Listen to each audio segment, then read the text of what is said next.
Chapter 59. At night. Tsinghua University's residential area. The Jiao Pa was standing in front of the door.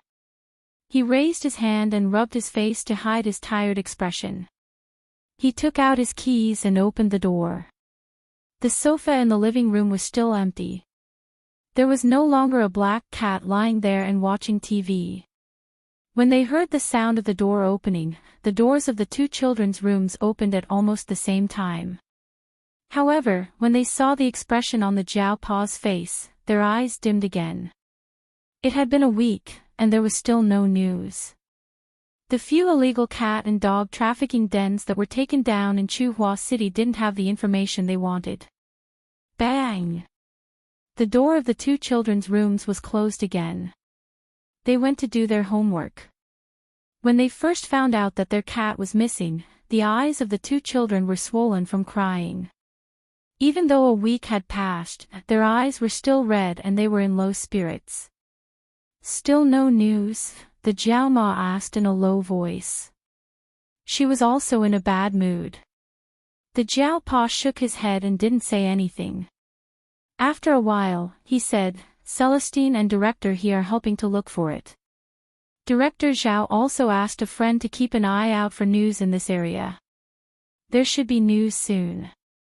Just as he finished speaking, the phone in the bedroom rang. The Jiao Pa quickly got up to answer it. The two children in the room pressed their ears against the door, hoping to hear some good news. However, the Jiao Pa didn't say much after answering the phone. He only said a few words in a very low voice. He didn't seem to be very happy. After he hung up the phone, the Jiao Pa took out a cigarette and stood on the balcony to smoke. Normally, the Jiao Pa didn't smoke unless he was in a bad mood. The person who called just now was Celestine. He told the Jiao Pa the results of his investigation. There was no news of black charcoal. However, the person who sold the tranquilizer gun had found it. Following this lead, they dug deeper. However, the person who bought the tranquilizer gun wasn't a local and was more cunning, so they couldn't find much. Although there wasn't much useful information, Jiao Pa had always had a suspect in his heart. Then, he thought about his recent encounter with Professor Ren in the hospital. Professor Ren seemed to be quite proud of himself recently. While the people of Tsinghua City were busy searching for Jingtan was sleeping in the attic of a villa. That day, he followed Defy and the girl to a neighborhood nearby. The neighborhood was more luxurious, with elevators and villas. Defy's house was one of the villas. As the girl's speed was not fast, it looked like she was just taking a stroll.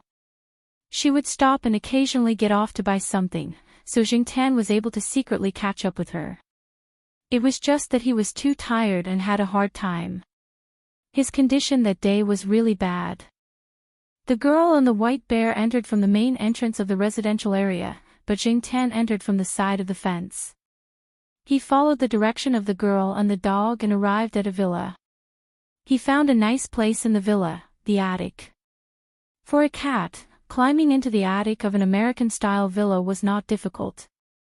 The attic of this villa was piled with some junk. Usually, no one would come here, so many places were covered with cobwebs and dust. There were originally a few rats, but after Jingtan arrived, they probably packed up and ran away. Anyway, Jingtan did not see them again. It was not easy to find a temporary place to stay. Jingtan's tense nerves finally relaxed a little. He rummaged through the things in the attic and found a pillow from a cardboard box. He did not care if there was a moldy smell on it and lay down on it to rest. Jingtan was woken up by the pitter-patter of the rain. The rain hit the windows of the attic, making pitter-patter sounds. In the quiet environment of the attic, the pitter-patter sounds were particularly clear. The sky outside was already dark. Another day had passed. Here, Jingtan could see the street lights of the residential area through the attic's window, as well as the lights of the surrounding residents. The shadows of people were flickering. At this time, it should be dinner time. Jingtan moved his nose. There was only a moldy smell in the attic. Jingtan knew where this area was and how far it was from Chuhua City. One was a central city, and the other was a coastal area in the south. It was because he was clear that he was at a loss.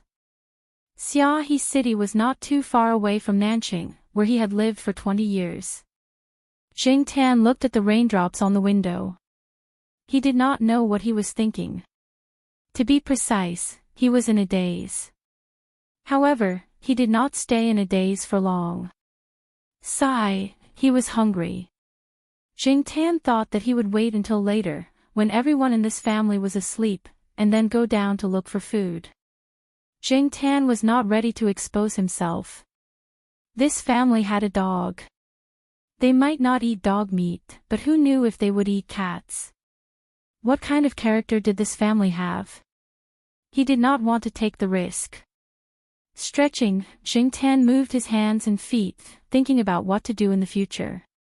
If it was a human, it would be good.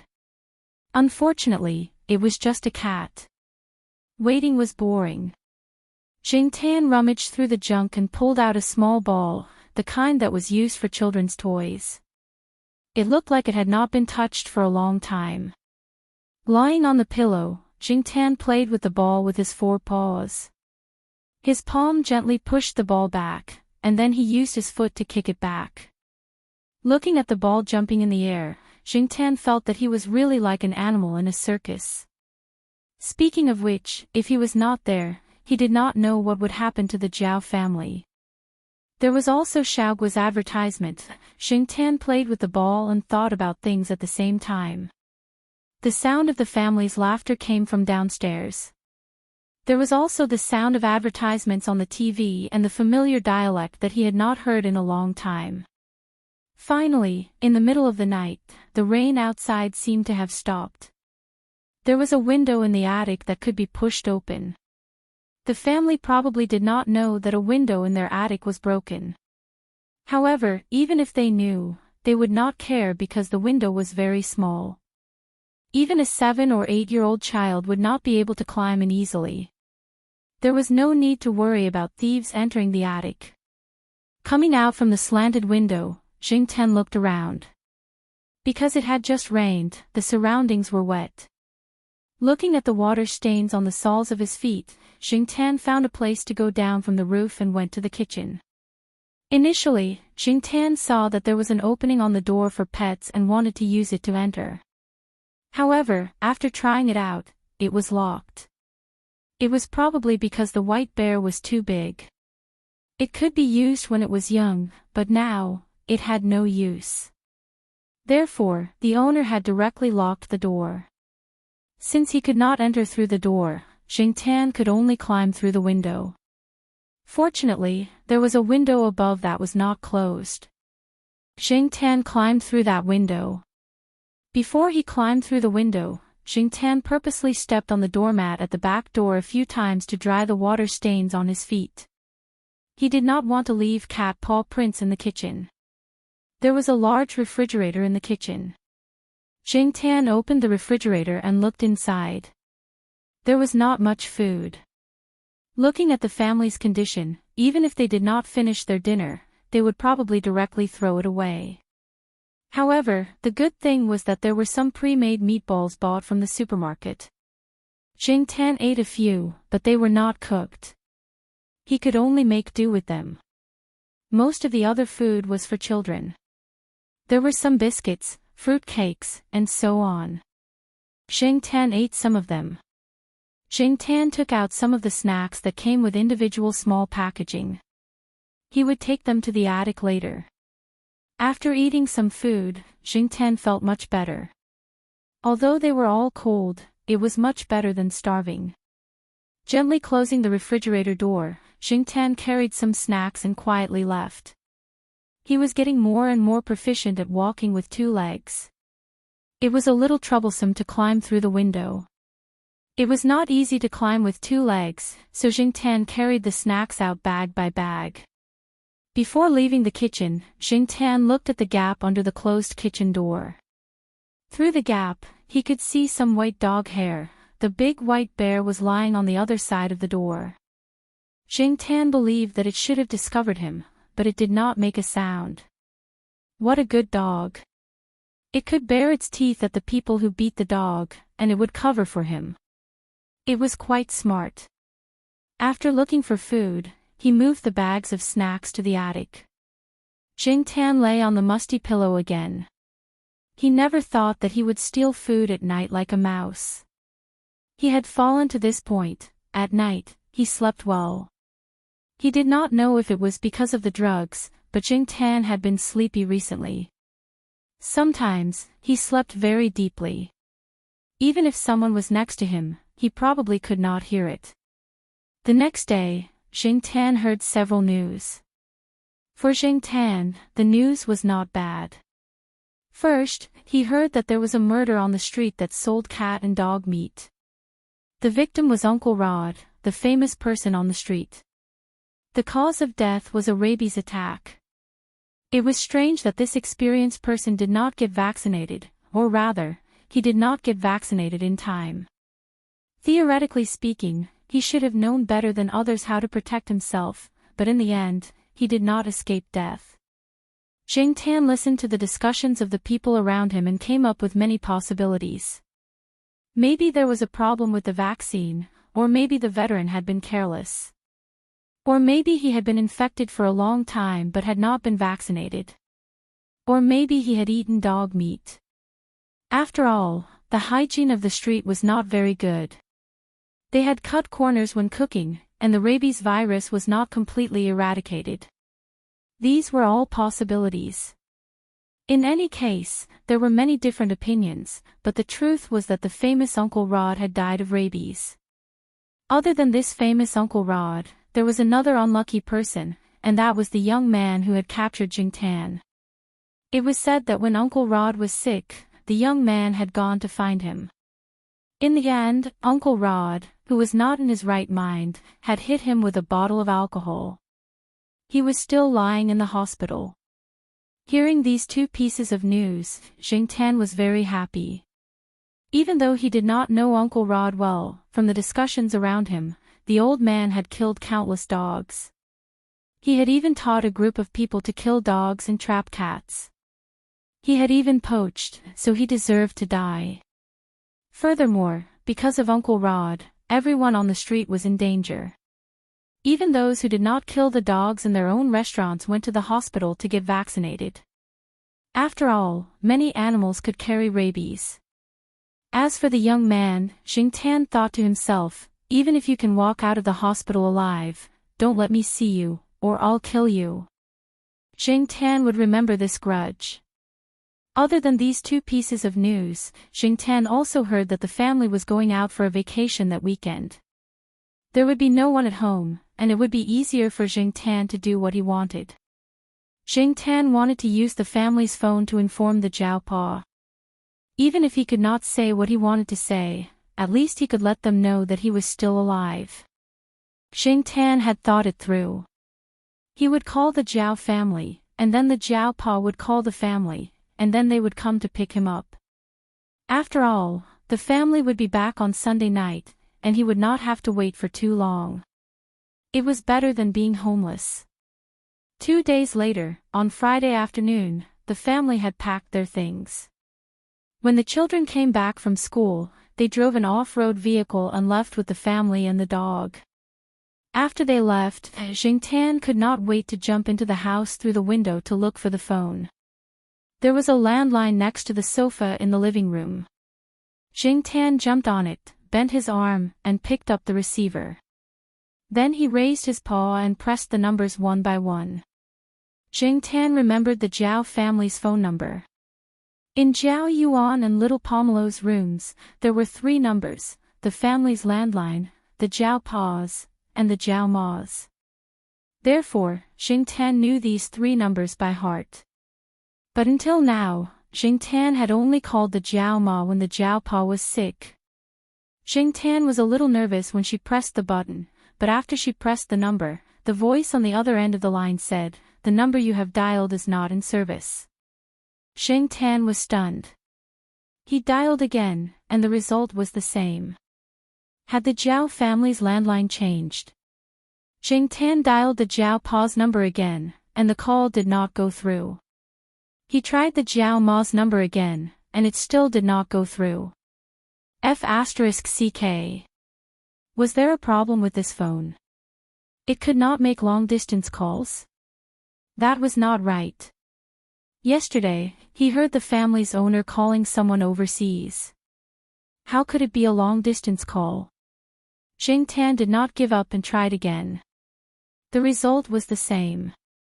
Jing Tan was so angry that he wanted to throw the phone away. Unfortunately, he could not remember the phone numbers of other people in Chuhua City. Jing Tan squatted on the sofa and scratched his head. If he had known this would happen, he would have memorized more numbers and tried them one by one. Celestines, EXIN's dormitories, Zhao Li's, Little Zhua's, Huang's, Depang's, Old Man Lan's, Chu Xiangyang's. Jing Tan could not remember any of these people's numbers. That time, Celestine had said that he had changed his phone number. Unfortunately, Jing Tan had forgotten about it when he turned around. F***CK. He regretted it. The sound of cloth tearing rang out. Jing Tan came back to his senses and looked at the sofa under him. He had accidentally scratched the fabric sofa. He hoped that the family's owner would not link it to the cat. Jing Tan pulled his ears and jumped down from the sofa. He looked for something to eat in the kitchen and even found a can of milk to drink. Even though he was full, Jing Tan still felt a chill in his heart. Night fell. The large mansion was quiet. Jing Tan did not like this kind of quiet. He wagged his tail and slapped the ground repeatedly. The cars of the surrounding residents drove past. The light changed, and the shadow of the window frame moved on the wall of the living room. Beep beep. When the family returned home, they honked twice. Vaguely, he could hear their laughter outside the house. Stop arguing. Jing Tan sat up irritably and jumped out the window. Under the cover of the night, Jing Tan could avoid being captured. The incident with Uncle Guan had made the people on that street behave themselves. Furthermore, this place was no longer within the area of that street, so no one was out there catching cats. Jing Tan strolled aimlessly. He came to the edge of the neighborhood and squeezed through the gap in the fence. He did not walk far. When he passed by a fast food restaurant, Jing Tan's attention was attracted by the conversation of two people. Okay, I have something to do. I'll find you when I come back from South Town, the man in the leather vest said to the other person. Be careful when you drive at night. When you reach South Town, give me a call. Got it. The man in the vest waved his hand and said goodbye to the other person. Then he swung the key and walked toward the parking lot. He got into a pickup truck. South Town. Jing Tan hurriedly ran up and jumped into the truck's cargo compartment. Other than the suitcase and a few bags that the man in the vest had tossed in, there was nothing else in the truck. There was still a lot of space inside. Jing Tan stood up and leaned against the side of the truck to look outside. Then he found a place to close his eyes and rest. Chapter 60. Speaking of Nanjing, people would always think of its legendary speed of development. This international metropolis had always attracted countless people with dreams to come here. This year, the opening of the subway, the opening of small and medium-sized enterprises, the rise of civil power, and so on were all driving the development of Nanjing. On the streets, people in suits and carrying briefcases came and went in a hurry. The fashionable young people also became more and more flamboyant. Jing Tan, sitting in the pickup truck, looked up at the tall buildings outside. The retrograde landmark buildings opened doors in Jing Tan's memory. Suddenly seeing these, Jing Tan felt like he didn't know what year it was. The sun was a little dazzling, but the temperature was very warm. If he was in a more peaceful environment, Jing Tan wouldn't mind sleeping. Unfortunately, this was not the case. Jing Tan was very familiar with this city. In addition to the fun spots that he used to frequent, he had also driven to some other places. When he was bored, he liked to take a girl out for a walk, so he could remember many places. However, after all, there was a time difference. This city was changing every year. Compared to a few years later, it was still young, but it didn't lose its vitality. The bus stops and street signs were constantly telling Jing Tan the direction and route of the car.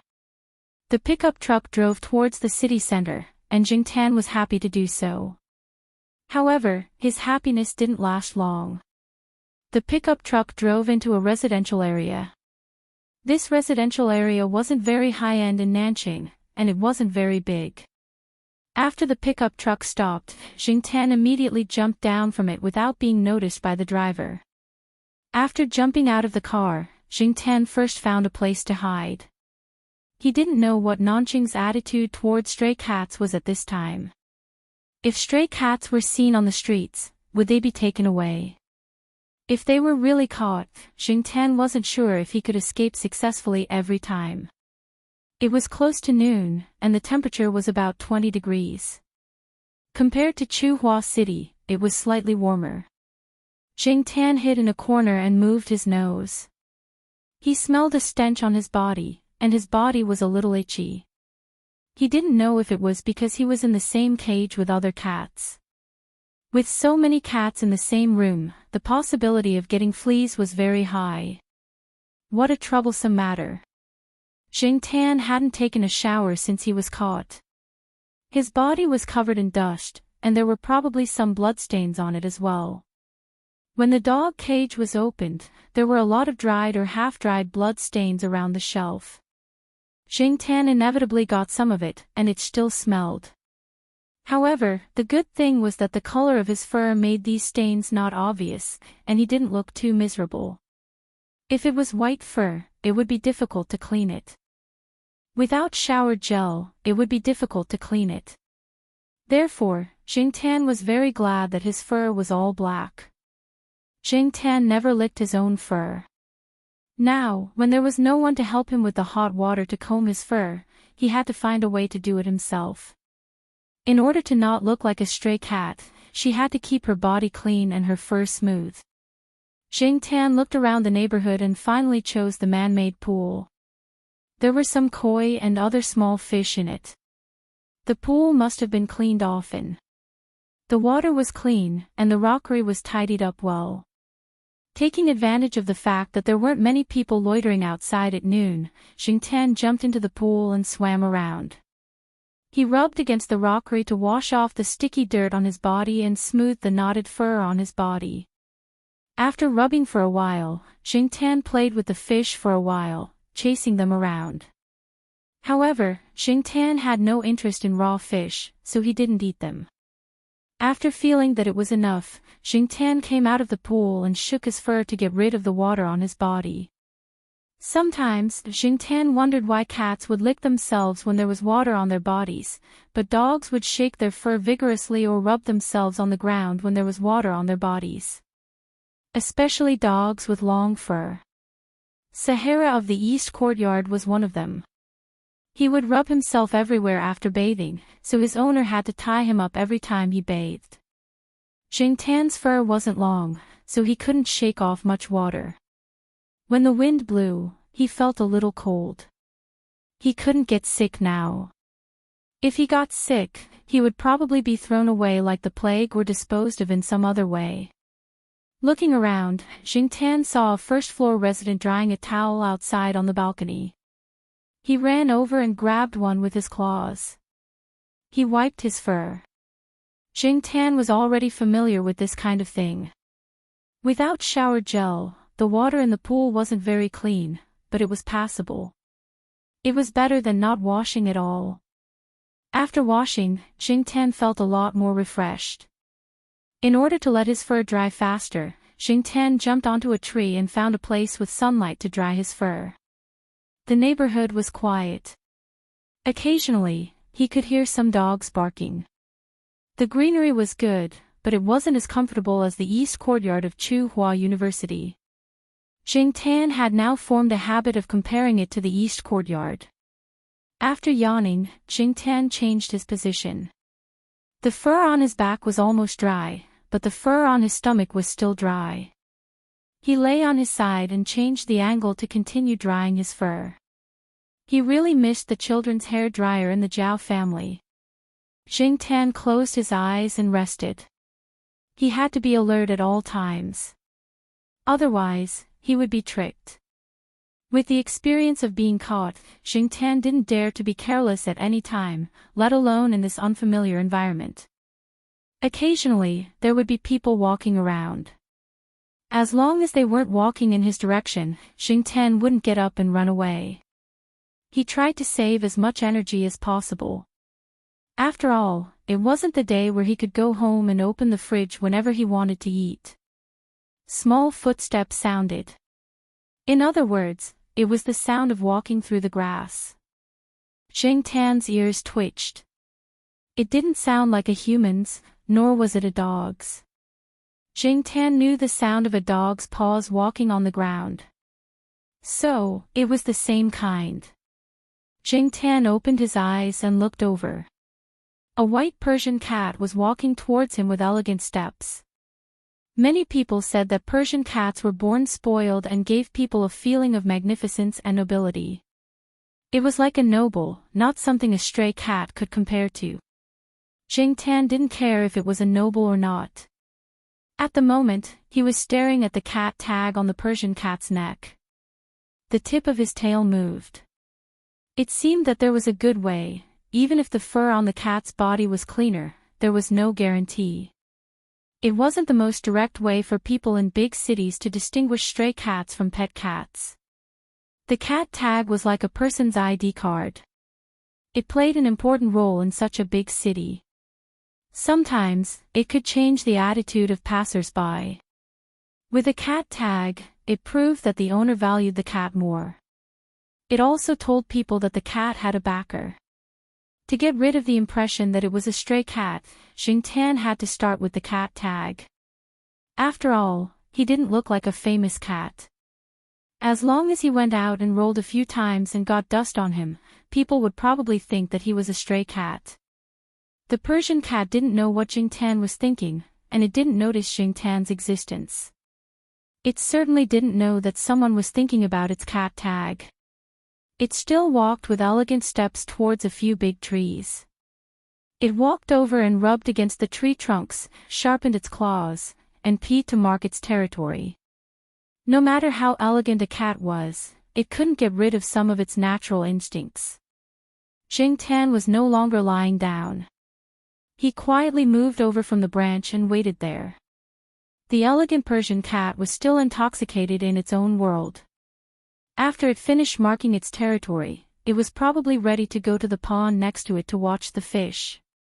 When it raised its tail and passed by the tree Jingtan was in, Jingtan saw it and rushed over. When they were in the east side courtyard, Jingtan had seen Huang play and fight with the sheriff.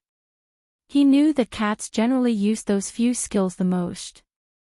They would either scratch and slap like a spinning top, or hug and bite and kick with their legs. So, in order to avoid those situations, Jingtan rushed over and rode on its back. He didn't let the Persian cat turn over at all. The Persian cat struggled hard and made an angry meow, but it couldn't compare to Jingtan's strength. Jingtan pressed it to the ground and freed his paws to untie the cat collar on its neck. The cat collar was still leather, like a buckle on a belt, and not the elastic one Jingtan used to wear. The cat tag was also the color of local tycoon gold, and the metal engraved. It was not easy to control his strength to hold down a cat and ensure that it did not suffer any internal injuries or fractures. Furthermore, the cat's fur was thick and long, making it easy for his arm to slip. It took Jingtan quite a bit of effort to hold it down. Sure enough, it was easier to hold it down with a human hand. The cat's paws weren't as flexible as a human's. When he untied the cat collar, he was almost scratched by the cat several times. The cat looked very gentle, but when it was pressed down, it was really irritable. Meow. The Persian cat that was pressed on the ground growled, as if it wanted to immediately scratch Jingtan. It was full of anger. Meow my ass. I'm just borrowing the cat tag. Just hand over the cat tag obediently. With such a noble appearance, even if it didn't use the cat tag, no one would think it was a stray cat. Besides, if it lost the cat tag, its owner would definitely give it another one. In order to ensure his own safety, Jingtan had no choice but to rob this brother of his. Hey, what are those two cats doing? Are they fighting? A little girl's voice came from not far away. Jingtan looked over. There were two children, not even as old as Zhao Yuan.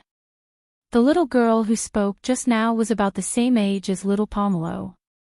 There was a pool between them and Jingtan, so Jingtan wasn't worried that they would immediately run over. There was a 10-year-old boy next to the little girl.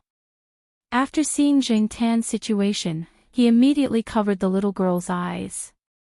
Oh, it's broad daylight. Shame. Jingtan was speechless. Shame your ass. What was this little brat thinking? Seeing the two children run away, Jingtan continued to struggle with the cat collar. With great difficulty, he finally untied the cat collar from the Persian cat's neck. Jingtan held the cat collar in his mouth and retreated. However, after the Persian cat got up, it didn't attack Jingtan. It arched its back and looked at Jingtan vigilantly. Then it ran away, probably to find comfort at home. Holding the cat collar in his mouth, Jingtan climbed up the tree. He adjusted the collar so that he could take it off at any time. It looked a little loose. The shiny gold cat tag was too eye-catching against the black fur, but it was better than nothing. He bent his claws to take a look at the cat tag. The name of the Persian cat was engraved on it. Katie. This name was so F*King high-end. The problem wasn't it awkward to give a male cat such a name? Jingtan still felt that Caesar was more domineering. Forget it, I'll just make do with it. After adjusting the cat collar, Jingtan didn't immediately put it back on. Instead, he hid it and walked around the neighborhood. He found a house and climbed into it to get something to eat. Chapter 61. Coming out of the neighborhood, Jingtan was ready to hitch a ride. When he decided to come to this city, Jingtan already had a plan. Jingtan rarely took the bus before. When he was too young to drive, he would take a taxi when he went out. He didn't want to squeeze with other people on the bus. Because of this, he left an impression on many people that he was a rich young master. Of course, behind the rich young master was a sucker. Walking along the sidewalk, Jingtan came to a stop sign. A few young girls who were waiting for the bus saw Jingtan and squatted down to tease him. The people around them just smiled and didn't say much. This was the advantage of wearing a cat tag. In many people's eyes, wearing a cat tag meant that the cat in front of them had been vaccinated and was well taken care of. It wasn't a stray cat that might carry germs, so even if they didn't like cats very much, they wouldn't dislike them too much. If it was a cat that didn't wear a cat tag and looked very ordinary, even if the cat acted very close to people, they would still be very repulsed. Jingtan didn't immediately walk away when he saw the young girls. He cooperated with them and rubbed against them.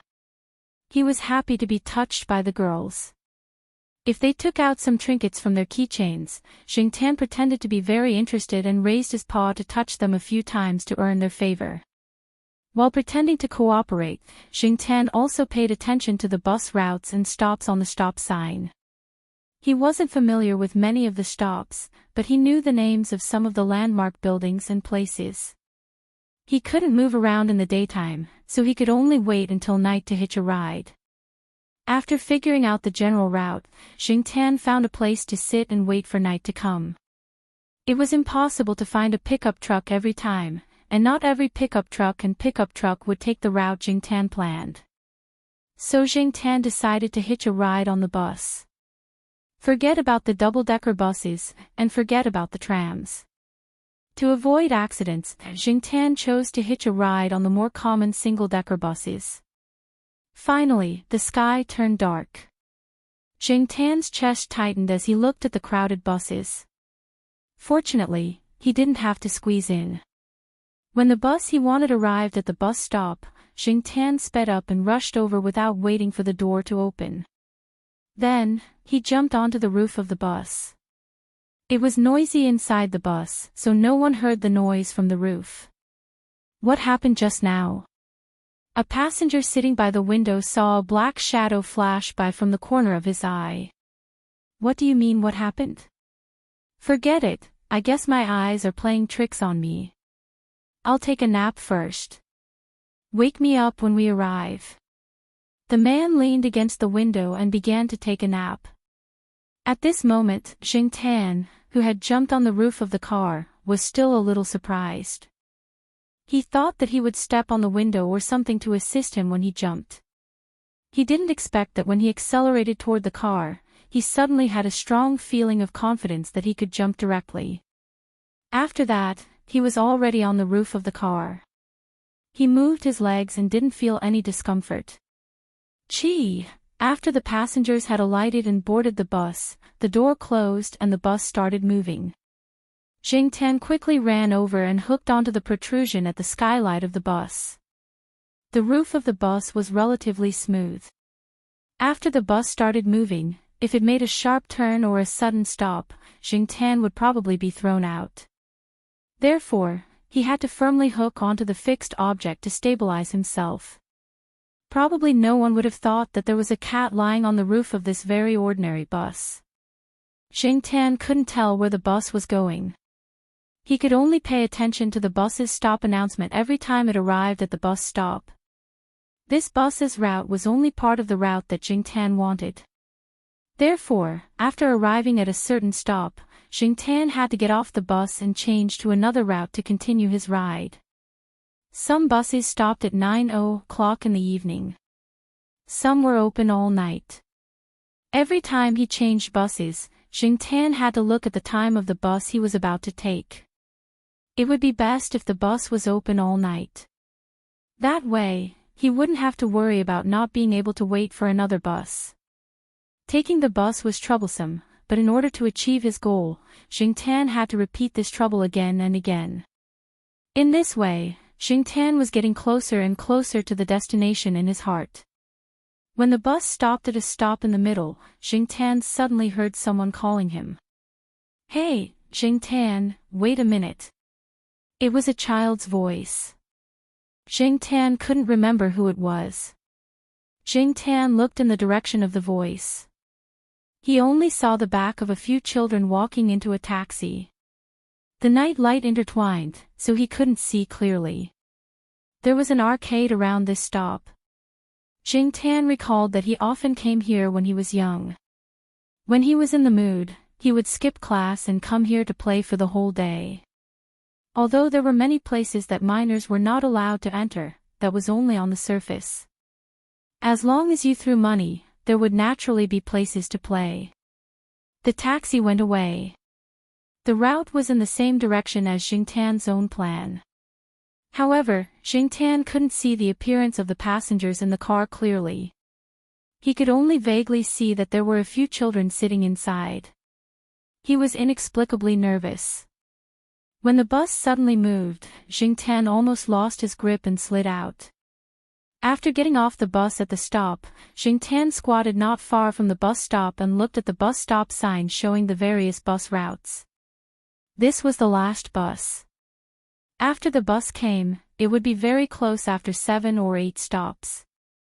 The name of the last stop was the name of the neighborhood Jingtan used to live in. It was easy to recognize.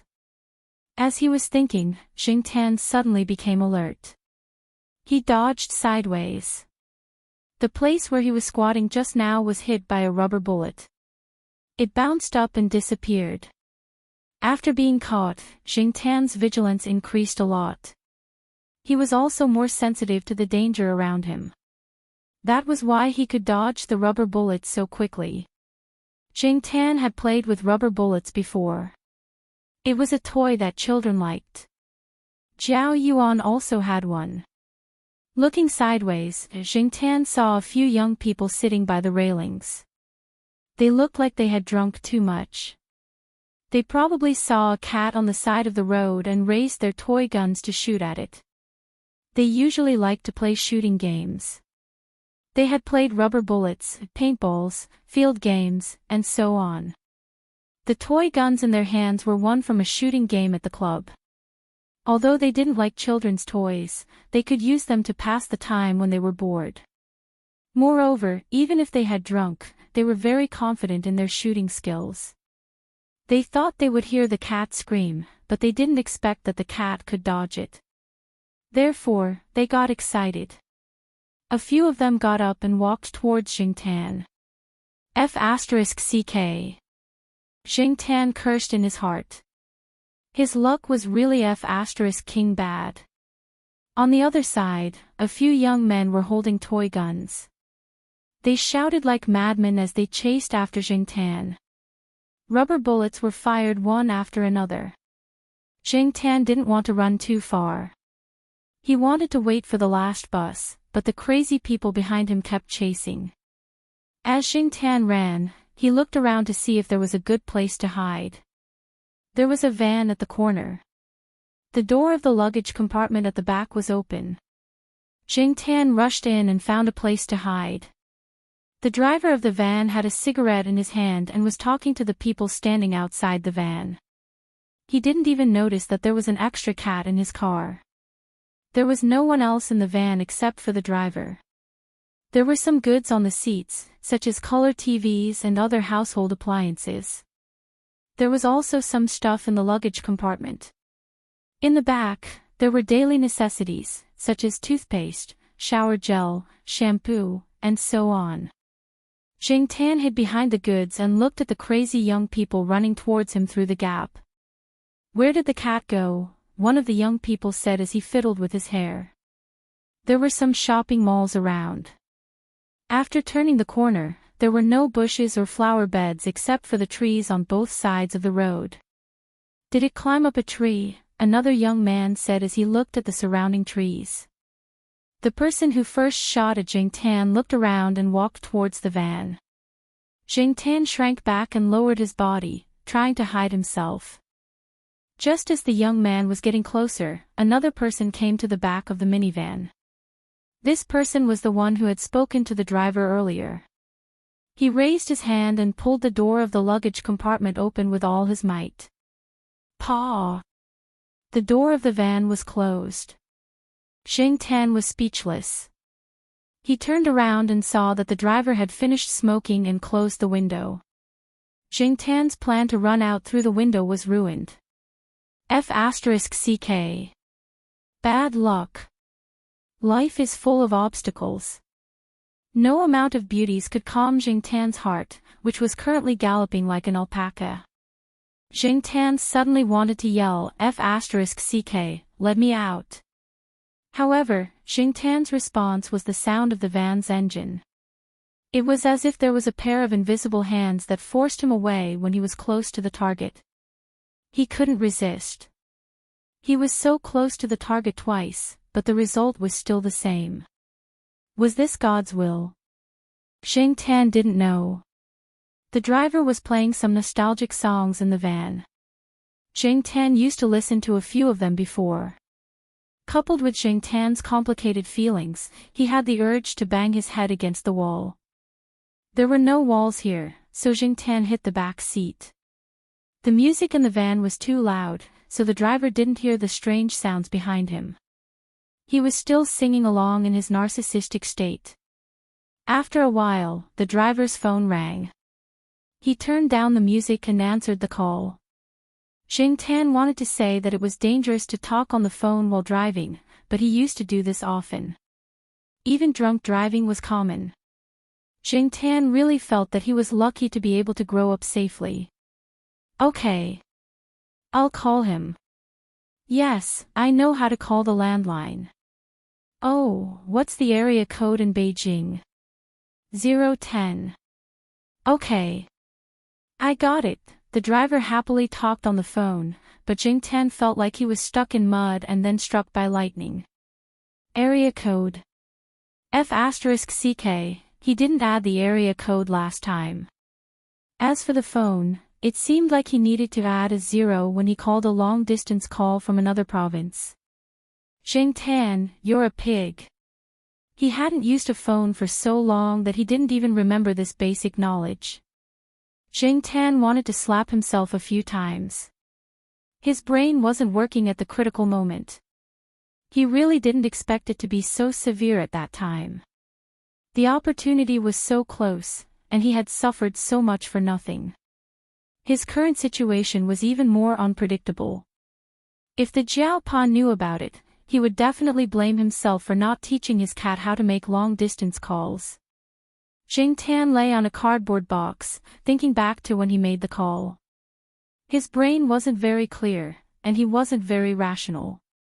It must be the side effect of the drug. Yes, the telecommunications company was also at fault.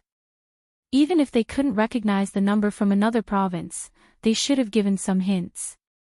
No matter what, the opportunity was missed. What should he do now? Jing Tan was annoyed. Should he hit the driver until he fainted? Jing Tan looked at the flashing street lights outside the car window, estimated the speed of the car, and then looked at the cars coming and going outside. It was quite dangerous, and he could get into an accident if he wasn't careful. Forget it, he would find a chance to call the driver when he reached his home. Since he had found the key, he wasn't afraid that he couldn't solve it. Jing Tan was still optimistic as she planned her next course of action. However, when the car stopped, Jing Tan jumped out of the van while the driver was moving the goods, and was stunned by the woods and fields that filled his vision. Chapter 62. When Jing Tan got out of the car, the sky was already a little bright. Because he was too engrossed in his thoughts, Jing Tan didn't pay attention to how long the minivan had been running. He didn't even expect that he would be so unlucky. He just happened to sit in this car and the car left the city. He didn't even know if this place was still in Nanjing. However, according to the time, he was afraid that he was already far away from Nanjing. What he saw were patches of woods and fields that stretched to the horizon. The countryside was not poor. The houses of the residents were modern, and only a few places still had the old-fashioned tiled houses.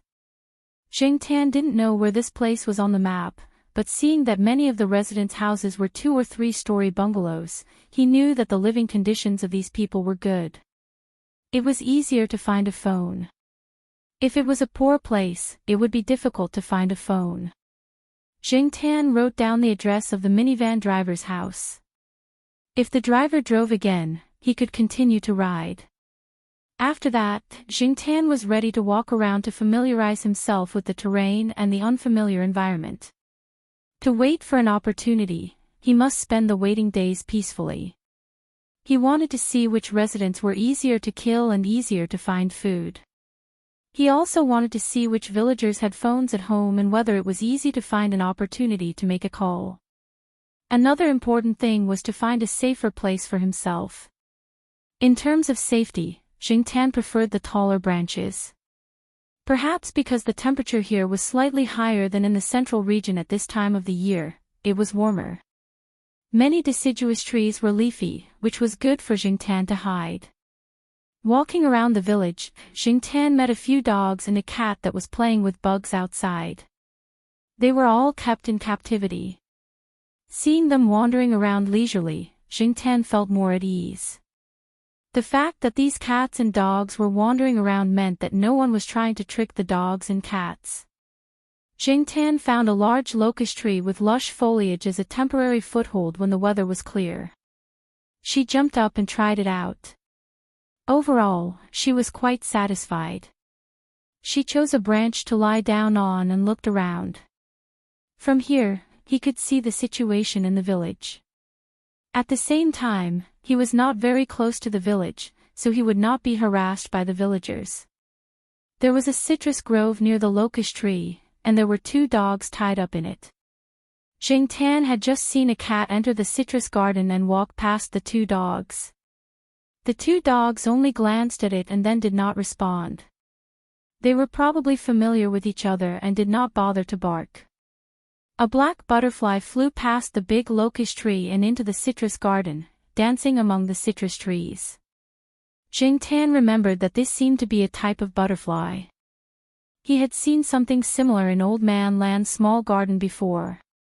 In the end, the butterfly that flew into the small garden was made into a specimen by Old Man Lan. At that time, there were still a few students present. Jing Tan overheard their discussion, saying that in some places, this phoenix butterfly was the legendary Liang Zhu butterfly. The butterfly was also very particular. To be able to become a butterfly, this butterfly had to be type 2. The so-called type 2 meant that there were inherent and obvious differences between female and male individuals, allowing people to determine the butterfly's gender through these differences. Liang Shanbua and Zhu Tai were a man and a woman. Connecting it to the legend, people felt that there should be differences when they turned into butterflies. On the other hand, for example, the Damo butterfly, because the male and female phoenix butterflies were similar in color, it was not easy to distinguish them. Therefore, they were not advocated as Liang Zhu butterflies. Jing Tan looked at the pattern on the wings of this phoenix butterfly. It looked like a female butterfly, which was Zhu Tai. Jing Tan was admiring Zhu Tai. Suddenly, the cat that walked into the citrus garden jumped up from behind a citrus tree and slapped the butterfly down with its paw. It slapped it a few times and played with it with its paw. Then, it ate it. Jing Tan, he did not know how the people who told the legend would feel when they saw this scene. After Liang Shanbua and Zhu Tai turned into butterflies, they were eaten by a cat. The people who heard this cruel version of the story would probably have constipated expressions. Yawning, Jing Tan closed his eyes and began to sleep. He had no choice. If he wanted to take action, he had to wait until night. Jing Tan had a dream when he was sleeping. He dreamed of the days when he was in the Zhao family during the New Year. He remembered that day when Jing Tan and the two children sat on the sofa and watched TV. The show was playing, The Dog is Talking. At that time, the Jiao Yuan said, "Black charcoal, you must remember the way home. If you get lost and we can't find you, can you come back by yourself?" Jing Tan had been conflicted about whether he should stay in Nanjing or find a way to go back to Chuhua City. However, in the end, he decided to go back to Chuhua City. After all, the lives of cats and humans were different. It was really not easy to find a good family. Moreover, Jing Tan had already begun to miss the courtyard in the eastern district. When night fell, Jing Tan jumped down from the locust tree and walked towards the villager's house. The people in this place ate early and went to bed early, so Jing Tan did not have to wait too long. He first found a few houses and found some food to eat. It was not very delicious, so he could only make do with it. After eating, he went to find a phone. It was a bit difficult to find a phone. The people in this place also liked to put the phone in the bedroom and at the head of the bed. In other words, the phone was always guarded at night. Jing Tan went to a few houses, but the situation was the same. Even if the villagers were asleep at night, Jing Tan did not dare to call them immediately. The phone was at the head of their bed, and it could easily wake them up. Jing Tan did not want to be treated as a monster, so he could only continue to search and see if there were any residents who were easy to target. Jing Tan would not choose those who had dogs at home. These dogs did not recognize Jing Tan and would bark when they saw him. Jing Tan could not do anything about this, but most of the villagers had dogs at home, so Jing Tan's choices were much narrower. Fortunately, Jing Tan finally found a good household, and what was more coincidental was that this household was the family of the driver of the minivan. Hiding in the dark, Jing Tan eavesdropped on the villagers' conversation. It turned out that the younger brother of the minivan driver was preparing to get married. A few days ago, he had gone to the southern part of the city for some business, so he bought some related necessities and appliances. The wedding date was the day after tomorrow. This family had a big yard. Because they had an open-air banquet, but the kitchen was not big enough, so they had a meal in the yard. Now the people in his family were basically busy in the yard, and they continued to work when it was dark at night. In this way, there was no one in the room. What was better was that this family did not have a dog, which made Jingtan very satisfied. The first floor was where the elderly lived. The phone was not here, and there was nothing in the hall. Jingtan did not look much. There was a simple shed next to the two-story house for cars. Jingtan climbed into the second floor from this simple shed. There was a phone in the bedroom on the second floor. Like other residents, the landline phone was also placed on the bedside table. Jingtan observed that there were indeed no adults on the second floor at this time. They all went to the yard to help. In the small room next door, there was a little girl who looked like she was in kindergarten. She was reading on the floor covered with foam boards. As long as there were no adults, it was fine. Even if a child who did not even know how to count saw him, Jingtan did not care. Adults did not take the words of children seriously. Jingtan jumped in through the window and ran excitedly to the phone.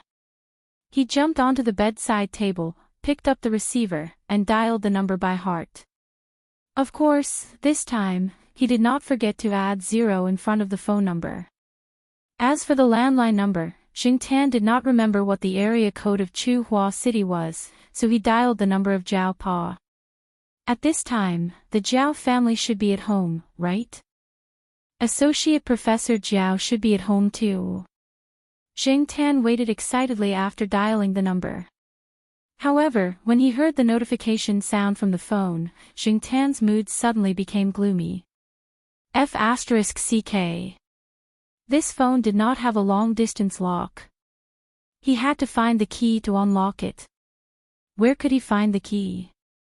Jingtan rummaged through the drawer, but did not find the small key to unlock the phone's long-distance lock. He was puzzled. Was there a need to lock the phone's long-distance lock? Shouldn't long-distance calls be frequently used in this kind of place? Dejected, Jingtan put the phone back. He squatted there and thought for a while. Would the villagers' phones all be locked? Why did he have to try them one by one? But it would be best if he could steal the driver's phone, or someone else's phone. At least a phone would not be as troublesome as a landline. Looking around the bedroom, there were a lot of candies and snacks on the table because there was a wedding. It was probably used to entertain guests. Jingtan took out a bag of beef jerky and squid shredded into a big bag. After taking them out, he zipped up the bag and jumped onto the window.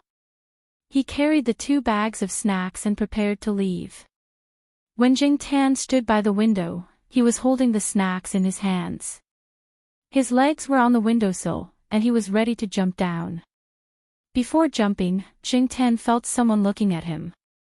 He turned his head to look. The little girl who was reading the picture book next door was hiding outside the bedroom door.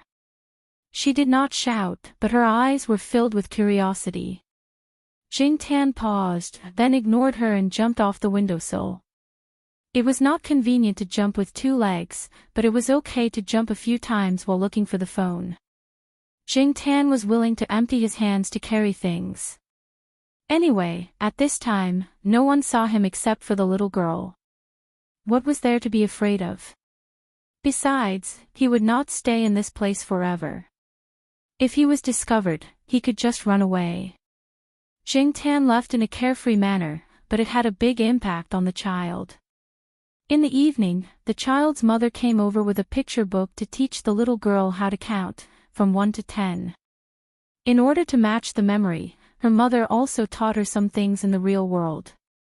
How many legs does the little bird use to walk?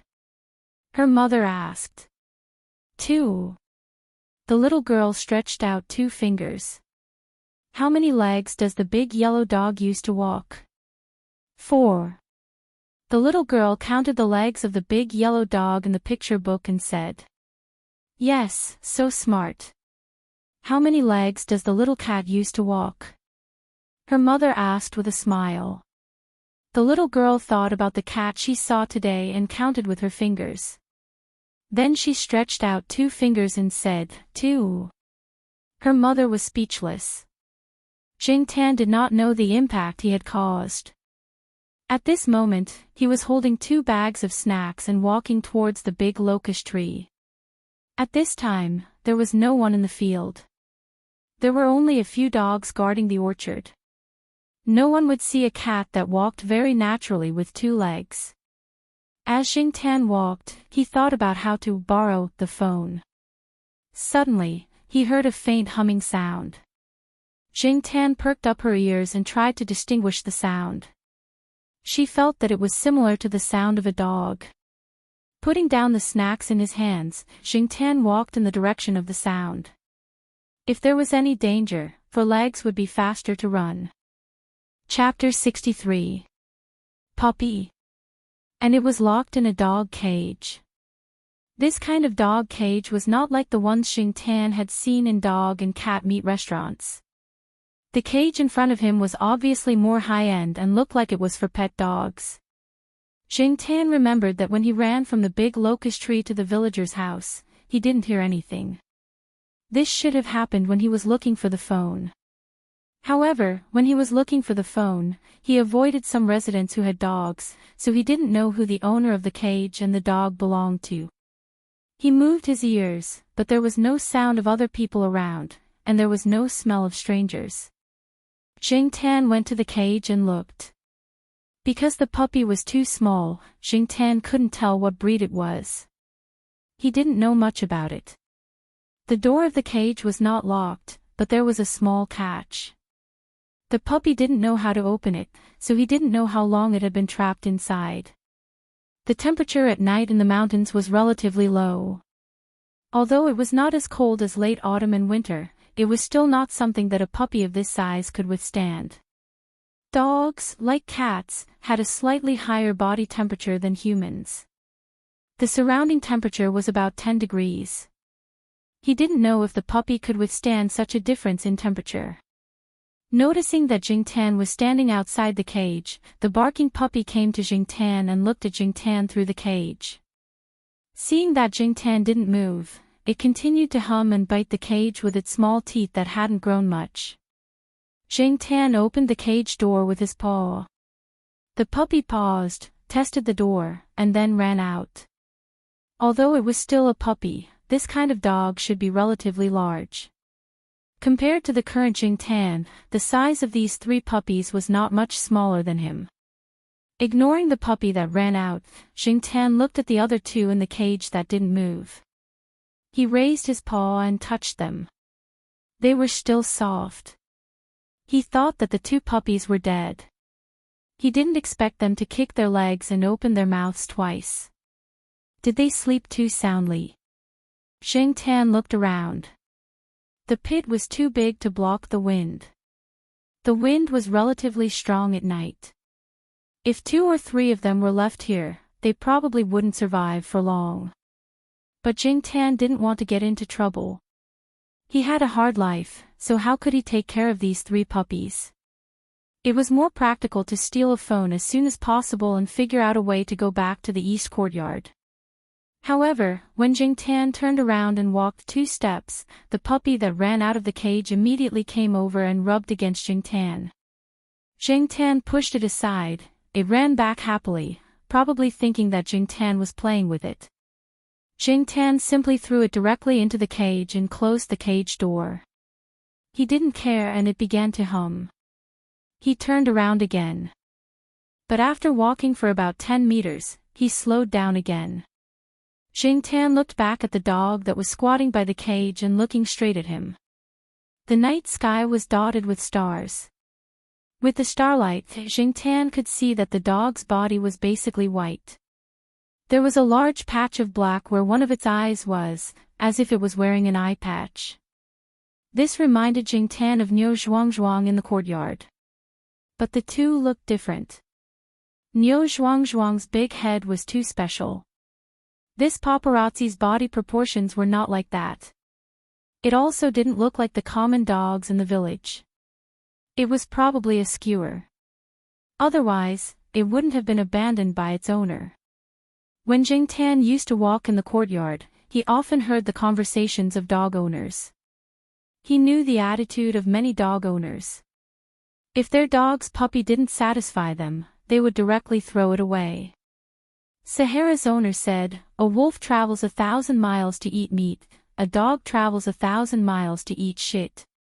Knowing that it eats shit, but still raising it, not caring about its pedigree or breed, taking care of it every day, tolerating it digging holes in the house, burying bones, biting tables and chairs, spitting saliva, and rebelling. That must be true love. Even if it was a mutt, there were people who loved it. It was a dog breed that had undergone thousands or even tens of thousands of years of natural and artificial selection.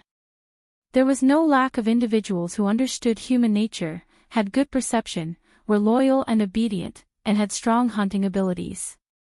As for skewer dogs, many famous breeds were also skewered. So, the family that threw the dog away definitely didn't love it. When Jingtan came back to his senses, he had already walked to the cage again. The puppy inside was humming even harder and making whining sounds. TSK, so annoying. Jingtan thought that since he had nothing to do now, he could just find a place to throw it away. He remembered that there were some short shrubs next to the big locust tree. It should be able to block the wind, and no one often went there. Lifting the cage, Jingtan walked to the big locust tree. As for the 2 bags of snacks, he would pick them up later. Anyway, no one would pick them up at this time. As there were fewer villagers near the short shrubs, the vegetation was denser, and it was good for blocking the wind. After putting down the cage and adjusting its position, Jingtan broke some branches and put them on top of the cage as a cover. He pulled some vines around the cage so that it wouldn't be too easy to find out, right? After setting up, Jingtan went back to pick up the 2 bags of snacks. However, when he was picking up the snacks, he suddenly thought, would the puppy starve to death after being hungry for a night? It shouldn't, right? It was just one night. Although he thought so, Jingtan felt that if the puppy really starved to death, his efforts would be in vain. So, he threw down the 2 bags of snacks and ran to the villagers. The bread driver's family had already fallen asleep. Some big pots and steamers were set up in the yard. Jingtan looked around and found some porridge in one of the steamers. It was still warm. It hadn't been there for too long, so it was probably left there before the family finished eating. Looking around, Jingtan found the disposable bowl used by the host for guests and filled it with some porridge. There were some boiled eggs in the other big pot. Jingtan found a bag for vegetables and put a few in. When the porridge was brought to the big locust tree, it was no longer hot. Jingtan couldn't find anything to heat it up. Anyway, he brought the porridge over with a tentative attitude. He also put an egg in it. Jingtan ate the egg white himself and put the egg yolk inside to mix with the porridge. If it was the Jingtan of the past, he would definitely not do this. As for his current behavior, for the time being, he attributed it to the derivative emotions of wandering outside. Looking at the porridge in the bowl that had been stirred into a paste, Jingtan felt that he really had no appetite. He didn't know if the puppy could eat this. If the puppy didn't eat it, he didn't care. He opened the cage, put the bowl in the corner of the cage, closed the cage, picked up the 2 bags of snacks, and climbed up the tree to rest. In the middle of the night, Jingtan heard the sound of eating in the cage. It should be the puppy eating, and it seemed that there was more than one puppy. When it was almost dawn, Jingtan jumped down the tree to check. There was no porridge in the bowl. Jingtan thought that the 2 puppies would not survive. Now that their stomachs were bulging and their breathing was strong, he guessed that they had gotten up in the middle of the night to eat. It was good to have a strong vitality. The next day, Jingtan continued to go out to find out what the villagers were doing at what time. If the villagers were busy in the fields or orchards, Jingtan would try to steal the phone even during the day. However, he didn't find anything that day. In the end, he ran to the driver's house to look for food. He jumped to the second floor and took a bag of thumb pancakes that children ate. Before leaving, Jingtan saw the little girl again. Just like before, the little girl hid behind the door and looked in Jingtan's direction. She looked very serious and even cracked her fingers, as if she was confirming something. Jingtan didn't know what she was doing. At this time, he also heard footsteps. The busy driver and his wife finally came upstairs. Jingtan quickly jumped off the window sill with the biscuits and ran away. After taking a shower, the little girl's mother took out a picture book to teach her. The little girl answered the first few questions very well, and the driver and his wife were very satisfied. However, in the end, her mother thought about it and asked, "How many legs does the kitten use to walk?" The little girl's answer was not so simple. 2, 4. The little girl, who was about to say 2, changed her words when she saw her mother's face suddenly change color.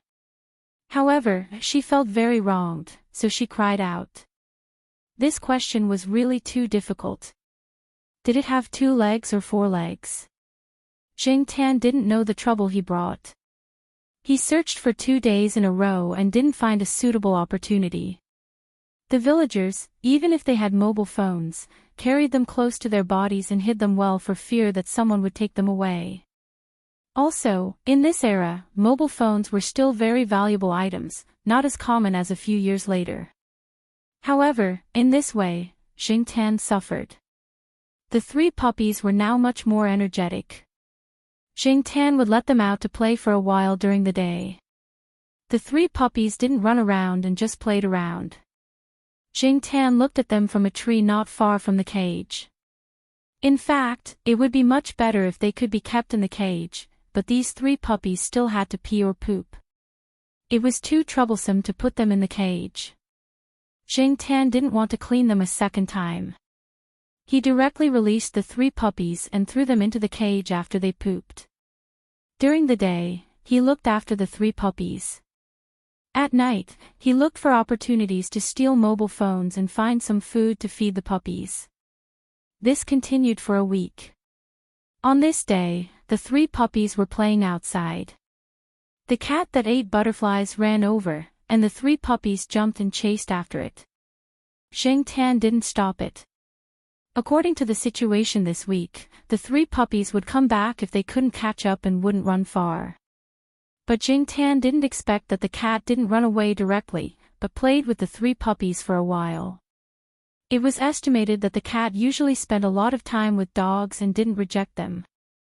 It played very happily and ran over to tease them from time to time, letting the 3 puppies chase and bite it. The puppies were so small that even if they had teeth, they didn't have much strength to bite. Jingtan didn't care about them. It was good to get along well, and there was a cat to play with, so Jingtan didn't have to worry about them. Just as he was about to take a nap, Jingtan heard a voice. Looking out from between the leaves, Jingtan saw a man in his 30s, carrying a big bag, walking over here.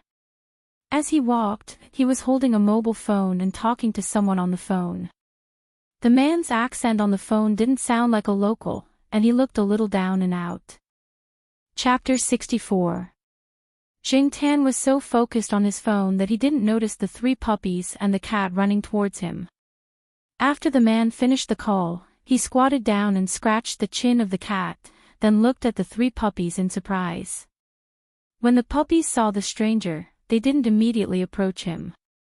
They walked forward and quickly took 2 steps back. The biggest one even barked twice proudly.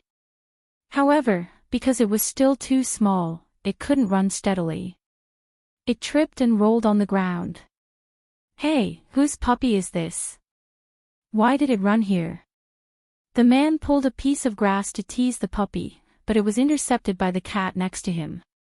Patting his pants, the man put his phone in his pocket, got up and walked towards the 3 puppies. Seeing the stranger approaching, the 3 puppies barked a few times, then turned around and ran back. They didn't go directly into the cage, but ran to the big locust tree and barked at Jingtan, who was hiding in the tree. Jing Tan wanted to hit his head on the tree trunk. What's the use of barking at me? My plan was all messed up by you. Originally, Jing Tan had prepared two plans. One was to follow the man and find a chance to make a move. The other was to knock him out with a stick and steal his phone when he wasn't paying attention. Anyway, Jing Tan had already done this kind of thing before, so he didn't mind doing it a few more times. However, these two plans were all ruined by the three puppies. Jing Tan felt that after exposing himself, the success rate of making a move would be much lower, so now he was very unhappy. Looking at the three puppies barking under the big locust tree, Jing Tan wanted to slap them one by one. Damn it! Fong Xiaokong just came out to make a phone call. He didn't expect to see the three puppies. However, this place was too far from the village house. Who would put the puppies so far away? Guarding the orchard. How could such small puppies guard the orchard? And as far as Fong Xiaokong knew in the past few days, there were two male dogs guarding the orchard. Where did the puppies come from? Which family did you catch him recently? Fong Xiaokong followed him in confusion. This orchard belonged to the family he was staying at. He had never heard the landlord mention that he had caught a new puppy. Seeing the three puppies barking at the tree, Fong Xiaokong was even more surprised. He looked up at the big locust tree in front of him. Although it wasn't obvious from afar, once one got closer and took a closer look, one would be able to see black fur between the gaps of the leaves. Cat. A dog couldn't have climbed so high, and it couldn't have been a black leopard. If that was the case, how could the three puppies survive? So it could only be a cat. But the question was, why were the three puppies barking at the cat in the tree? How strange. Jing Tan knew that he had been discovered, but he didn't intend to jump down. It was safer to hide in the tree. The three puppies barked for a long time but did not see any response from Jing Tan, so they began to whine again. Fong Xiaokong looked around and saw the hidden dog cage. He was even more confused. Although he was confused, Fong Xiaokong still left, and the cat followed him. After the man walked away, Jing Tan jumped down from the tree. The three puppies stopped whining and immediately came over. As a result, they were slapped by Jing Tan one by one. He didn't use much strength. Such small puppies, if he used more strength, Jing Tan suspected that they would become stupid. But the three puppies thought that Jing Tan was playing with them, so they grinned and came over again. Jing Tan was annoyed. He jumped up the tree again, thinking about when he would see a villager with a cell phone who was alone. He would solve the problem by force. In less than half an hour, Jing Tan saw the man come over again. This time, he was holding a bowl of porridge in his hand. There was meat in the porridge instead of egg yolks. Fong Xiaokong came over with the bowl and put it in front of the three puppies. The three puppies had already smelled the smell. They quickly ran over and began to eat. Jing Tan curled his lips. Although he was a little dissatisfied that the three puppies believed him so easily and began to eat, it saved him the trouble of stealing food for them at night. The three puppies ate very quickly. After a while, the bowl of porridge was empty. They even licked the bowl clean. Hey, there really are dogs. A young man in his 20s came over with a shovel. Seeing the three puppies step back, he thought for a moment, put the shovel aside with a smile, and walked over with his bare hands. Finished planting the trees? Fong Xiaokong asked. Finished planting. I wonder what those so-called new varieties of citrus will look like, the young man said as he wiped his sweat and leaned against the tree trunk. These dogs don't look like mongrels. Fong Xiaokong pointed at the three puppies who were playing with each other. Yes, it's a strung dog, a mongrel dog. This is probably the son of the village head son, Du Gao. Yesterday, I heard that they threw the puppy away. I didn't expect to see it here. The young man became excited again when he talked about it. The tiredness from planting the tree just now disappeared. Dugao. I remember someone said that the village chief's son had two dugao, one male and one female. Yes, everyone in our village knows that the female dugao didn't like the male dugao. Instead, a mongrel got her. I just don't know whose mongrel it is. It's so capable. When the puppies were just born, they could fool people with the excuse that the puppies were too young and didn't grow up. As they grew up, they became more and more like mongrels and could run around. They couldn't hide it anymore. No one was a fool. Although people didn't say it publicly, they treated it as a joke in private. Their family probably felt embarrassed and threw the puppies away. In the beginning, they were so proud of raising the dugao. They even bought it at a high price. In the end, it became a joke. The young man laughed happily. What about these puppies? Fong Xiaokong asked. The young man came over and picked up the biggest puppy. Yo, they are quite fierce. If he wasn't prepared, he would have been bitten by the puppy. The puppy that was picked up saw that it couldn't bite people and made a low growl in its throat. These puppies are not bad, but it's probably not good to keep them in the village. The village chief's family will definitely have opinions. I'll call my friend later and ask. His family has a ranch. A few days ago, they said they wanted to buy dogs. I think these three are good. Your friend likes this kind of dog. It's not that he likes this kind of dog. He likes native dogs the most. He often goes to the mountains to find pure native dogs and brings them back to train. That kind of pure native dog is stronger, has spiritual energy, and is smart enough. After a long time, it's also loyal enough. They are also brave and can hunt. They can also be used as working dogs. The dog he raised before was like that. That dog didn't look like much, but it was really strong. It often caught rabbits and brought them back for dinner. It definitely wouldn't lose to those so-called world-famous hunting dogs. Unfortunately, it was shot during the new year. The dog forced itself to go home with an anesthetic needle on its back. It died when it came home. He was sad for a long time because of this. It's been a few months and he hasn't raised it again. A few days ago, I heard that he wanted to buy a dog. As the young man spoke, he pinched the puppy's bones in his hand and looked at the dog's paw. Zheng Tan looked at this person. He seemed to be very satisfied with the puppies. And listening to their conversation, Zheng Tan felt that it was really rare for him to be able to survive the anesthetic gun. The young man continued, a real hound is not something that can be seen, but is reflected through continuous training. Of course, the innate requirements must also be met. These few are not bad. If he wants them, I will send them to him directly. Anyway, they are an eyesore to the village chief's family. The puppies that were put down shook their fur, then quickly ran to the big pagoda tree. They raised their heads and barked at Jing Tan, probably to express their grievances. What's wrong with the puppies? Why are they barking at the tree?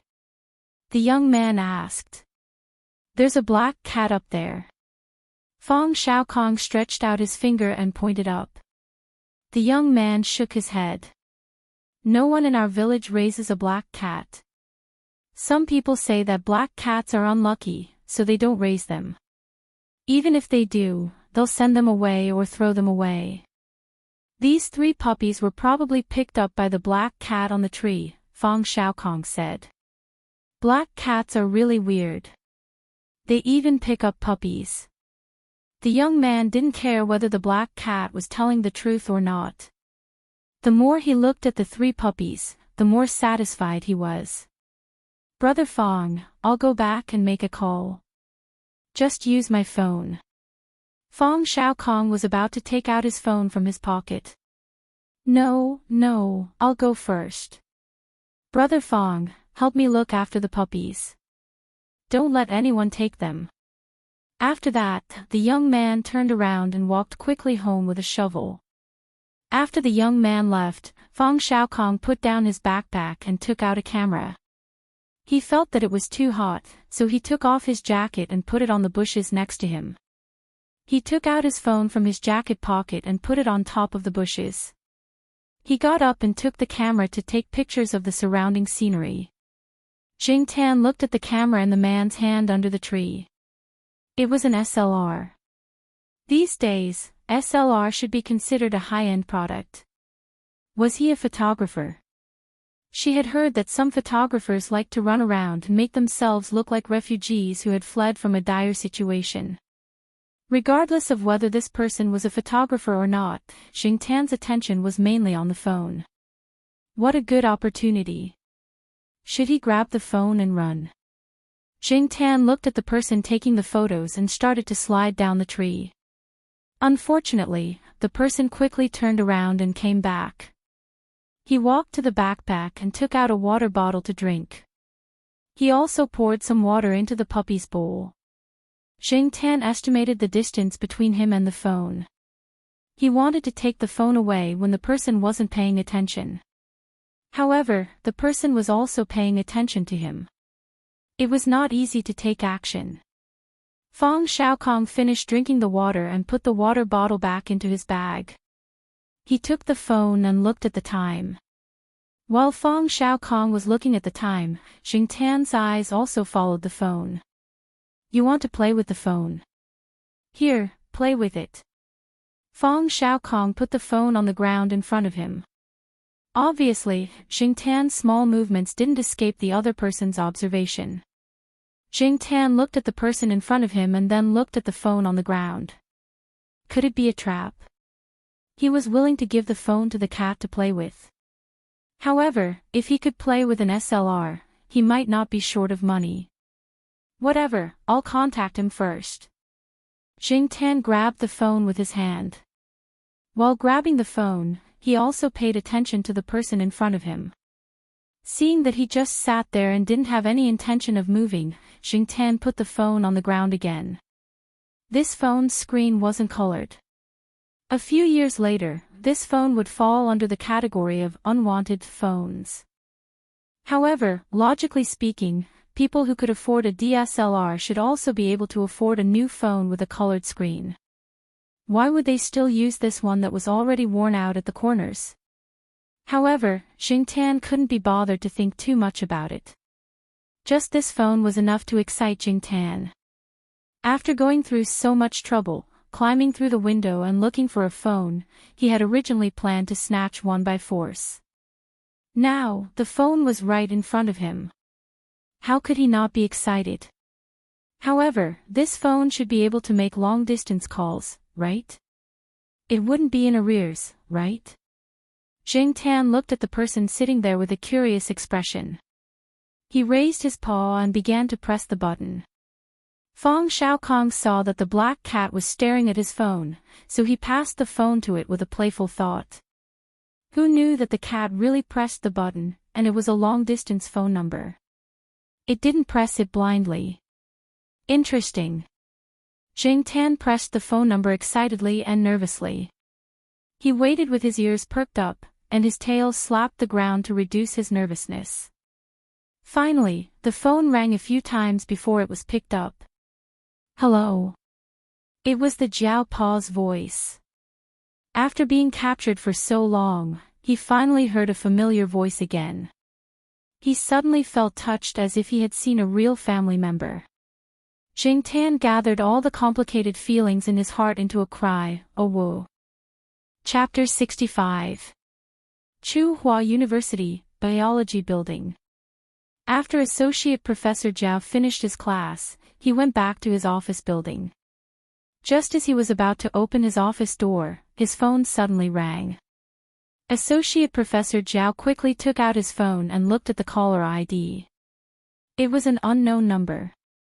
Hello. Ow wow. Associate Professor Zhao froze for a moment when he heard the cat's ghost-like howl from the other end of the phone. Then, a bright smile appeared on his usually calm face. A few young female teachers walked over and saw Associate Professor Zhao's dazzling smile. They thought that Associate Professor Zhao might not lose to Professor Ren in terms of appearance. Associate Professor Zhao looked around. This was a teacher's office and there were always people walking in and out of the hallway. It was inconvenient for him to talk, so he quickly took out his keys and opened the office door. He was so happy that he tried a few times to insert the key into the keyhole. After Associate Professor Zhao entered the office, he closed the office door and threw an important meeting note onto the table. Black charcoal.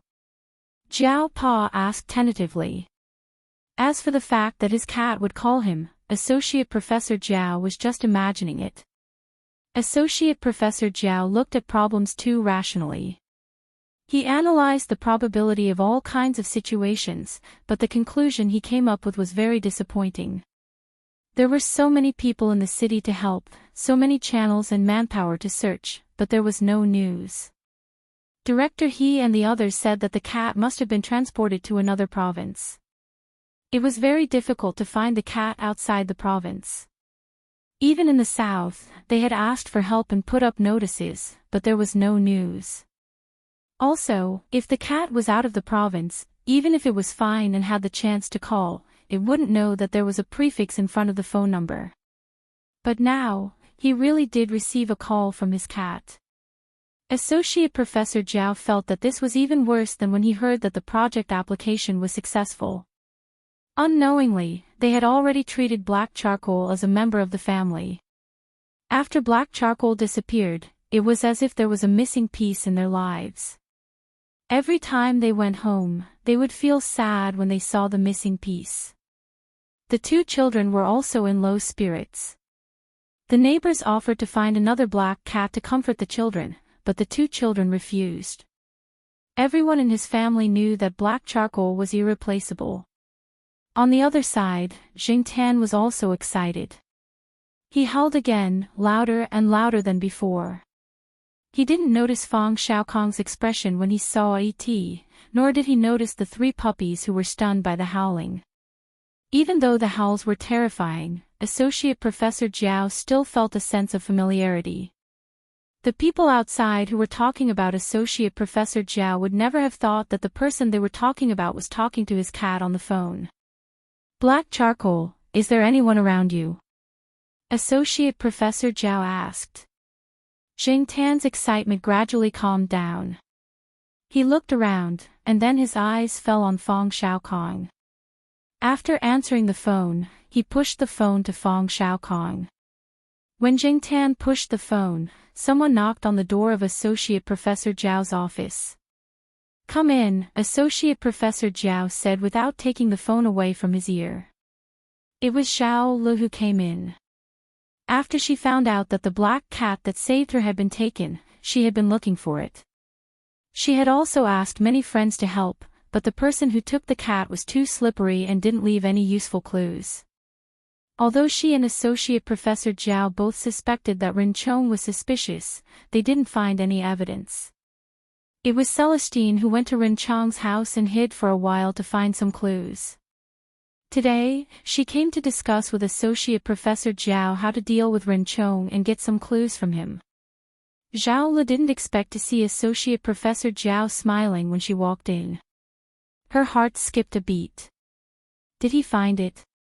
At Jingtan's office, Fang Xiaokong was very confused by the cat's behavior. He looked at the screen of his phone and saw that it was still in the middle of a call, so he picked up the phone. Hello. Associate Professor Zhao heard the voice and didn't have time to talk to Zhao Lu. After introducing himself and the identity of the black cat, he asked a series of questions. As Fang Xiaokong answered the questions, he also learned about the general situation. He was surprised to encounter such a situation. There was actually a cat that called home. In the office, Zhao Pa wrote down Fang Xiaokong's name on a piece of paper when he heard his introduction. Fang as in square and round, Xiao as in 2 ears, Kong as in health, Fang Xiaokong. Third Uncle Fang. Zhao Lu asked. Although Zhao Li's voice wasn't loud, the area around the citrus garden was too quiet. Everyone could hear what Zhao Li said on the other end of the phone. Feng Xiaokong also heard Zhao Li's words. Feng Xiaokong was the third child in his family. He had 2 older brothers. Someone who could call him third Uncle Feng must be an acquaintance. Who's that? Feng Xiaokong asked. Associate Professor Jiao looked at Zhao Lu and handed the phone over. Is that really third Uncle Feng? I'm Zhao Lu. Zhao Lu told him about Jingtan, then said that the black cat had helped him a lot. He hoped that Feng Xiaokong could help him.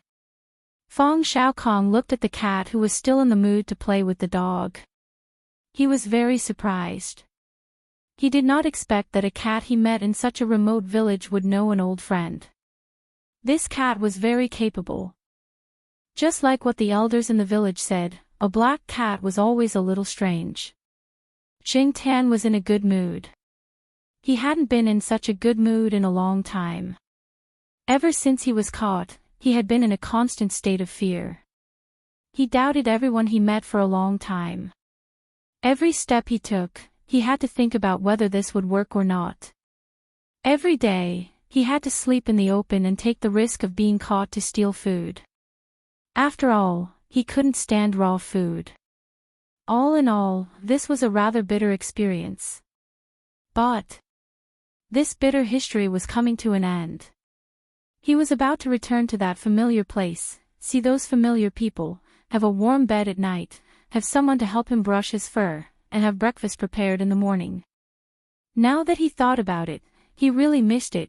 While Zhao Lu and Feng Xiaokong were discussing how to bring the cat back to Chuhua City, the Jiaopod gestured to Zhao Lu, then said softly, Ren Chong. Zhao Lu reacted quickly. Even if the cat was brought back, if Ren Chong wasn't dealt with, the cat-catching incident would happen again. You mean, I'm relieved to know that it's safe and sound. Since Mr. Fong is an acquaintance of Miss Xiao and can be trusted, then there's no rush to bring black charcoal back. Mr. Fong, please take care of black charcoal first. We'll talk about it after we've settled things here. Zhao Lu nodded and explained the situation briefly to Feng Xiaokong. Feng Xiaokong expressed his understanding. Okay, I'll take the cat and walk there slowly. It'll take at least 10 days to half a month. Take the cat. 10 days to half a month. Does that mean that it'll take at least 10 days to half a month to get back to Chuhua? Jingtan's excitement was doused with a bucket of ice dregs. Why? Even if they couldn't take the train, it wouldn't take too long to drive back. Why would it take 10 days to half a month? Jiao Pa told Jingtan to follow Feng Xiaokong obediently over the phone. Third Uncle Feng would take him back to Chuhua. At the moment, Chuhua couldn't send anyone over to pick up Jingtan. There were still things to deal with there. Even though the Jiaopa didn't explain much, Jingtan could still analyze the reason from his words. Jingtan expressed his understanding. It was for his own good. He didn't want to face people with bad intentions once he got back. Feng Xiaokong looked at the cat in front of him, who was listening to the phone attentively. Even third Uncle Feng, who boasted that he had seen the world and seen many strange things, couldn't help but be amazed. That cat's father was also special. He actually explained so much to a cat. If it were someone else in this village, they would probably be thinking about how to exorcise demons and ward off evil spirits. After the phone call, Jingtan was less wary of Feng Xiaokong. Since Feng Xiaokong was someone Zhao Lu knew, and he had Zhao Li's guarantee, Jingtan didn't need to spend so much effort on guarding against him. At this time, the young man from before also ran over after the phone call. He said that he would drive out tomorrow and bring the 3 puppies to his friend. Knowing that the 3 puppies were settled, Jingtan was completely relieved. From the conversation between Feng Xiaokong and the young man, he knew that the person who was going to adopt the 3 puppies was a good person. That night, Jingtan followed Feng Xiaokong to the young man's house. Of course, Jingtan hid in his backpack. The people in this village didn't like black cats. He was afraid that the landlord would be unhappy if he found out. As for the 3 puppies, the young man also put them in cages and carried them back.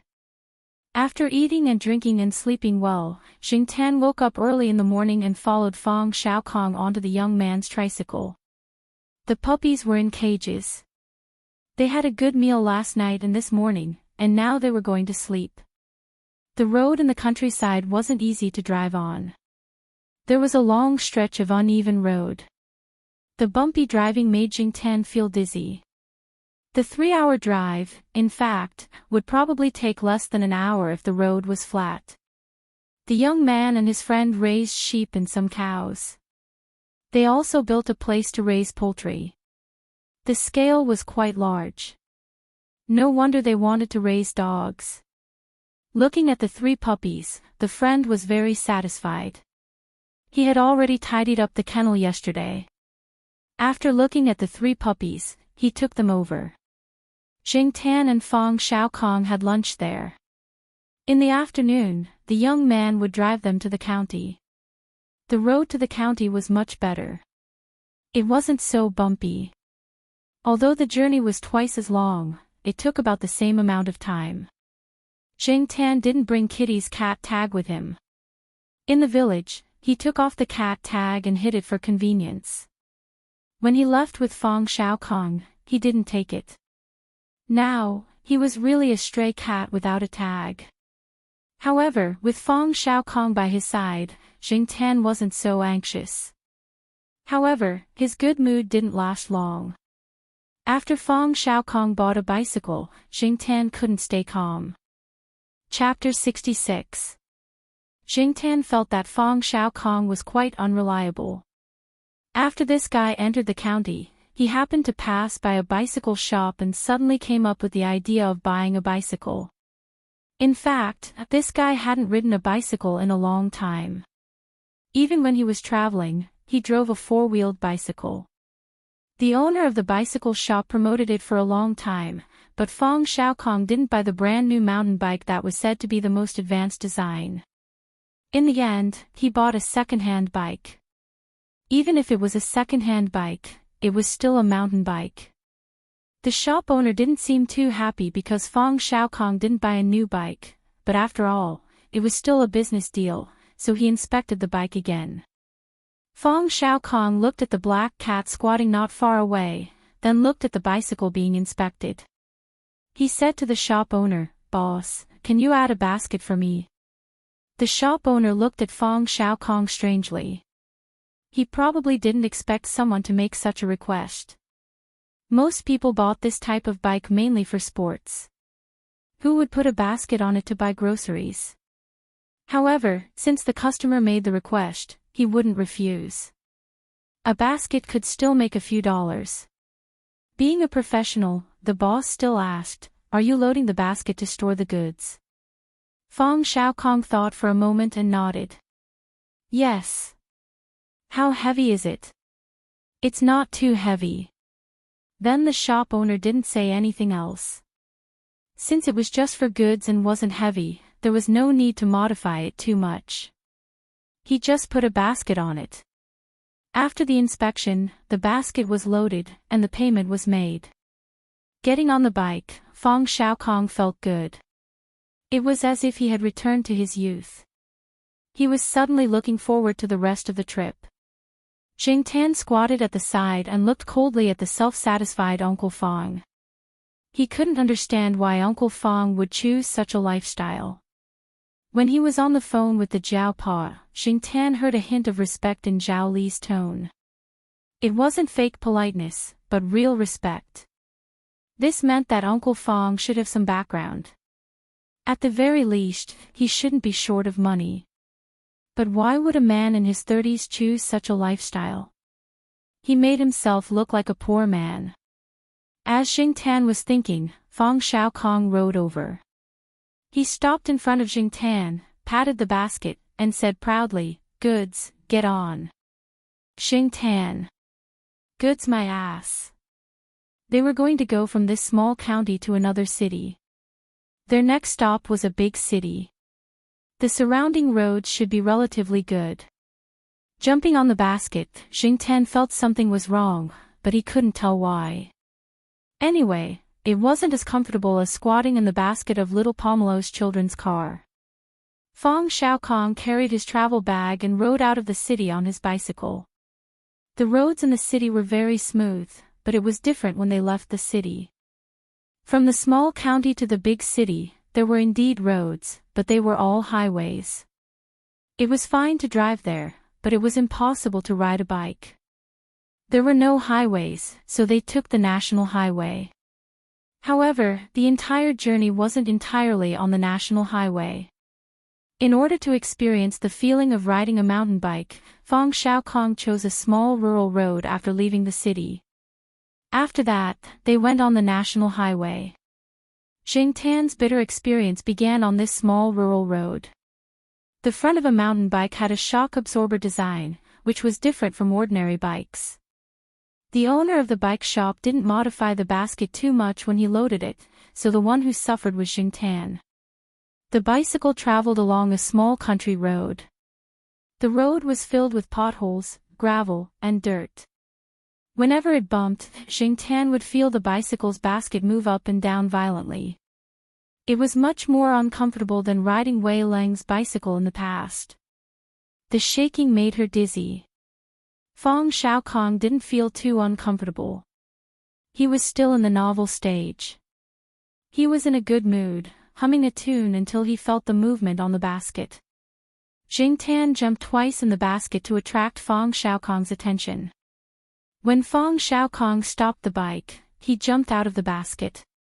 When he landed, he was still a little dizzy and almost couldn't stand straight. What's wrong? Feng Xiaokong looked at Jingtian, who was squatting on the side of the road and pulling at his ears with an unwilling expression. Then he looked at the basket, raised his hand to push the basket twice, and looked at the front fork of the bike. He suddenly remembered what the owner of the bike shop asked. So this was the main problem. Is the basket uncomfortable? Feng Xiaokong thought for a while. Why don't you just squat in my bag? In the end, Jingtian didn't squat in the big travel bag. Instead, he stood on top of the bag. He had claws to hook onto the bag so that he wouldn't fall, and he wouldn't sway like he did in the basket. He could even step on Feng Xiaokong's head twice. Feng Xiaokong, who had his head stepped on, thought that the cat must have done it on purpose. No wonder people said that cats were vengeful. He should buy a hat the next time he went to the city. Otherwise, the cat would really rebel. He, third young Master Feng, had never been stepped on like this before. After getting out of the village road and onto the national highway, the feeling was much better. There was no more bumping, and Jingtian could even take a nap on the bag. Jingtian was comfortable, but Feng Xiaokong gradually felt tired. After the novelty wore off, he began to feel tired.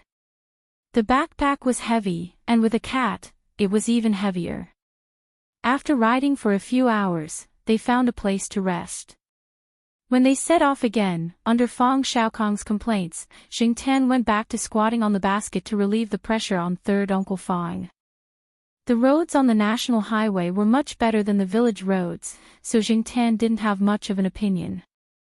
Just like that, they rode and stopped, and they didn't enter the city until evening.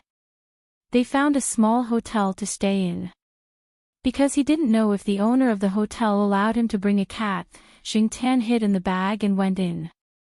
The room wasn't big. It was a single room. The other facilities were quite complete. After riding for half a day, Feng Xiaokong was so tired that he almost collapsed. However, before he collapsed, he took out his digital SLR camera and looked at the photos he took today. He also took out a small notebook to make some notes. While Feng Xiaokong was organizing the photos and notes, Jingtian ran to the bathroom. He filled the bathtub to the brim and adjusted the temperature of the water. Then, he started to take a bath. He hadn't taken a bath in a long time. In addition, he was too tired from riding the basket today. Jing Tan decided to take a good bath. His main purpose was to drown the fleas on his body. Jing Tan was helpless about fleas. They couldn't be eradicated. Even if he didn't come into contact with other animals, he could still get some in the grass. He squeezed some shower gel, rubbed it casually, and started to swim. Based on his current size, this bathtub could indeed be used as a small swimming pool for Jing Tan. It was better when he was a human. He wouldn't attract so many fleas. Jing Tan sighed in his heart. When Feng Xiaokong finished organizing his things and went into the bathroom, he saw the black cat swimming in the bathtub. It looked very comfortable. Damn, it even squeezed shower gel. Feng Xiaokong had friends who also owned cats, so he had heard that most cats didn't like to take baths. Just as Xiao Lu said, this cat was very special. Black cats were really strange. Feng Xiaokong thought to himself. After Jing Tan finished bathing, he found a hairdryer and dried his fur. The hairdryer was placed on the table. He turned on the button and set it to hot air. Then, Jing Tan constantly adjusted the angle to dry his fur. It was a little troublesome. As long as it could solve the problem, it was fine. When Feng Xiaokong came out of the bathroom, he looked at the only bed and the black cat lying in the middle. He was speechless for a long time. The cat's habit of occupying territory was really king annoying. The next day, the man and the cat slept until almost noon. Jing Tan was fine. After taking a bath and getting rid of the fleas, he also had a good sleep and was full of energy. Feng Xiaokong, on the other hand, felt some intense pain in his neck and back. His spine also hurt, the after effects of riding a bike. Riding a mountain bike for a long distance also required attention. From the bike to the rider's posture, there were rules. Feng Xiaokong didn't know anything, so it was natural for him to be like this.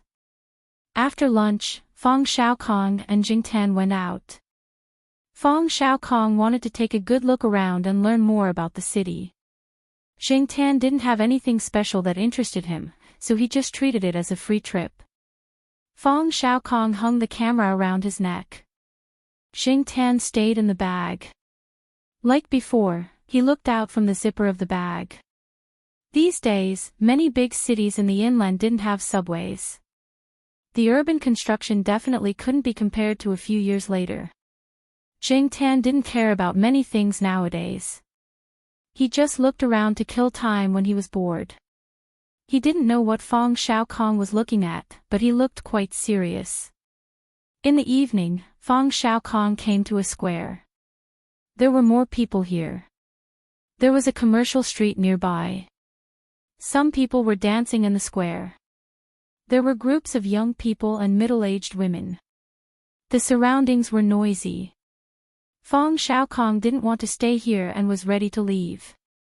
Before leaving, Jing Tan's attention was attracted by the sound of a guitar and strings. Feng Xiaokong obviously noticed it too. He walked over. In the corner of the square, a few young people were singing. There were also people around watching, but not many. Some people even threw coins in front of them. Feng Xiaokong watched for a while. When they were resting, he went over to chat.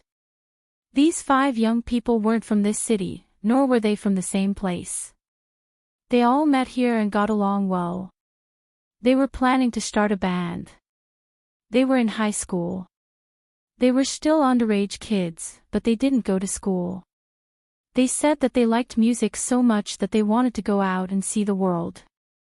In many people's youth, they would have a dream of being a vagrant complex. This kind of vagrant was a yearning for freedom and the pursuit of dreams. It seemed that nothing could stop the young, restless, and ignorant heart. Jing Tan vaguely remembered seeing a vagrant singer in his 20s. He carried a guitar every day and sang in every corner of the city. Sometimes, he would be invited to sing in small bars. When people talked about vagrant singers, they had the impression that they had no fixed place to stay and wandered around. Jing Tan only had a poor back view of the vagrant singer. He didn't have many memories of him. At that time, Jing Tan often went to clubs, KTVs, and other places. He didn't have the leisure to listen to street performers. He also had a disdainful attitude towards vagrant singers. Occasionally, he would act as a philanthropist in front of beautiful girls and give them some money. He didn't treat it as a kind of spiritual enjoyment. In the end, it was just an occasional pastime. What I need is everyone's appreciation, not pity. We're not as unkempt as people think. We don't have a few lice in our hair. We're the so-called street art. The young man who was chatting with Fang Xiaokong said, sharing his thoughts. Then how much money do you guys make every day? Fang Xiaokong asked. The young man scratched his head, a little embarrassed. Not sure. When I was alone, I didn't make much. It took me a few days to get enough money for a bus ticket. Now it's better. We'll just sing here for a while. The day before yesterday, we contacted a small bar. We'll sing there later. It's still early. Singing here is just for practice. Fang Xiaokong looked at the coins on the ground thoughtfully. Before he left, he found a shop and rented a guitar. It was not a very good guitar, and it was not as good as the ones in the hands of the children. At night, when he returned to the small hotel, Fang Xiaokong tried the guitar. At first, he was a little shaky, but gradually he became proficient. Obviously, he had practiced before. Jing Tan was about to go to bed when Fang Xiaokong called him over. Black charcoal, let's go perform tomorrow. Jing Tan was speechless. Why would this guy suddenly have such an idea? I heard that a lot of people perform with their pets. They make a lot of money. Here, I've specially prepared this for you. As he spoke, Fang Xiaokong took out a glass can that he had finished eating. In his other hand, he picked up a metal spoon from who knows where. He knocked the can with the spoon, making a crisp ding sound. Looking at the can and the spoon, Jing Tan roughly knew what Fang Xiaokong wanted him to do. However, at this time, he pretended that he didn't understand. Seeing that the cat in front of him didn't respond, Fang Xiaokong thought to himself, that's not right. Zhao Le said that this cat can understand human language and is very capable. If you want to express something, you can just say it directly.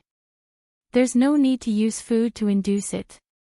After a moment of silence, Fang Xiaokong said, didn't they say that you're very smart? Don't you know how to do this? It's not as magical as Zhao Le said. Provocation didn't work. Jing Tan continued to lower his head, pretending that he didn't know. How about this? You see, I don't have much pocket money. Look at the small hotel we're staying in now. The conditions are too bad. Tomorrow, we'll perform on the streets. If we make more money, we'll stay in a better hotel. The kind with double rooms. Each of us has a bed. It's spacious, not crowded, and we don't have to fight for pillows and blankets. What do you think? Jing Tan really thought about it this time. Just because Fang Xiaokong said that he didn't have pocket money didn't mean that he didn't have money.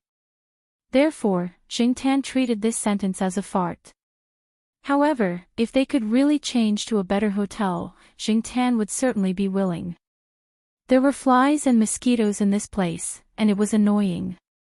Also, if we make money, we'll take a bus to the next city. We won't ride a bike. Jing Tan looked at Fang Xiaokong. He believed that they wouldn't ride a bike. Fang Xiaokong had suffered a lot riding a bike. He didn't want to ride a bike anymore, but he used it as a condition. However, if that was really the case, Jing Tan was willing to give it a try. He was afraid that Fang Xiaokong would suddenly decide to walk on foot. That would be terrible. Today, he saw Fang Xiaokong shopping in a shop that sold tents. He probably did have that idea. Fang Xiaokong knocked on the glass jar twice with a metal spoon. Then, he placed the spoon in front of Jingtan, waiting for Jingtan to make a decision. Jingtan poked at the metal spoon. Even if he was willing to give it a try, this metal spoon wasn't easy to hold. Oh, there's also this. Fong Xiaokong took out a rolled-up paper tube and stuck it on the metal spoon with transparent tape. The paper tube was just enough for Jingtan to put one of his arms in. Jingtan looked at Fong Xiaokong. This guy really came prepared. He put his arm into the paper tube. When he raised his arm, he also raised the metal spoon and knocked on the glass jar. Ding! There was a crisp sound. Yes, yes, just like that. Here, I'll sing a line, and you knock it. Fong Xiaokong plucked the metal strings of his guitar and began to sing. Twinkle, twinkle, twinkle, twinkle, twinkle, twinkle, Jingtan. So retarded. Seeing Fong Xiaokong looking at him, Jingtan took a deep breath and knocked the spoon over. Ding! Very good. Continue. The sky is full of little stars, ding. Hang in the sky and shine, ding. They practiced until 11 o'clock. The person next door couldn't take it anymore and knocked on the door to scold them. Only then did the man and cat stop. The next day, Fong Xiaokong asked Jingtan to continue practicing with him. After lunch, they took a nap and went out at 4 o'clock. The sky wasn't dark yet, but there were already more people at the square. In the corner, the 5 young people he saw yesterday were there again. After making some adjustments, they began to sing. The songs they sang included popular music and classic songs from the past. They were all songs that young people liked and were full of energy. Fong Xiaokong looked over there, then found a place where there was no one and put the prepared paper box in front of him. There was an opening on the paper box. Jingtan felt that it was like a donation box, and he was the poor cat that needed everyone to do good. People around saw the situation and came over. Fong Xiaokong was wearing a hat, and he hadn't shaved his beard in the past few days. It was hard to see his original appearance. Jingtan felt that he must have done it on purpose. After putting away the paper box, Fong Xiaokong put the glass bottle aside, then took out his guitar, leaned against a lamppost, and began to strum. The curious gazes of the people around made Jingtan's face hot. Whether he was a human or a cat, he had never performed in front of so many people. This made him very embarrassed. It was okay when he was in the hotel, after all, no one was looking. But now, with so many people looking at him, Jingtan felt that the iron spoon weighed 1,000 pounds. He really didn't want to touch that thing. Not far away, the 5 young people finished singing "Glorious Years," and also noticed them. Hey! It's about to start. Fong Xiaokong reminded Jingtan. Jingtan pulled his ears. It didn't seem good to leave now. It felt like he was running away. After mentally preparing himself, Jingtan put his arm into the paper box of the iron spoon. More and more people gathered around out of curiosity. Fong Xiaokong also began to strum the guitar. His skills were not very good in the eyes of the young people. After a prelude, Fong Xiaokong's heroic voice sounded. Walking in all directions, the road is long and the river is long. Jingtan braced himself and lifted the iron spoon to hit the glass bottle. Ding! Hazy and hazy, a village and a village, ding! Watching the setting sun come back, ding! The earth is not old, the sky is not desolate, the years are long and long. When Fong Xiaokong sang the first line, one of the young people who was drinking water spat it out. No one would have thought that this uncle would actually sing this song while playing the guitar. The playing was terrible, and the singing was terrible, but more and more people gathered around. And many people began to throw money into the paper box. Jingtan felt like an idiot. No, he and Fong Xiaokong were both idiots. Chapter 67. In a big city, the city square was always bustling at night. Music from the shops, various mobile advertisements, dynamic hip-hop tunes, and ethnic customs of old ladies. But tonight, more and more people gathered in the corner that people usually didn't pay attention to. Hey, let's go and see. There's a cat knocking on a bottle over there. Knocking on a bottle. Yeah, I heard that it's a homeless singer's pet. The two of them are performing.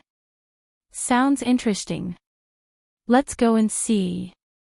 Mom, I want to see the cat knocking on the bottle too. Okay, let's go and see the cat knocking on the bottle. The people in the city didn't have so many scruples about the black cat. They came to watch for something new and for fun. People's living standards had improved, and they didn't have to worry about food and clothing anymore. They would try to find entertainment for themselves to pass the time. It was the first time in a long time that they saw people performing with cats in the square. And the coordination was really good. Jing Tan looked at the increasing crowd of onlookers. He lowered his head and looked at the glass bottle in front of him seriously, but he didn't look at the audience. For Jing Tan, even if he didn't have a good character when he was a human, he still cared about his reputation. He never thought that there would be a day when he would be reduced to performing on the street and being watched by people. Jing Tan could only feel lucky that this wasn't the era of advanced communication a few years later. Otherwise, his knocking on the bottle would be posted on the internet, and it might even be reposted many times. That would be even more embarrassing. Following the tune of Fang Xiaokong's broken voice and knocking on the glass bottle, Jing Tan sighed in his heart. How could time pass so slowly? It felt like hours had passed, but in fact, it was only 2 songs, less than 10 minutes. Jing Tan suddenly remembered something that Zhao Pa once said to Zhao Yuan: people have to learn to adjust themselves. When you don't want to face it but have to face it, you can try to change your mindset to comfort yourself. This will give you a better mentality to face the next challenge. Change my mindset and adjust my mentality. Jing Tan raised his head slightly and looked at the cardboard box that had been stuffed with an unknown amount of money. Looking at it from another angle, this money was earned by knocking on bottles, not by sneaking through windows and doors. Speaking of which, why didn't he feel guilty when he was stealing things through the window? Why did he feel embarrassed when he was working as a street performer to earn money? To put it bluntly, it was just a matter of face. This was also a very ridiculous and shameless attitude, but it was something that many people had. However, under the watchful eyes of the crowd, it was indeed very unnatural. Looking at Fang Xiaokong, who was singing enthusiastically next to him, he had already gone off-key and forgotten his lines several times, but wasn't he still singing cheerfully? It seemed that he still had to grind his skin a little more. In order to roam the Jianghu, one had to be thick-skinned. For the first time, Jing Tan understood the meaning of hard-earned money. His hands were sore from knocking on the bottles. Just as Fang Xiaokong was considering changing songs, Jing Tan switched hands. The onlookers gasped in amazement again. Aya, that cat can even switch hands. My cat can do this too. He's probably tired, so pitiful. An auntie dug in her wallet, walked to the cardboard box, and stuffed the money in her hand into it. With one person taking the lead, there was a second, a third. Fang Xiaokong sighed in his heart. A person's face was not as useful as a cat's. He had been singing for so long, and his voice was hoarse, but no one cared. Instead, the cat next to him got sympathy just by changing hands. That woman just now took out 100 yuan in one go. It seemed that the living standards of the people in this city were indeed good. After singing 2 more old songs, Fang Xiaokong came to an intermission. At this time, someone came over to talk to Fang Xiaokong, asking him where he was from, where the cat came from, why he wanted to come here to sing, and so on. Jing Tan was too lazy to listen to Fang Xiaokong's nonsense. This guy was not telling the truth, and he was trying to trick people into sympathizing with him. As for the enthusiastic aunties around him, Jing Tan could not stand it. He climbed up a tree next to him, and no matter how the people below called him, he did not come down. Sometimes, Jingtan did not understand why people liked to call cats Mimi when they saw them, regardless of whether the cat was male or female, or whether the cat had a name or not. The first person to call a cat that way was really King Talented. In the past, this word was only associated with big-breasted girls in Jingtan's dictionary. However, ever since he became a cat, he did not know how many times he had been called that. Every time he heard this word, no matter who it was, Jingtan would turn his head and walk away. Therefore, after the aunties below shouted Mimi at Jingtan, Jingtan's ears twitched, and he decisively climbed up the tree. While Jingtan was hiding from the enthusiastic aunties, and Fang Xiaokong was talking nonsense, the 5 young people singing in the corner were also talking. Is it the guy from yesterday? That uncle came to ask us questions yesterday. I didn't expect him to come with a guitar today. That uncle. I think I saw a camera hanging around his neck yesterday. It's a DSLR camera. Yes, a digital DSLR camera. That thing is quite expensive. The reason I remember it is because of his camera. After saying that, the 5 people were silent for a while, and then one of them said, "Damn, so this uncle actually has nothing better to do, so he came to steal business from us." When young people did this occasionally, it was called rebellion or curiosity. But if a man in his late 40s did this kind of thing, people would think that he was crazy. Actually, the important thing is that black cat, right? I suddenly feel like I've been hit, one of them said. The oldest one, Jean, was the lead singer of this newly formed band, and also the boss of this new band. He greeted the people with different thoughts and prepared to continue singing. At this time, a woman with heavy makeup came over and greeted them. They knew this woman. She was the relative of the owner of the small bar who had invited them to sing. She had just come to shop and received a call from the owner of the bar, so she brought a message. After saying that, she flipped her hair and walked away in her thin high heels. She really looked down on these street performers. The message that the woman brought over was mainly to tell them that they did not have to go tonight. Another band that was singing in front of them was celebrating a birthday, and they were going to book the whole place. It was estimated that they would sing until the wee hours of the morning. The 5 young people did not look good. However, since leaving home until now, they had encountered a lot of things, and they had encountered similar situations. They had no money and no reputation now. To put it bluntly, they were nothing. They could not blame others for looking down on them. As the bassist of this new band, the young man stood aside and did not speak. He did not like to talk much. He strummed the bass in his hand, and the music was a little tired and struggling. Hey, you guys! Just as the 5 young people were thinking about what to do for the rest of the night, Fang Xiaokong came to them and told them about his plan. Ensemble. As the lead singer and leader of the band, Jean was a little surprised. Yes, ensemble. Of course, my level is limited, but I still have this understanding. So, it's not me who will work with you. As he spoke, Fang Xiaokong pointed to Jingtan, who was squatting in the tree and looking up at the stars. It will come over and join you. How about it? Jean thought about it. From the situation just now, he knew that the cat could attract people. Of course, it would be okay if everyone came over and cooperated.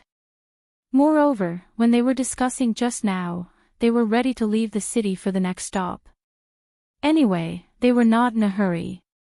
After making the decision, Jean nodded. I have no problem. What about everyone? The other 4 did not object. They were very happy to have such a special experience before leaving. They had never worked with a cat before.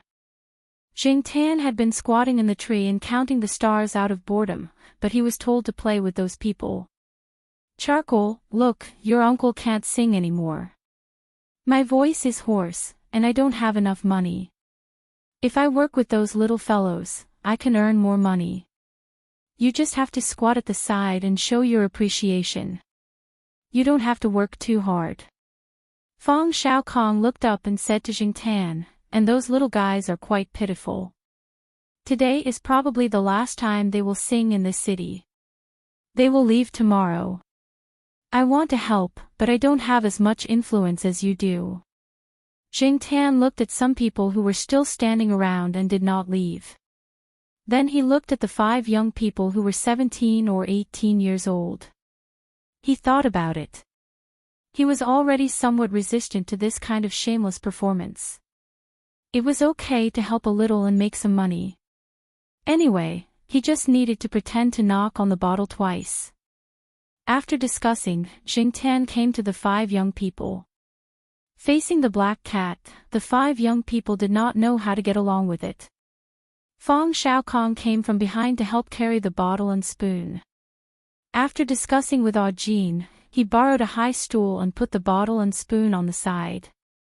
Jingtan jumped onto the high stool. This time, he felt better than at the beginning. He was more shameless and adjusted his mentality. Isn't it just knocking on the spoon twice? What's the big deal? Seeing that they were ready to start again, the crowd slowly gathered again. It was only 8:00.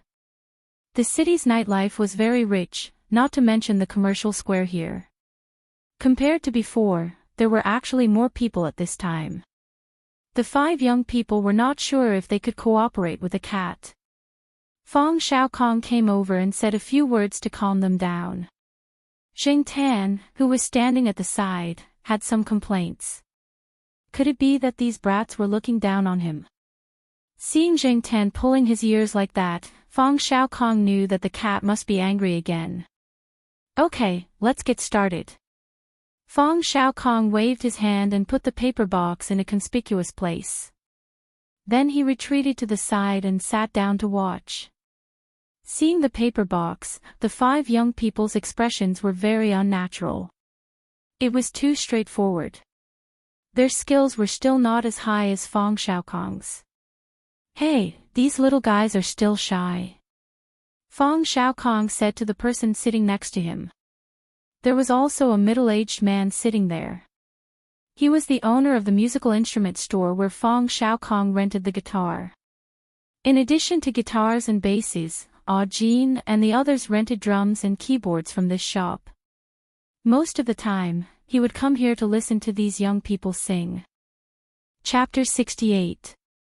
The 5 of them had worked together for a while, so they could understand each other with just a few syllables. Jin plucked the guitar in his hand, signaled everyone to get ready, paused, and looked at the cat on the stool next to him. Jingtan was already impatiently wagging his tail. Wasn't it just singing a song? Did they need foreplay? Dilly-dally. To be on the safe side, their first song was not fast, and the rhythm was similar to Fang Xiaokong's. Of course, it was definitely not like Fang Xiaokong's style. Jingtan knocked on the glass bottle again and again.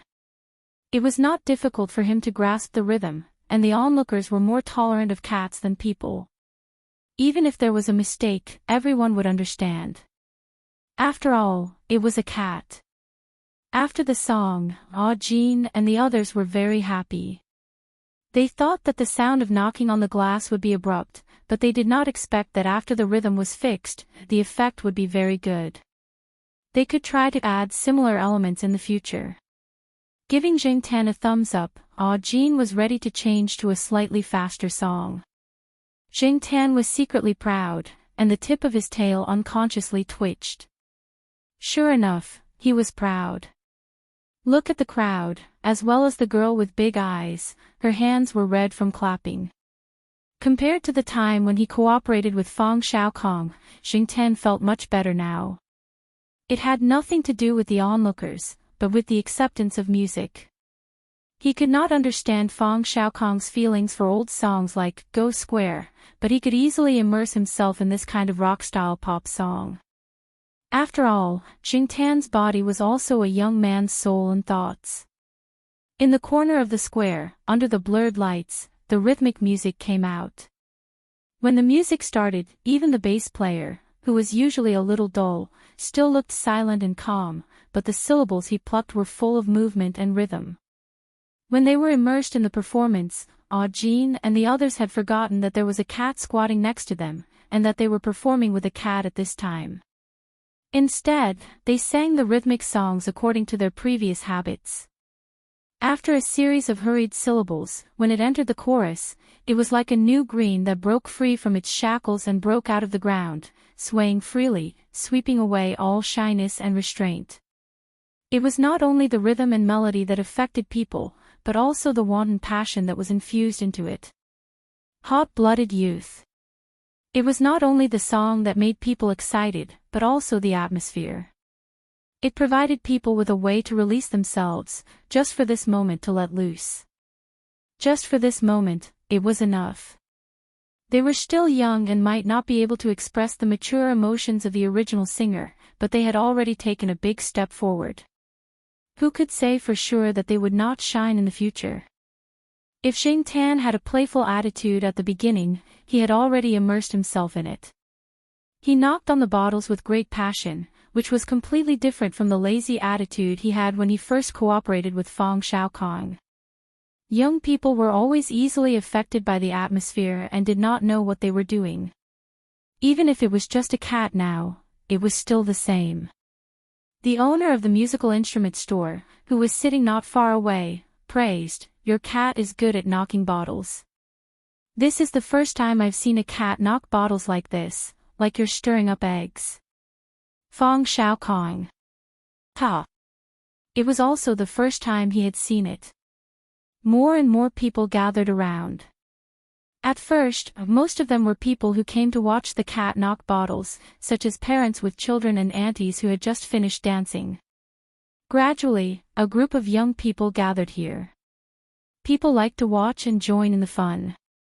Seeing that there were so many people here, everyone came over. Then, they were affected by the atmosphere.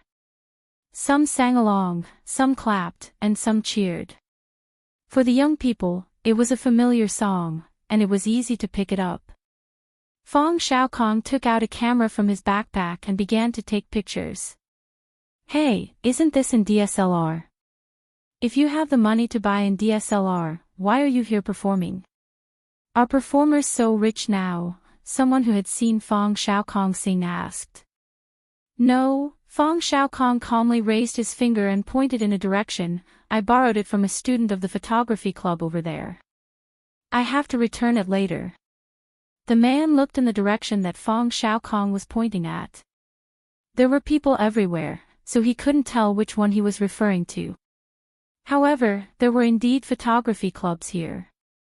Every once in a while, someone would come here to hold a student photography exhibition. Shaking his head, the person did not say anything else. When Jing Tan was tired of knocking, he would switch to his left hand. After a while, he would switch back. He had a lot of fun, and when he knocked bottles, he would look at the cardboard box from time to time. Seeing people constantly putting money into the cardboard box, Jing Tan was even happier. They did not leave until after 10 o'clock at night, when there were fewer people in the square. Jing Tan threw the iron spoon away and rushed to the cardboard box to take a look. The light was not good, so he could not see how much money was inside. However, it should be enough to pay for the car and the hotel. When Jean was packing up after the event, he still hadn't calmed down. "For a moment just now, I felt like I was a celebrity. So many people supported me and cheered for me. It was just like the dream I had back then. Yes, that feeling was so good." The others echoed his sentiments. The owner of the music store went over to talk to them. Tomorrow, these boys would go to the north. He wanted to encourage and teach them a lesson now, so that they would not be unable to get out of a bad situation in the future. There was still a long way to go. Fang Xiaokong did not immediately calculate the money in the box. After the show, he sealed the box, helped the boys pack up their equipment, and carried it to the music store. He also calculated the money in the store. 3,600. Jean and the other four were shocked. Usually, when they sang in the square, they would only earn a few dozen yuan an hour. When they were alone, it was even less. Therefore, they usually just regarded singing in the square as an experience, a kind of training for themselves. They did not expect to make much money from it. However, the number now made them unable to believe it. They were not from a serious school, nor were they famous. They were just novices. After experiencing street performances, this money was really a lot for them. Fang Xiaokong took 1,800 yuan and handed the rest to Jean. Here, we agreed to split it 50-50. Well, Mr. Fang, your money is also in there. You should take more, Jean said. Even if they knew that they had made more money this time, they also understood that without the black cat, they would not have been able to successfully attract the attention of so many people in the square. That's it. Let's go. Without further explanation, Fang Xiaokong stuffed the money into his bag and walked out with his bag on his back. Jing Tan also hurried to follow. He had no objection to Fang Xiaokong's distribution. After all, Fang Xiaokong was not poor, and 1,800 yuan was enough for a car and a hotel. He did not need a 5-star hotel, as long as it was better than the previous small hotel. Thanks, Brother Cat. Jean raised his hand and shouted. Jing Tan wagged his tail and did not look back. They still had things left in the small hotel. They originally wanted to check out, but the landlord said that they had to check out before noon. After that, they would have to stay for another day. In order to leave the small hotel as soon as possible, Jing Tan poked Fang Xiaokong in his backpack, hoping that this guy would just check out. After all, he had made money by singing tonight. In the end, Fang Xiaokong did not pay a dime. He only gave away the second-hand mountain bike. Since he was not going to ride it again, he might as well use it for the last time. After leaving the small hotel, the man and the cat went to the nearest 4-star hotel. In order to get there faster, Fang Xiaokong was going to take a shortcut. There was a small path there, so there was no need to take a detour. There were street lights on the side of the road, but it was too late and there were not many people at this time. As they walked, Jing Tan's ears twitched. He looked out from the zipper of his backpack and saw 2 sneaky figures behind them. Were they robbers? No matter if they were or not, they did not seem like good people. Jing Tan poked Fang Xiaokong. Got it, Fang Xiaokong said in a low voice. Since Fang Xiaokong said that he knew, Jing Tan did not remind him anymore. Instead, he focused his attention on the 2 people behind them. After confirming that there were only 2 people, Jing Tan breathed a sigh of relief. If there were only 2 people, it would be fine. If there were more, he would not be able to handle it. The 2 people were getting closer and closer, and they were holding a steel pipe in their hands. It was obvious that they were not good people. When one of them came closer, Jing Tan jumped out of his backpack and clawed at the man's face. Then, with his flexibility, he dodged the man's swing. He jumped up and kicked the man twice. This time, he used his real strength and both kicks landed on the man's lower body. Motherf asterisk Kerr, you actually want to rob me of the hard-earned money that I earned by shamelessly performing? Do you want to die or do you want to die? Another kick. Jing Tan thought that since he was not going to stay here for long, there was no need to hide. He would leave tomorrow. Even if these people wanted to take revenge on him, they would not be able to find him. When Fang Xiaokong knocked the other person out with his stick, he turned around and saw the cat kicking the man's crotch. The man who was kicked screamed as if he was castrated. The steel pipe in his hand had already fallen to the ground. After being kicked, the man lay on the ground and wailed. Jing Tan ignored him and looked at Fang Xiaokong. This guy was holding a baton. It seemed that he was prepared. Let's go. Don't worry about them. They are just hooligans, Fang Xiaokong said as he put away the baton. Jing Tan pulled his ears and jumped into Fang Xiaokong's backpack. They were almost at the hotel. Cats were not allowed there, so it was better to hide. Before they got out of the alley, Fang Xiaokong's phone rang. Yo, second brother, why are you calling me at this time? I haven't slept yet. I'm looking for a hotel. I just ran into some trouble. Someone wanted to rob me. Oh, I didn't hit him hard this time. I only hit him once. Also, you don't know how arrogant he was when he came out. He said, "Get out, leave the cat, and put the money box on the side." Oh, F***CK, don't you think he deserved a beating? This place is not safe. Tell your brother-in-law to be careful when he comes over. Kids don't even dare to come here. Jing Tan was speechless. That was F***king nonsense. Chapter 69. The next day, Jing Tan hid in Fang Xiaokong's bag and prepared to leave the hotel. The receptionist took a second look at Fang Xiaokong's big backpack. She probably didn't expect someone who looked so down and out to be staying in a hotel like this. She was still trying to guess what was in the backpack. "Sir, your backpack zipper isn't closed." The receptionist was trying to remind him out of kindness, but she couldn't finish her sentence because she had already seen the cat's whiskers through the unzipped opening. The receptionist opened her mouth and looked at Fang Xiaokong. The guy gave her a bright smile and swaggered away. After leaving the hotel, Jing Tan didn't feel too restrained. He jumped out and walked beside Fang Xiaokong. It was too uncomfortable to be in the backpack. "Yo, the car is here," Fang Xiaokong said. Jing Tan stretched his neck and looked. He didn't recognize which car Fang Xiaokong was talking about. There were too many cars parked in the hotel's parking lot. Fang Xiaokong walked towards a very ordinary-looking private car and raised his hand to greet the person sitting in the driver's seat. This was what Fang Xiaokong meant when he said, "Save on the fare." When Fang Xiaokong opened the car door, Jing Tan saw another person sitting in the back. He was about the same age as Fang Xiaokong, but this person looked more serious and dignified. It didn't matter if he was serious or not. Jing Tan just hoped that this person was reliable and didn't look like Fang Xiaokong. "Mayor Yuan, congratulations on taking office." Fang Xiaokong got into the car and sat down. He didn't care what the people next to him thought. He directly put the backpack with mud spots on the empty seat next to him.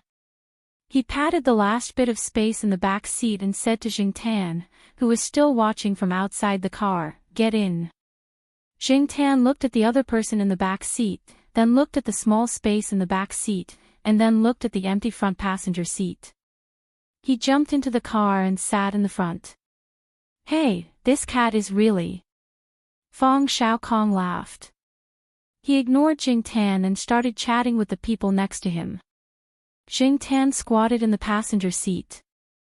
He felt that this spacious place was more comfortable than squeezing in with Fang Xiaokong's big backpack. Most importantly, the car didn't look like much from the outside, but the interior looked pretty good. It should have been modified. Looking at the driver next to it, he suddenly felt a sense of familiarity.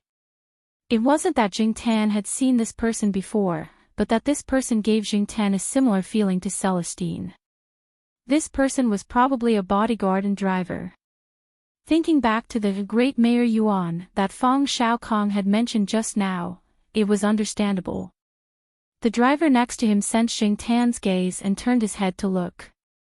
It was a bit inappropriate for the cat to squat in the passenger seat, but since the boss didn't say anything, he didn't say anything. It was fine as long as the cat didn't interfere with driving. But now, seeing the cat staring at him, and the look in its eyes didn't seem like something a cat should have, he felt a chill run down his spine. This cat was really F***king evil. The driver felt goosebumps all over his body, so much so that when the boss ordered him to drive, his reaction was slow for a few seconds. Shifting his gaze from the driver to the window, Xingtian leaned over the car seat and looked at the tall building outside through the window. Although his eyes were looking out the window, his ears were perked up. He listened to the conversation between Fang Xiaokong and the person in the back, because Xingtian had noticed that the two people were talking about the robbery incident last night. Fang Xiaokong took a document from Mayor Yuan and cursed, "These two people still have the nerve to sue me. Also, they obviously colluded with each other. I only hit one of them with a stick, and only once. The rest has nothing to do with me. If I had known, I would have beaten them until they couldn't even speak. They're just two punks, why are they acting so smug?" It turned out that the two people who had been beaten up by Xingtian and Fang Xiaokong last night had run over to sue Fang Xiaokong for malicious injury, and even mentioned attempted murder. "Then tell me about the injuries on that person's body." "A cat kicked him." Mayor Yuan pinched his eyebrows. He didn't expect to encounter such an incident as soon as he was transferred. "Anyway, it's none of my business." Fang Xiaokong threw the document in his hand aside and spread his hands.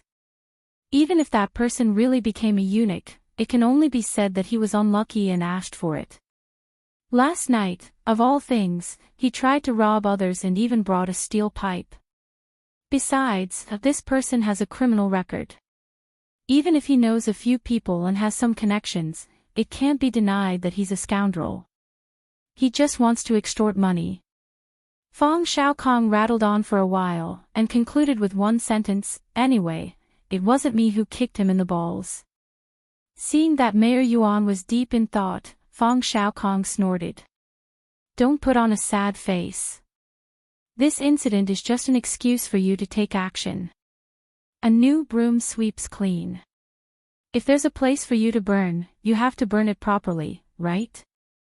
After saying that, Fang Xiaokong kicked the passenger seat. "Meaning, I have to take responsibility for the trouble you caused." Xingtian pulled his ears and pretended that he didn't know anything. After all, it was just a cat now. Who would believe that a cat almost beat someone into a eunuch? Even the beaten robber didn't dare to tell the truth. Who would believe the truth? Or maybe they felt that it was embarrassing to say it out loud, and didn't want people to know that it was actually a cat that almost made him into a eunuch. No matter what the situation was, Xingtian believed that the person in the back seat could solve it. It wasn't his turn to worry about it. After that, the two of them stopped talking about the two badly beaten robbers and started to talk about family matters. Xingtian wasn't interested in that. He looked out the window and estimated when they could leave the city. More than an hour later, the car stopped. Xingtian jumped out of the car. According to Fang Xiaokong, they would transfer to another car here. This car would send them all the way to Chuhua City. Therefore, Xingtian was very excited. He didn't have to walk, squat in the bicycle basket, ride on the little tricycle, or perform on the streets. Most importantly, it meant that he could return to Chuhua City very soon, and return to the peaceful family compound. Just thinking about it made Xingtian so excited that he couldn't sleep. Counting the days carefully, it had been more than a month since he was caught. Xingtian felt like a few years had passed in the past month. Using the word torture wasn't enough to describe how Xingtian felt about this experience. The car that sent Xingtian and Fang Xiaokong to Chuhua City was quite luxurious. There were some clean clothes and other things in the car. They were all for Fang Xiaokong. In the words of Mayor Yuan, pay attention to your image. Don't go there and become a joke. Xingtian wasn't sure who the joke referred to by Mayor Yuan was, but he was too lazy to guess. He just needed to know that he could return to Chuhua City. The driver of the SUV knew Fang Xiaokong. He was sent by Fang Xiaokong's second brother. Looking at the SUV driving away, Mayor Yuan sighed. He's almost 40 years old, but he's still less worrisome than a cat. If Jiao Pa knew how Mayor Yuan felt, he would definitely say, this cat is actually even more worrisome. After the SUV drove onto the highway, Xingtian would occasionally look at the signs on the highway. Fang Xiaokong was holding a map, and Jingtan would also look at it. Then, using the signs, he would estimate how far they were from Chuhua City. Originally, Jingtan thought that they would arrive at Chuhua City very quickly. However, Fang Xiaokong instructed the driver to take a detour. They could have taken a straight line, but they had to take a turn midway. They wanted to go to a city with a long history to see the scenery, take photos, eat some local snacks, and walk around for a few days. For the first 2 days, although Jingtan wasn't very happy, he was quite interested in eating, drinking, and having fun. However, after repeating the same thing, Jingtan wasn't happy. He wasn't in the mood to see the scenery. So what if the city had a long history? So what if the local snacks were delicious? So what if he was with Fang Xiaokong? Jingtan really didn't have the mood to walk around. However, the driver only listened to Fang Xiaokong. Jingtan couldn't do anything about it. He couldn't just let the driver take him, right? Since he couldn't change Fang Xiaokong's mind, Jingtan changed his method. When he followed Fang Xiaokong to a city on the way, Jingtan would ask Fang Xiaokong to buy some small souvenirs. If he liked the souvenirs, he would jump over and hug them. Then, he would wait for Fang Xiaokong to pay. Thinking of the colors and styles that everyone in the Zhao family liked, Jingtan picked a few of them. The driver who followed Fang Xiaokong went from being surprised to being calm, and then to being numb. He was already used to Jingtan picking souvenirs.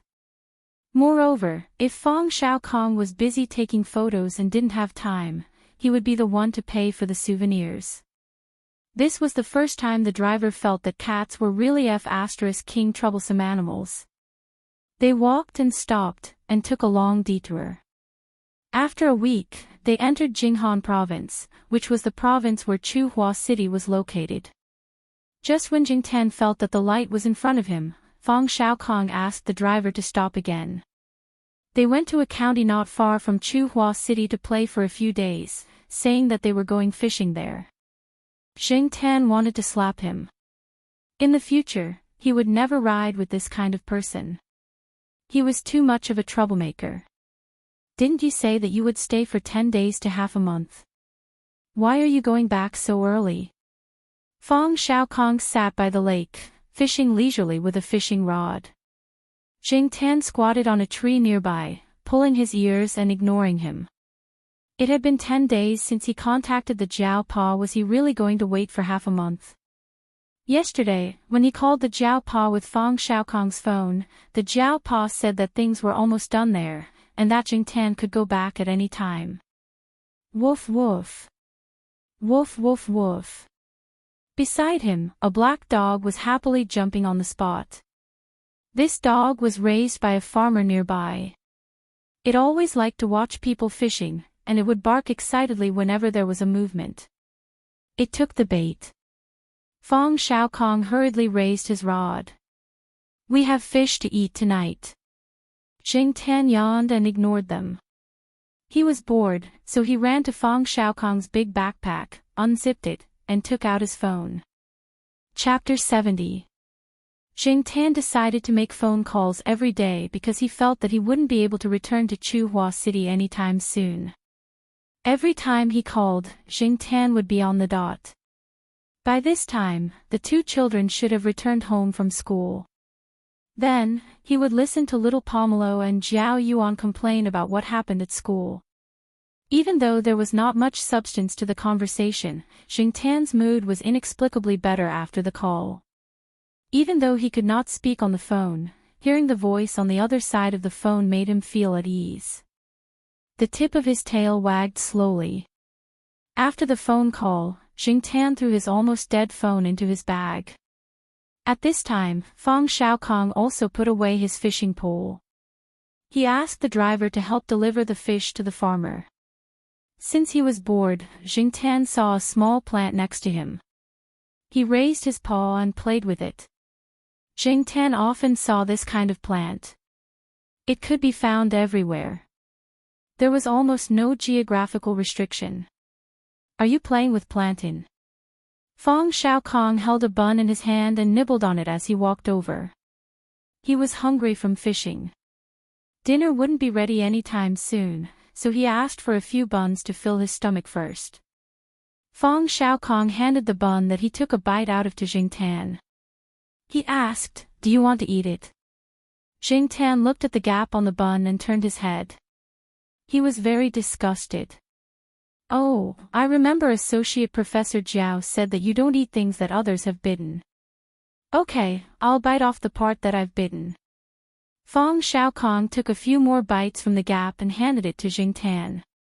"Do you want to eat it?" Jingtan. "Are you F***king insulting my intelligence?" "Forget it. This bun is pretty good. It's made with good pork." "I can tell." Fong Xiaokong finished the bun in his hand in a few bites.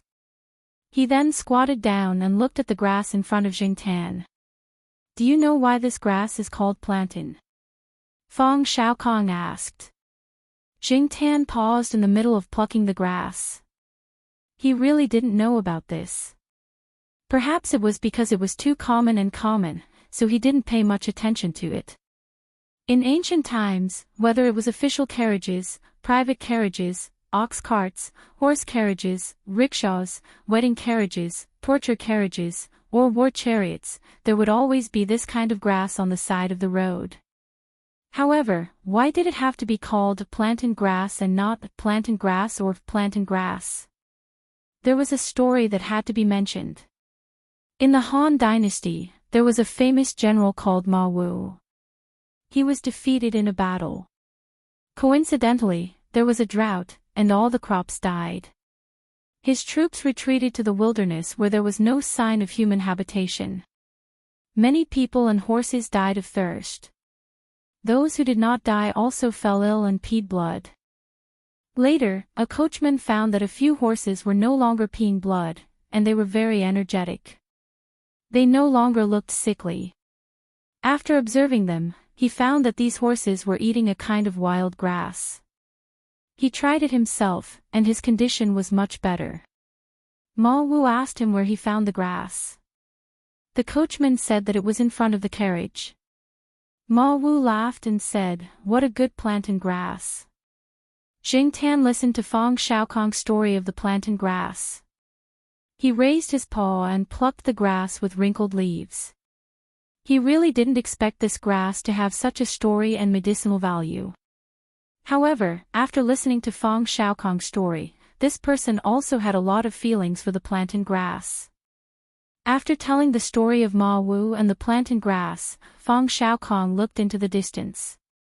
On the other side of the pond, behind the brick wall with grass and vines growing on it, there were a few wisps of smoke floating in the air. The smell of oil that belonged to a farmer's family was overflowing. My grandfather said that he was like this grass. It was so common that it could be found anywhere, and it was easy to find. However, at the right time, it could display its brilliance and make people unable to forget it. Hey, speaking of which, when I was young, I used this grass to cure my mumps. Before that, I never thought that the grass that I stepped on every day would become my own medicine. The driver who came out of the farmer's house saw third young Master Fong squatting beside the cat and talking to himself. He suddenly understood why the other members of the Fong family had a helpless expression when they talked about third young Master Fong. Sometimes, third young Master Fong looked like a lunatic and unreliable. However, at the right time, he was sharp enough. Otherwise, he wouldn't have been able to become the chairman of the Shaoguang group. Everyone in the Fong family knew that every time Fong Xiaokong's career hit a low point or when he was unable to make a decision regarding the important development plans of the group, he would disappear for a period of time. He would say that he was on a business trip to the outside world, but in fact, he was going out alone to travel or simply stroll around. Every time Fong Xiaokong returned, the Shaoguang group would experience a huge leap. The driver shook his head. Ordinary people couldn't understand this way of thinking. After he finished speaking, Fong Xiaokong got up and stretched his legs. Then, he walked towards the farmer's house while singing a little tune. Walking on the small road in the countryside, the old cow returning at dusk is my companion. Xingtian stretched his body and looked at the gradually darkening sky as he walked back. 2 days later, Feng Xiaokong finally decided to leave. When he left, he also bought some local specialties, especially the buns made by the farmer's house. Feng Xiaokong liked it very much and also brought them along to eat on the way. Finally, it was time to leave. Xingtian didn't sleep much the night before or during the day. The main reason was that he was too excited. From here to Chuhua City, if they took the highway, it would take more than 3 hours.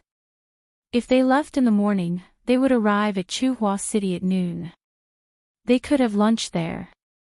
After all, Chuhua City was a big city. Even if they arrived at the city at noon, it would still take more than 40 minutes to get to Chuhua University. This was under the condition that there was no traffic jam. If there was a traffic jam, it would take even longer. Therefore, when they arrived at noon, they first found a place to have lunch. During lunch, Feng Xiaokong left for a while. When he reappeared, he was wearing a business suit and leather shoes. His hair was combed neatly and not a single strand was out of place. His entire aura had changed. He had the aura of an elite and looked like a boss. He was really pretentious. He didn't know where he put that big backpack. Feng Xiaokong had a new phone in his hand with a new color screen. He didn't know where he hid the previous one. The driver knew that if a similar situation happened again, third young Master Feng would be prepared to leave the house. The set of equipment that he put away would definitely be used again. On the way to Chuhua University, Xingtian listened to Feng Xiaokong talk nonsense with a few bosses in Chuhua City on his phone. He thought about the person who played the guitar and sang, "Go Square," in the square. Clothes make the man. He was indeed extraordinary. When they passed by a crossroad, they happened to run into a red light. The car stopped in front of the zebra crossing. Xingtian stood up and looked to the side. A silver-gray private car slowly drove over. Xingtian looked at it. Why did it look so familiar? When the silver-gray car stopped beside Xingtian's off-road vehicle at the red light, Xingtian saw the person in the driver's seat. At the same time, the person in the driver's seat seemed to have sensed him and turned his head to look at him. Human eyes met cat eyes. F***CK. I was wondering why it looked so familiar. So it was this guy. Xingtian clenched his claws and scurried from the back seat to the front passenger seat. There was a box of local specialties on the front passenger seat. Xingtian stood on it and narrowed his eyes to look at the person through the window. The person in the silver-gray car was Rinchong. However, Professor Rinchong was no longer the person who pretended to be a gentleman. He looked very tired, depressed, and unwilling. Anyone who was forced to leave would be like this, let alone someone like Rinchong, who always prided himself on being superior and an elite who returned from overseas. Not to mention whether he had any self-esteem or not, with Rinchong's unwillingness to admit defeat and his unscrupulous nature, how could he calm down after being forced to such a state? How could he not hate? He gritted his teeth. The strong hatred made his face contort. Just as he was thinking about how to retaliate, he turned his head and saw the black cat outside the window. At this moment, Rinchong felt as if he had been thrown into a tank of liquid nitrogen and would shatter with a single tap. His hatred was replaced by fear. Rinchong was sure that the cat in the car next door was the one that belonged to Associate Professor Zhao. Although there were many black cats that looked like this one, looking at the way it squinted its eyes, there was no doubt that it was that cat. However, wasn't this cat caught by the cat trafficker and disposed of? Why would it appear here? Why would it appear again? Rinchong didn't understand and didn't want to believe it. Xingtian looked at Rinchong. He already knew that he was caught because of this person in front of him. He was the culprit who almost turned him into a hot pot. Even if Zhao Pa and the others didn't say it explicitly, Xingtan still analyzed it himself. If he wasn't locked in the car and Ren Chong's window was closed, Xingtan would definitely jump over and beat this bastard hypocrite to death. F***ck, what did my cat do to piss you off? You actually hired a professional cat trafficker to catch me and even used a tranquilizer gun. If it weren't for my special body, I would have been anesthetized to death. Also, the street in the south is full of cat meat restaurants. It's simply a physical and mental torture. Xingtan looked at Ren Chong with a murderous look. It raised its paw and swiped at its neck. Ren Chong's face immediately turned pale. What kind of cat could make such a murderous and threatening move? Ren Chong had never seen it before. Even when he found someone to dispose of the cat, it was just a guess. But now, he really noticed the strangeness of this cat. Then, his mind was filled with the black cat's movements just now. Every detail of its movements was magnified in his mind. The murderous look in its eyes, the sharp claws, and the swipe in the air. It felt like it was swiping at his neck. It felt cold. Ren Chong shuddered. Just then, the light turned green and the SUV started. Ren Chong's car was still in the same place. The cars behind began to honk to urge him, but Ren Chong didn't know. His back was now covered in cold sweat. The things that had happened in the past few days had drained him. He often had nightmares at night, all about the black cat. Every time he woke up, he could comfort himself that the cat had been disposed of and that he didn't need to worry. But, he didn't expect to meet the cat here. Bang bang bang. The sound of knocking on the car window brought Ren Chong back to reality. F***King Drive. What are you doing here? Did you bring your brain? It's red light again. F***ck. A car owner took advantage of the red light to come out of the car and knock on the door. When the green light turned green again, Ren Chong was still a little out of it. He should have turned left, but he kept driving.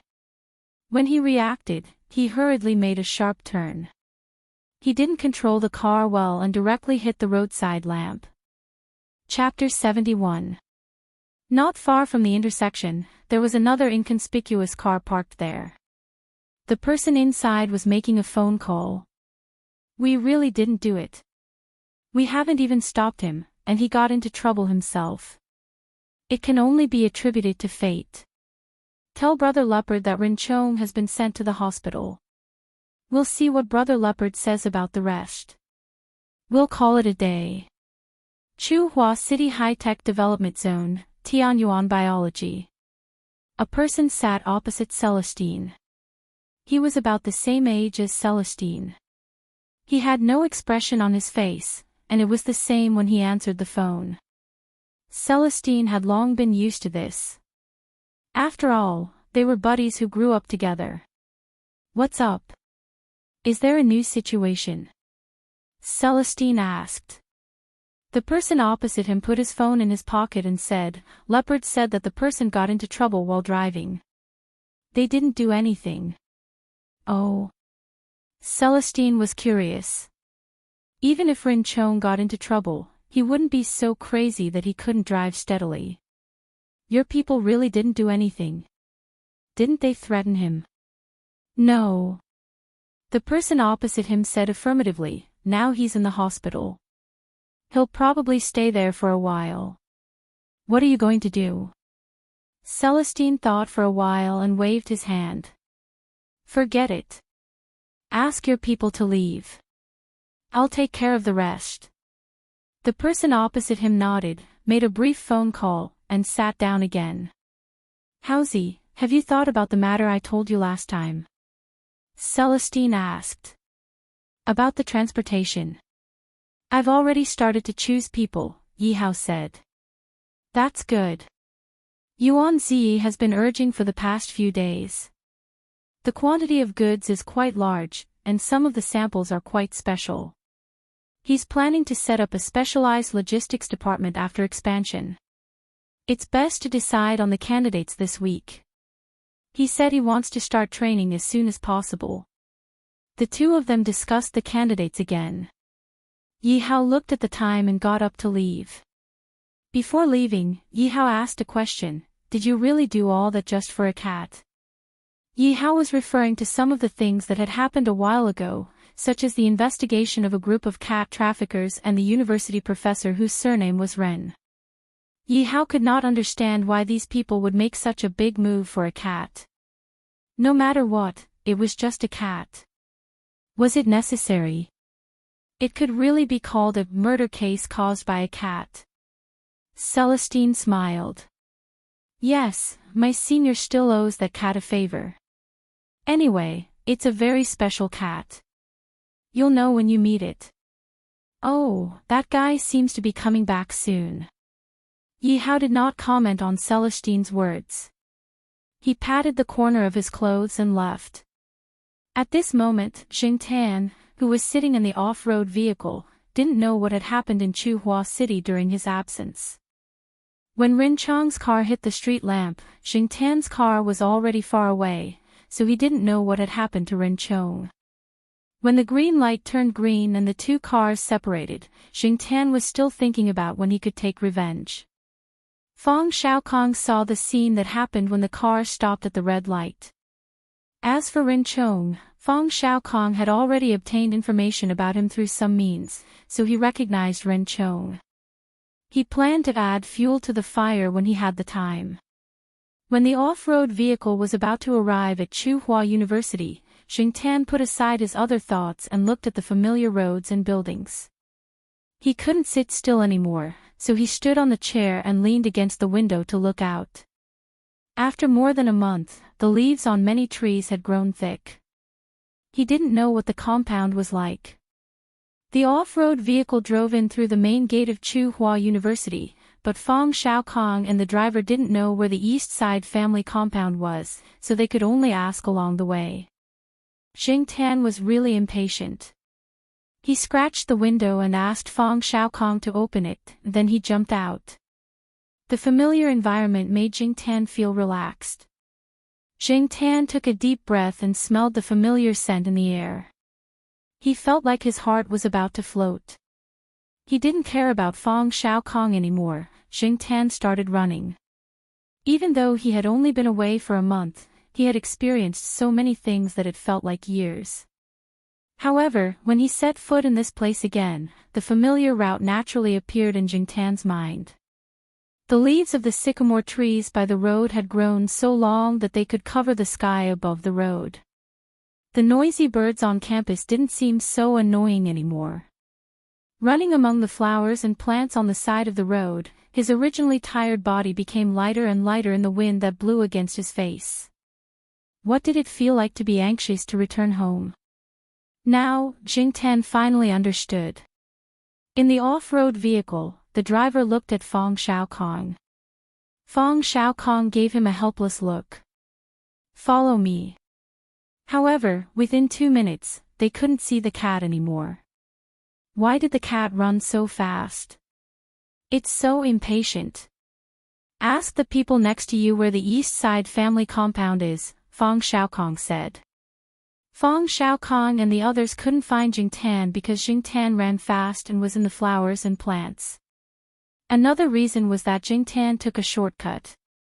After staying at Chuhua University for so long, Jing Tan walked around every day when he had nothing to do. He knew where the shortcuts were.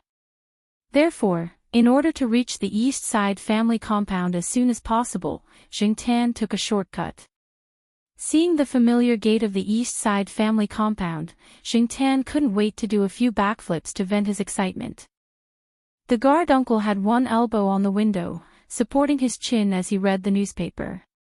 Jing Tan's body was too small. From the guard uncle's angle, he couldn't see Jing Tan at all.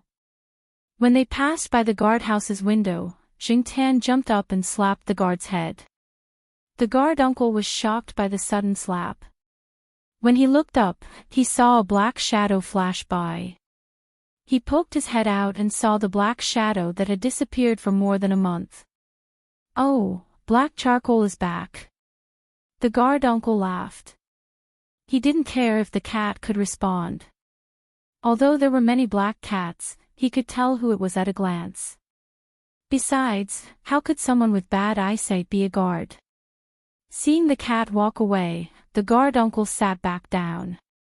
He shook the newspaper in his hand and was about to continue reading.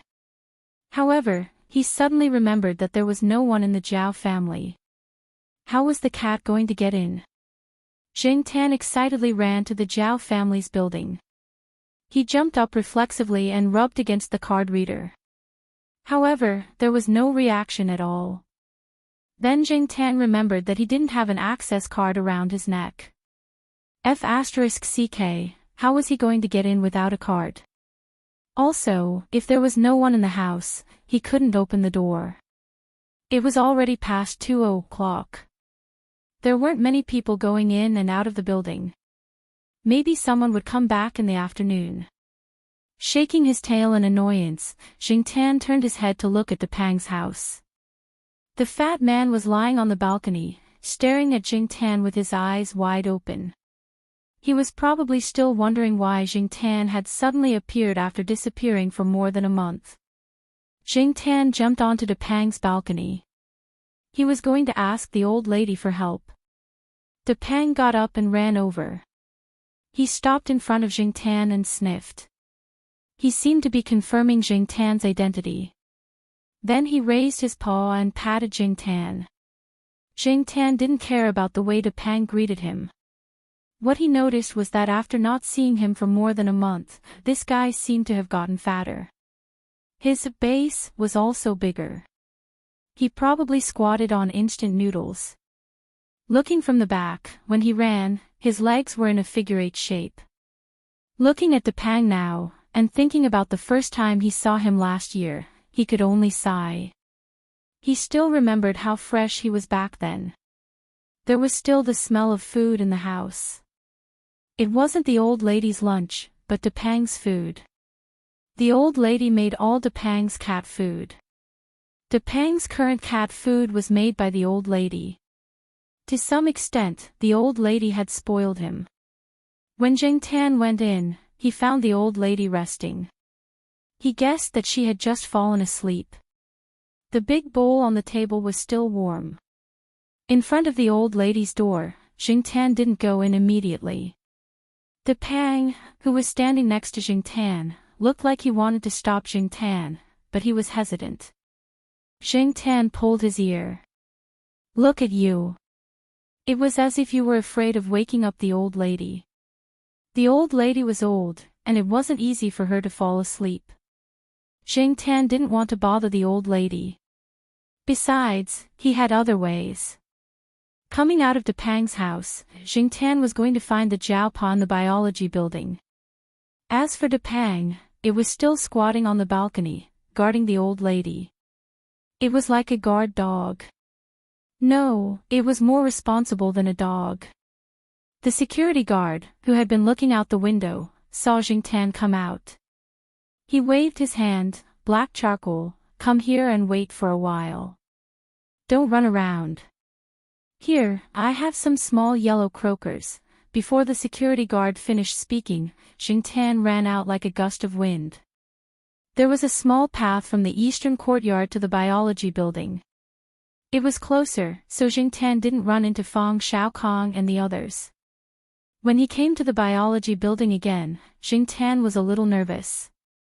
He hoped that the Zhao Pa didn't change offices. Axan and Su Chu weren't in the public laboratory on the first floor.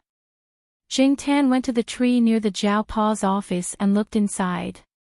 There were 2 people in the office, and neither of them was the Zhao Pa. Axan was teaching Su Chu how to analyze the experimental data. The 2 of them were sitting in front of the computer, typing on the keyboard and writing on the notebook with a pen. Suddenly, they heard the sound of the window behind them. They turned around at the same time and saw a black cat open the screen and jump in. "Black charcoal." Axan was surprised. "Boss's cat. Didn't you say that it was lost?" Su Chu asked. "Yesterday, I heard from the boss that someone found it, so I sent it back." I didn't expect it to arrive today. Jing Tan ignored their words and stared at Su Chu, which made Su Chu's hair stand. Brother, why does it keep staring at me? Su Chu touched his arm and felt goosebumps. The cat's eyes were a little scary. You can change to another chair, Yaxan said. Okay. Su Chu stood up and pulled a chair across the table. After Su Chu stood up, Jing Tan jumped onto the small chair and looked at the time on the bottom right corner of the computer. The Jiaopa seemed to have classes in the afternoon, and he didn't know when he would be back. While he was thinking, the office door opened. Associate Professor Jiao walked in with teaching materials. He smiled when he saw the cat's head on the desk. He just received a call from Fang Xiaokong and came over after one class. There were 2 more classes, and 3 classes in the afternoon. Associate Professor Jiao handed the teaching materials in his hand to Yi Axayan. There are 2 more classes. You can go and talk to your juniors. I told them that you will continue to teach them in the next 2 classes. They are all waiting. Yi Axayan was speechless. It was the 2nd time this month. Chapter 72. Fang Xiaokong asked the driver to drive the car into the parking lot of the East Side family compound, then waited in front of Block B. They asked where they came from along the way, but the guard refused to let them in. Fang Xiaokong called Associate Professor Jiao and complained, "Your black charcoal threw me away after using me. He didn't even bring me along. Is this how you treat your benefactor?" After receiving confirmation from Associate Professor Jiao, the guard didn't say anything else. He even curiously asked Fang Xiaokong how he knew Associate Professor Jiao's black cat. Fang Xiaokong made up a bunch of nonsense. After all, he definitely wouldn't tell anyone that he was a performer with a cat. Why did Fang Xiaokong always go alone every time he went out to relax? Because he did a lot of stupid things that he didn't want to talk about. Even if he didn't care, the rest of the Fang family cared a lot. Therefore, the Fang family would call Fang Xiaokong every few days to ask him to be more careful outside and not embarrass himself. Fang Xiaokong stood downstairs and looked around in boredom. He had to admit that the old residence area of the university was indeed quieter, making people feel relaxed. It was no wonder that the black cat had been thinking about this place for a long time. As he was looking around, Fang Xiaokong suddenly felt that he was being watched. He looked to the side and looked down. He saw a fat dragonly sitting on the balcony and looking at the 2 of them. Fang Xiaokong didn't have any special feelings about cats. They were just pets. At most, they were just a little troublesome. But after meeting Jing Tan, Fang Xiaokong began to realize that there were some special cats. And today, he saw another cat that was rather special. It was hard to say how special it was, but Fang Xiaokong had this feeling. He looked around, walked to the flower bed, pulled a blade of grass, and put it between the railings of the balcony on the first floor to play with the cat. When he tilted his head to avoid the grass that was thrown at him, he saw that the other party was still persistent. He got up and took 2 steps back before squatting down again. The distance it retreated to was just enough that Fang Xiaokong couldn't touch it with the grass in his hand. Fang Xiaokong stretched out his arm and tried, but he still couldn't touch it. He wanted to try another branch, but before he could stop, the old lady came out from her afternoon nap. "What do you want to do to my Depang?" The old lady looked unfriendly. "Hello, I thought this cat was special and wanted to play with it. It's my first time here and I'm here to help Teacher Jiao bring the cat back." Fang Xiaokong calmly retracted his hand and revealed a harmless smile. He then said that he knew Teacher Jiao, who lived on the 5th floor. "Bring a cat." "What kind of cat?" the old lady asked. She had heard that the Jiao family didn't want to raise other cats. "A black cat called Black Charcoal. You should know it, right? Black Charcoal is back." Seeing that Fang Xiaokong nodded, the old lady was very happy. In the courtyard, the only cats that she really liked were Depang and Associate Professor Zhao's black cat. When she heard that the Zhao family's black charcoal was kidnapped, she was sad for a long time and asked her son to help her find it. She didn't expect him to be back. As they were talking, the Zhao Pa arrived on his scooter. Jing Tan was squatting in the basket in front of the scooter. "Hey, it really is black charcoal. It's good that we found it," the old lady said. The Zhao Pa parked the scooter and said a few words to the old lady. He opened the building's door and took Fang Xiaokong upstairs. As for Jing Tan, he rushed upstairs as soon as the door was opened. When he climbed to the third floor, Jing Tan stopped. The door to Professor Lalonde's third floor was ajar. There were sounds of people moving inside. Jing Tan pushed the door open and walked in. The floor had just been mopped and wasn't dry yet. There was a muddy smell in the room. Professor Lalonde probably moved a few pots of flowers back from the small flower bed and transplanted some plants. After he was done, there would be many muddy footprints in the room. Therefore, every time he was done, Old Man Lon would thoroughly mop the floor. Jing Tan walked in. He had just run outside, so there was still some mud on his toes. Therefore, when Jing Tan walked, he left some muddy footprints on the floor. Old Man Lon came from the balcony with a flower pot in his hand. When he saw Jing Tan in the living room, he was stunned. "Black charcoal?" Old Man Lon asked tentatively. Jing Tan ignored him. He looked around the room and didn't see Old Lady Zhai. When Old Lady Zhai wasn't around, Old Man Lan's temper was hard to control. Looking at the muddy footprints under his feet, Jing Tan turned and ran out of the door. "Hey, little bastard, it's really you. Look at the footprints you made." When he saw the cat stretch its neck to look into the room, Old Man Lon was sure that it was the cat from the 5th floor. Although Old Man Lon was scolding loudly, Jing Tan, who had already run out, didn't see the smile in the old man's eyes. Fang Xiaokong, who had just passed by the 3rd floor, heard Old Man Lan's scolding. He said to the Zhao Pa who was leading the way, "Your cat is very famous and popular." "Yes, everyone in the quad knows him," the Zhao Pa laughed. When the Zhao Pa opened the door, Jing Tan rushed in first. He ran to the sofa and rolled around, then walked around the small room. Many of the furnishings in the room were still the same as when he left. There were no changes, and there was no smell of other cats. This made Jing Tan very happy. It meant that the Zhao family still valued him. After Fang Xiaokong entered, he pulled a chair and sat down. He watched as Jing Tan rolled around on the sofa and patrolled the area. After patrolling, he even went to the toilet to pee, then ran to the balcony and howled twice. Then, the quad was filled with dog barking and cat meowing. Jing Tan didn't care about Fang Xiaokong and the others. He was now excited to be home. After howling a few times, his excitement gradually calmed down. "Everyone in the Eastern District, I'm back." In the afternoon, Zhao Lu came over and bought a few bags of food. Some of it was for the 2 children of the Zhao family, but most of it was for Jing Tan. He said that it was to help Jing Tan get over the shock and to celebrate his return. Because of this, Fang Xiaokong laughed at Zhao Lu for a long time. Zhao Ma also came back a little earlier today. She was now teaching in the middle school.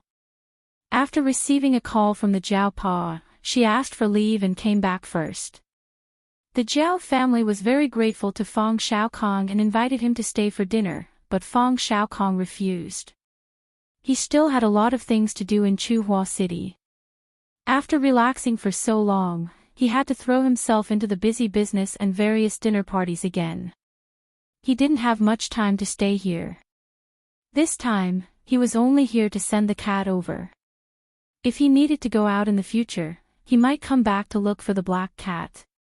Before leaving, Fang Xiaokong left behind the souvenirs that Jing Tan had picked on the way back, a platinum membership card of the Shaoguang Hotel, and Fang Xiaokong's personal business card. The Jiao Pa, who already knew a little about the situation from Zhao Lu, couldn't help but be surprised when he saw Fang Xiaokong's business card. He didn't expect this person to be a big shot. His cat was really lucky. The Jiao family was filled with a joyous atmosphere that night. Jingtan, after more than a month of wandering, finally had someone to help him brush his fur again. Then, at night, he crawled into little Pomelo's bed again. The next day, when Jingtan opened his eyes, he was still a little dazed. After waiting for 2 seconds, he realized that he was really back this time. Waking up with the 2 children and eating breakfast together was also a very enjoyable process. After experiencing the wandering experience, Jingtan felt that this kind of life was really too damn good.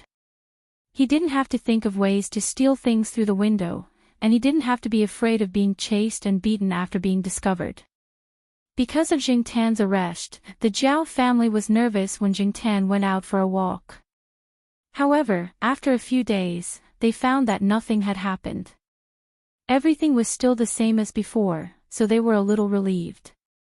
Now, many places in the school had been replaced with new cameras, and the management was a little stricter. There were also cameras installed in several places in the family compound. Of course, these cameras were only installed in some public places, and wouldn't invade the privacy of the staff in the family compound. During the time that Jingtan was back, even if he went out, he would always walk around in the family compound with Depang, Huang, and the sheriff. They hadn't seen each other for more than a month. Other than Depang becoming chubbier, Huang and the sheriff hadn't changed much. They were basically the same as before, but they were a little more excited when they saw Jingtan. After sending the 2 children and the Jiao Ma out of the compound in the morning, Jingtan and the 3 cats, who were out for a walk, wandered around the compound. At this time, there were many people in the compound who were either working or going to school. There weren't many people outside. Jingtan was a little bored. Although life here was very comfortable, it was too comfortable, and it made Jingtan a little bored. After 2 steps, Jingtan's ears twitched, and he looked at a building. This was a corner of the eastern compound, and the building that Jingtan was looking at was the innermost building of the eastern compound. Usually, even if it wasn't working hours, there weren't many people walking here. Jingtan followed the sound and walked to the building. After confirming the source of the sound, he went to the balcony of a resident on the 1st floor. He jumped onto the balcony railing, walked from the railing to the window, and then jumped onto the windowsill. The door to the balcony of the bedroom with the balcony was closed, and the windows were also closed. However, the curtains inside weren't drawn, and were only half drawn, so Jingtan could see the situation in the room clearly from the window that wasn't covered. In the room, a young man and woman were kissing passionately. They looked like they had just come back from outside, and they were wearing clothes. However, now their clothes were being taken off piece by piece as the two moved. Jingtan didn't expect to see such a hot scene in the morning, so he was very excited. He stood on the windowsill and put his head in front of the window, almost sticking to the glass on the window to look inside. Depang, who was squatting in the grass near the flower bed and squinting his eyes to bask in the sun, saw Jingtan staying by the window, and curiously walked over. Although he had become fat again, his jumping ability was still very good, and he easily jumped onto the balcony railing. Then he walked to Jingtan's side and tilted his head to look inside. Jingtan noticed the movement next to him, and looked at Depang, thinking to himself, "Can King understand?" After a few seconds, Huang and the sheriff, who were playing with bugs outside, also came over.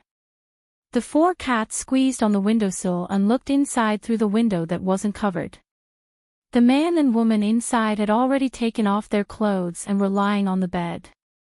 The foreplay was almost done, and they were ready to take off their condoms and go for it. The woman lying on the bed inadvertently glanced at the window. Then, with a loud shout, she kicked the man in the chest and directly kicked him off the bed. Chapter 73. Go away. Along with the "go away," a pen holder on the desk by the window was thrown out to hit the cats. But the 4 cats dodged too fast, and the pen holder fell to the ground along with the pen inside. The window over there was a bang sound, and the curtains were pulled to the end. No one could see what was going on inside. Jing Tan looked at the closed curtains and was a little disappointed. He didn't expect to be discovered. Shaking his head, Jing Tan turned to leave, but he saw Huang walk over there and look at a marker pen that fell out of the pen holder on the ground.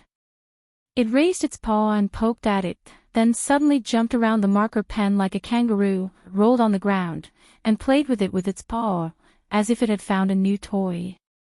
The sheriff watched for a while not far away, and came over to play with the pen with Huang Erwo. Jing Tan sighed.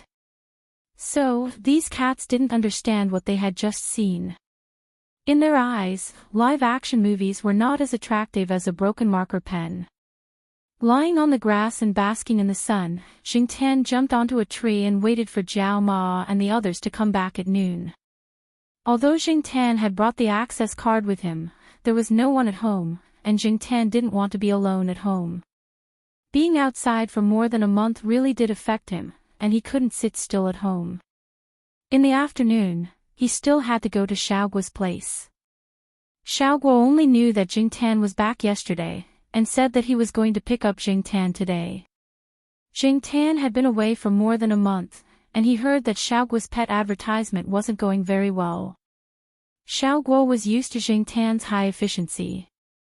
When other cats in the store replaced him, not only was Xiaoguo anxious, but the other staff members also wanted to smash the equipment. This time, they really understood the helplessness of those who made animal movies. Sometimes, it wasn't just throwing food to make animals listen to you. During the filming process, a little other factor could make all the efforts go to waste. As Xiaoguo's requirements for advertising became higher and higher, the cats in the store could no longer meet the new standards. The starting point was too high. As a result, once Jing Tan was not around, Xiaoguo had to spend more time, energy, and money to come up with a comparable advertisement. The good thing was that most of the time, it was just pictures. The video version couldn't be taken out, so there was no need to spend a lot of money on it. Many people who knew Xiaoguo asked him why he didn't have the video version anymore. Xiaoguo's reason was that the star cat had been brought back by its owner. As for when he would have the video version again, he wasn't sure. When he found out that Jing Tan had returned, Xiaoguo almost rushed over to the east courtyard. However, he had too many things on hand, so he delayed it for a day. Jiao Ma didn't have any classes in the afternoon, so she took a day off and personally brought Jing Tan over. Xiaoguo said that Jing Tan should go over and get used to the environment first. At the same time, Jing Tan also had a thorough physical examination. When the cat first came back, Jiao Ma saw that it looked the same as when it had left more than a month ago. It also ate a lot. Other than being a little excited, there was nothing wrong with it. It was in good spirits and had no external injuries. After taking its temperature, it was normal. The cat had been with Fang Xiaokong and the others for a long time, but Fang Xiaokong didn't say anything about it being sick. Jiao Ma didn't send her cat over to Xiaoguo's place. After all, if she sent her cat over, her cat would probably be busy again. Jiao Ma had heard a little about Xiaoguo's situation. She didn't want to send her cat over, so she wanted to delay it for a few more days. She didn't expect to hear the news so soon. Jing Tan hadn't been to the pet center for a long time. He didn't see Li Yuanba and Peanut Candy.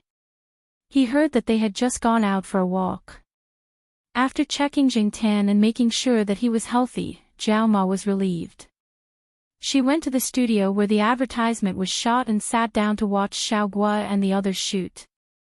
The people in the studio saw Jing Tan as if they had seen their savior. For the past month, every shoot was torture.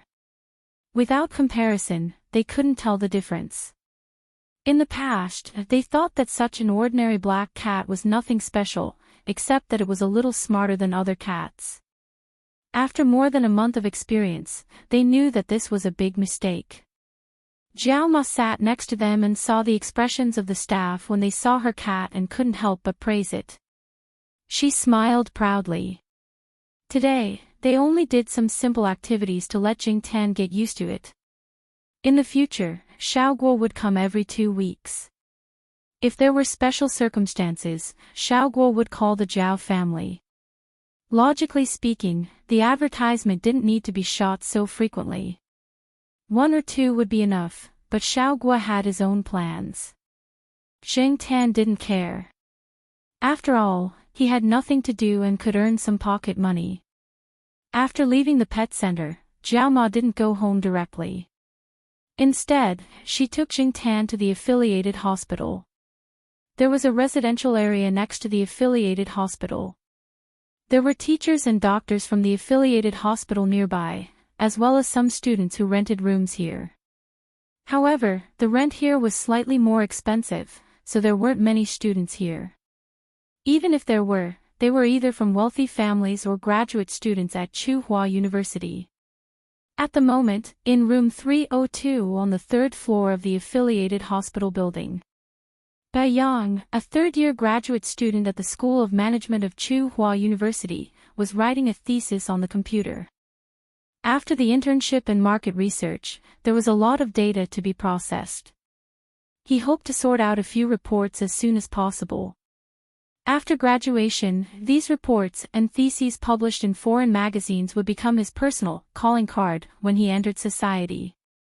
Therefore, people like him were working very hard.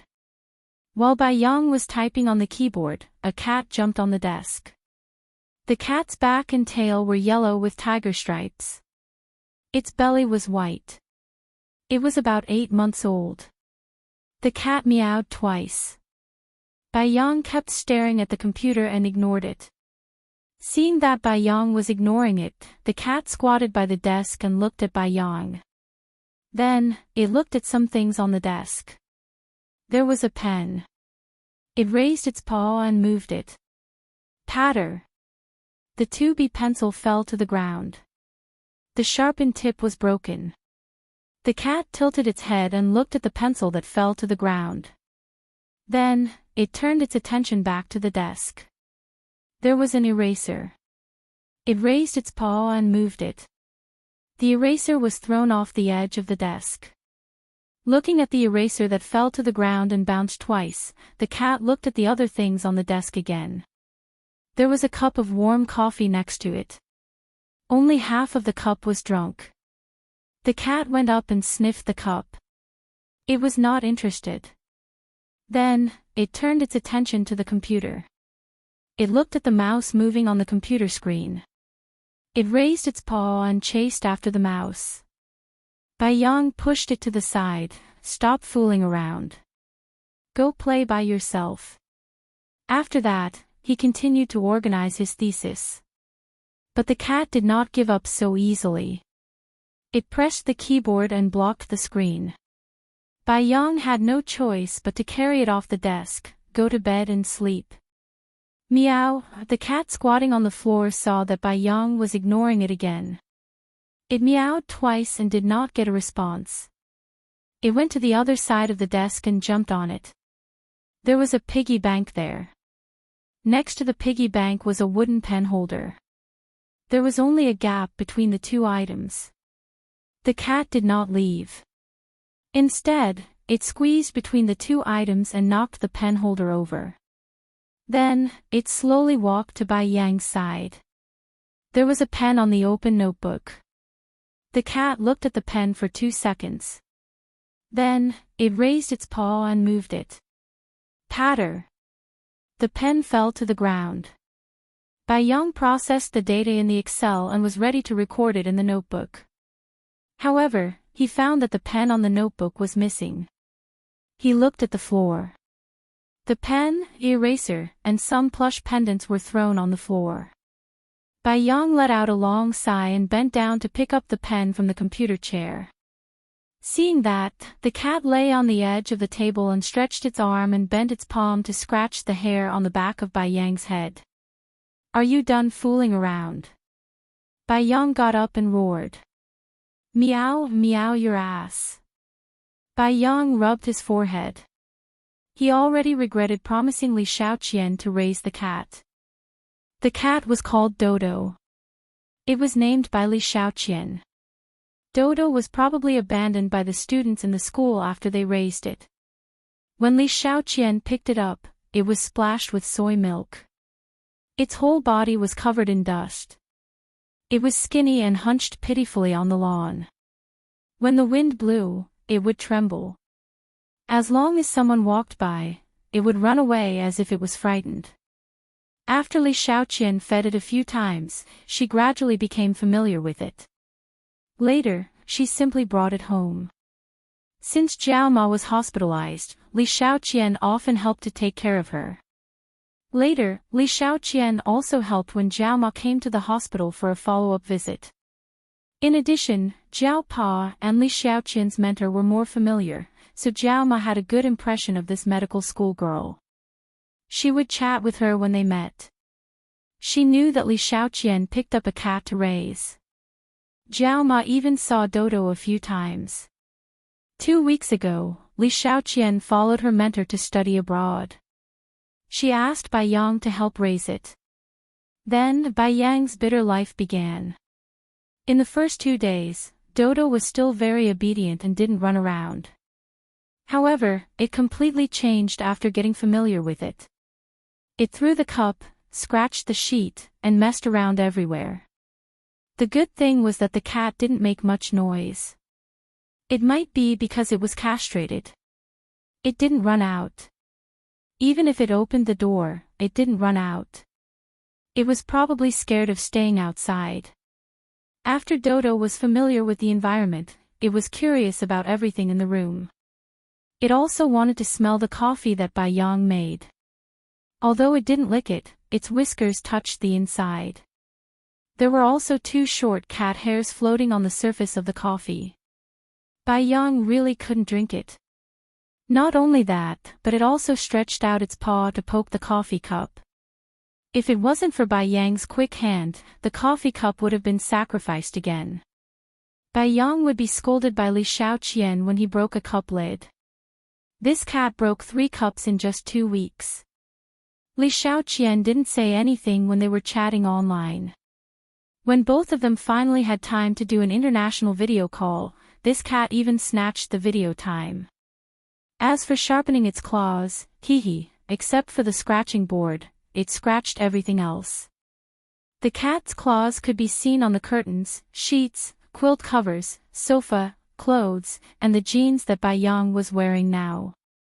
Sleeping at night, he was woken up by the pressure in the middle of the night.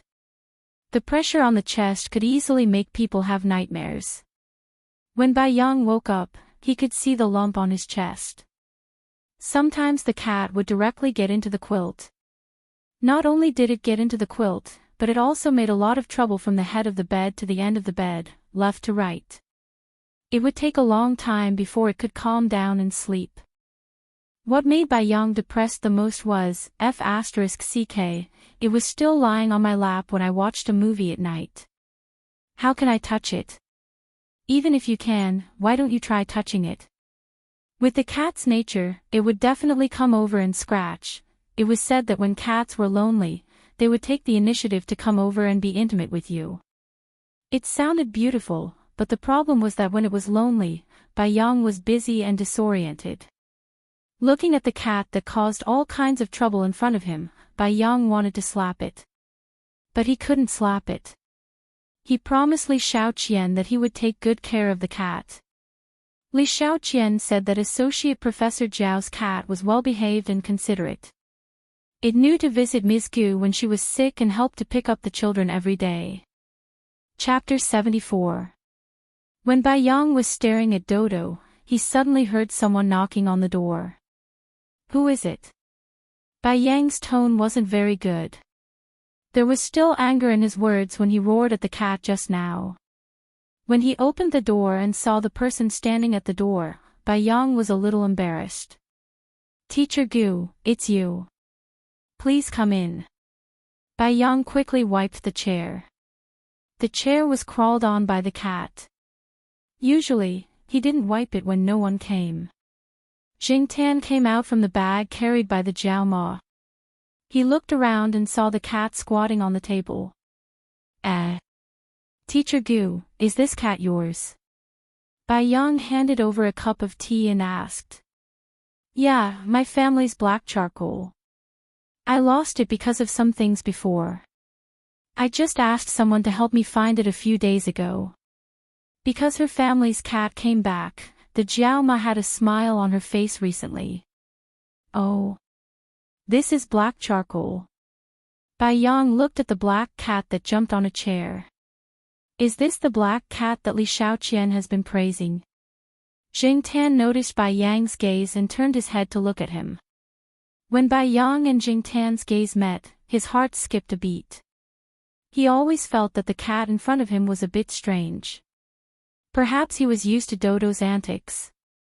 When he suddenly saw such a calm and even cold cat, he felt inexplicably weird. It was as if the person sitting in front of him wasn't a cat but a stranger. If Bai Yang really had to choose, he would still rather choose Dodo. If he wanted to roar when he was angry, he would just roar at it and teach it a little lesson. However, when facing this black cat, Bai Yang felt that his aura was a bit incompatible. He probably couldn't even roar at it. Jingtan ignored Bai Yang and turned his head to look at the cat squatting on the table again. The cat seemed to dislike strangers and unfamiliar cats, especially male ones. The gaze it looked at Jingtan with vigilance and strong vigilance. It was probably bullied outside. Therefore, Jingtan just sat on the chair and didn't go up to greet him. After wandering outside for a while, Jingtan was more sensitive to the psychological emotions of many people and cats. He could detect the emotional changes of others. This keen observation ability also saved Jingtan some trouble outside, just like Li Yuanba could distinguish who needed to be avoided and who needed to be treated with a tough attitude. Jiao Ma brought some canned cat food this time. She bought it when she went to Xiaogui's store. Before Li Shaoqian went abroad, Jiao Ma told her not to worry and said that she would often come over to help take care of the cats. Therefore, she kept her promise. She happened to be free this afternoon, so she brought some things over to take care of Dodo and also helped to pass on some words. Bai Yang was about to graduate, and his job hadn't been confirmed yet. Although he had several choices, Bai Yang hadn't given him a definite answer. Jiao Pa also wanted to poach Bai Yang after knowing about it. Tianyuan biology still lacked excellent management talents, so Jiao Ma also came over to mention it. Of course, it was still up to the individual whether to go or not. A forcibly picked melon isn't sweet. Jiao Ma handed an invitation letter and an explanation document that Yuan Ziyi sorted out to Bai Yang. After a brief discussion, she left with Jingtan again. After they left, Bai Yang looked at the document in his hand again and carefully put it into the drawer. He looked at Dodo who was squatting on the edge of the table. You have to be serious when there are outsiders. Meow-why? Do you have a problem with it? Bai Yang took Dodo down from the edge of the table and continued to sort out the thesis. Even if Dodo climbed onto his lap again, he didn't throw it down again. When he returned to the Eastern District compound, Jingtan saw Celestine standing downstairs. Speaking of which, Jingtan hadn't seen Celestine for a long time. Since Celestine moved to the company, they rarely met. Only occasionally when Celestine called Jiao Pa would he greet Jingtan. Little Wei, why are you here? Why didn't you call me when you came? You just stood here and waited, said Jiao Ma. Celestine smiled. I asked the guard. He said that you took black charcoal out. I saw that it was almost time for school to end, and you guys were coming back soon, so I didn't call you. As he said that, he looked at the black charcoal waiting in front of the door. Black charcoal, long time no see. Jingtan pulled his ears and hummed twice as a greeting. Still the same old, don't like to talk to people. Sigh, I was going to take you out to play, said Celestine. Zhao Ma, who was about to swipe the card to open the door, and Jing Tan, who was about to enter, heard Celestine's words and turned their heads to look at Celestine. Cough, let's go in first. Celestine scratched his head. He could see that Zhao Ma was a little disapproving. She was probably nervous about the cat incident. Jing Tan was very interested. After all, he had nothing to do in school all day. After wandering outside for more than a month, he was getting bolder. Little Wei, you know that black charcoal was caught. It's not easy for him to come back, and now we are all worried about him. For example, I personally brought him to the pet center for a checkup today. I didn't bother Xiaoguo, said Zhao Ma. Of course I know that. But I also told Teacher Zhao about this, said Celestine.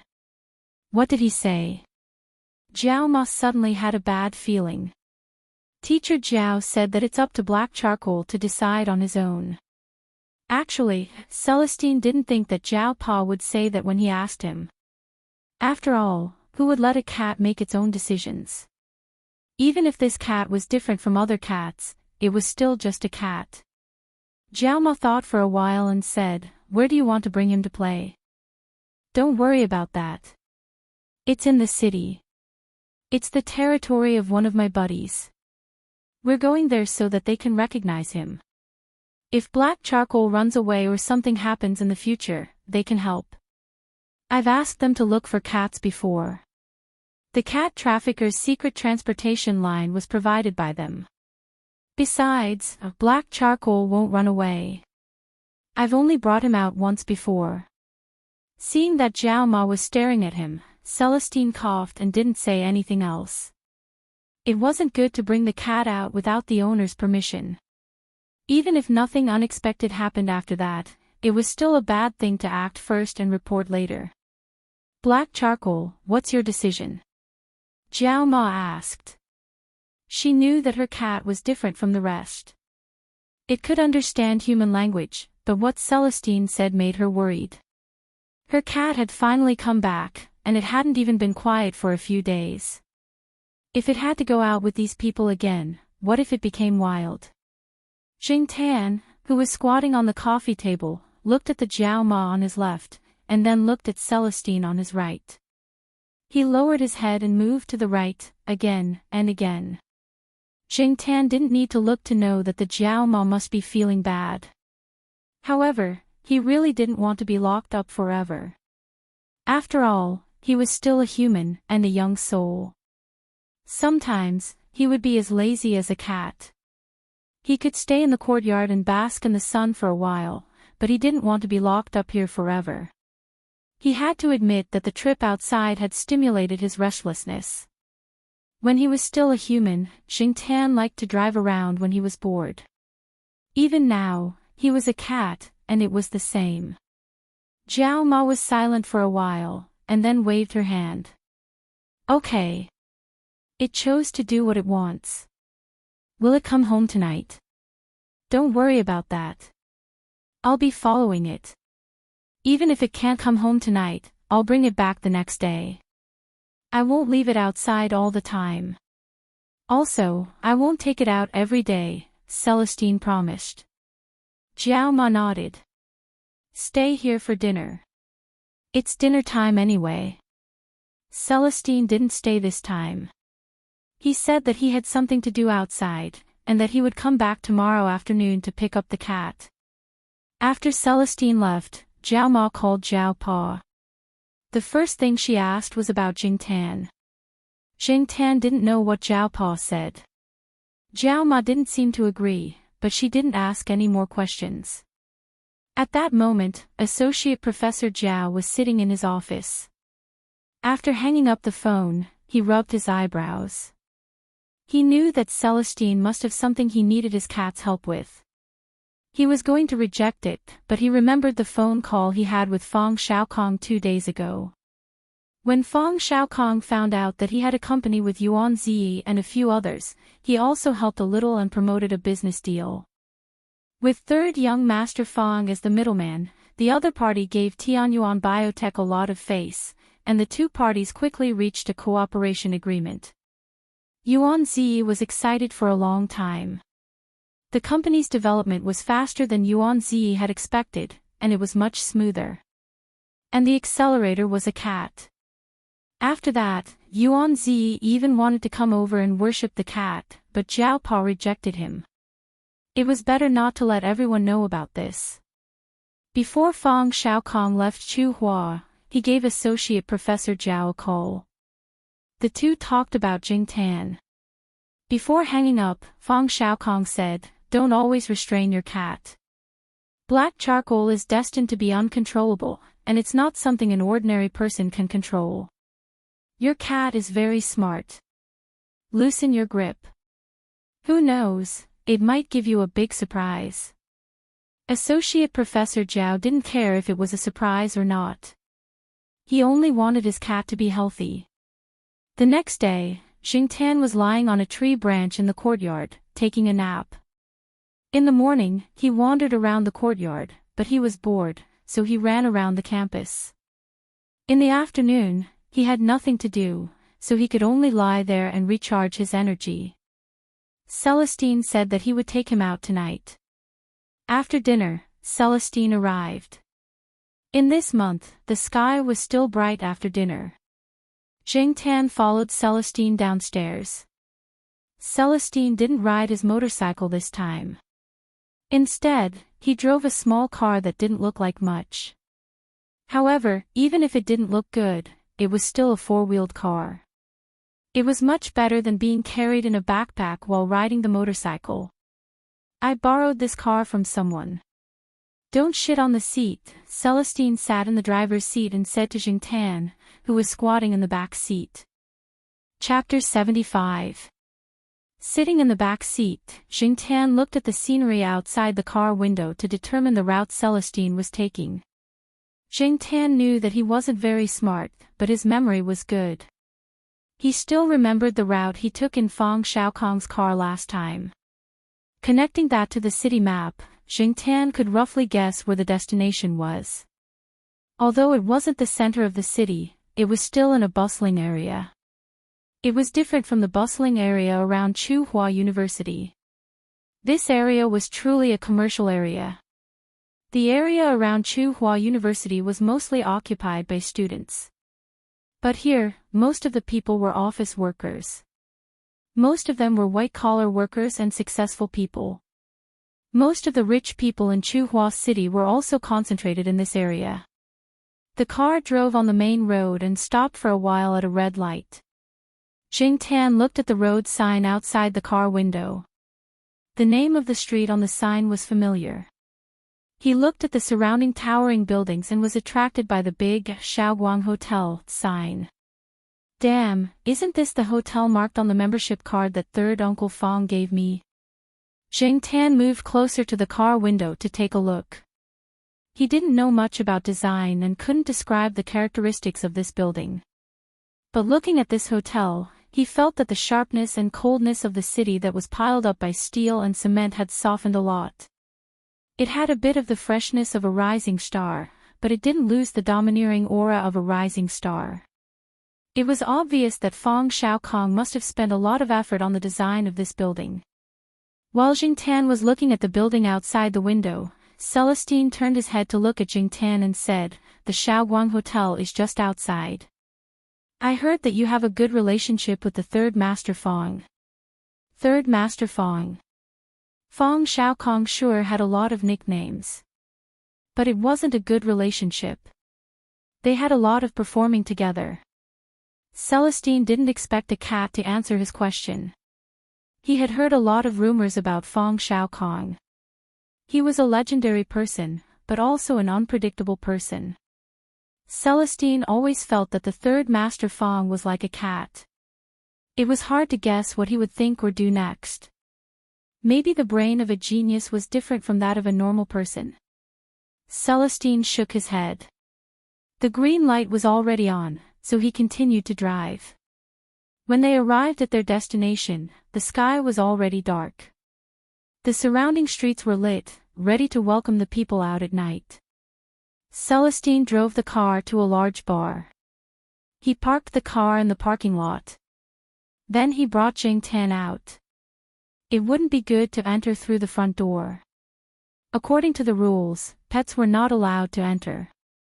But if Celestine wanted to bring a pet, the people guarding the door wouldn't really stop him. However, Celestine knew that this wasn't good. He didn't want to enter through the front door. He called out to Jing Tan and prepared to enter through the side door. There was a door on the side for internal personnel. The people guarding there were actually stricter than the people at the front door. They were also much more skilled. After Jing Tan got out of the car, she looked at the bar in front of her. Although she hadn't entered, Jing Tan seemed to have felt the explosive and hot atmosphere inside. She thought that she would never be able to return to that kind of life and would never be able to set foot in such a place again. Every time he saw those bars, even if it was just a small one, he could recall the life of luxury. Looking back, it was like yesterday. Not everyone who came to the bar was like Jing Tan in the past. Bars weren't necessarily associated with depravity and decadence. With the rapid development of the economy, the consumption level of the city was getting higher and higher. Most people clearly felt that the burden on their shoulders was getting heavier and heavier. With the popularity of fashion and the change of social ethos, the local bars gradually became the new favorite of the young people. At the same time, they gradually became the new entertainment and relaxation places. After a busy day, there would always be unsatisfactory work, unsatisfactory career, emotional and other pressures that would increase people's burden. Those would always make people feel tired and numb. Every time this happened, many people would invite a few friends to go to the bar together. For a short period of self-indulgence, they would vent the pressure in their hearts and learn to release.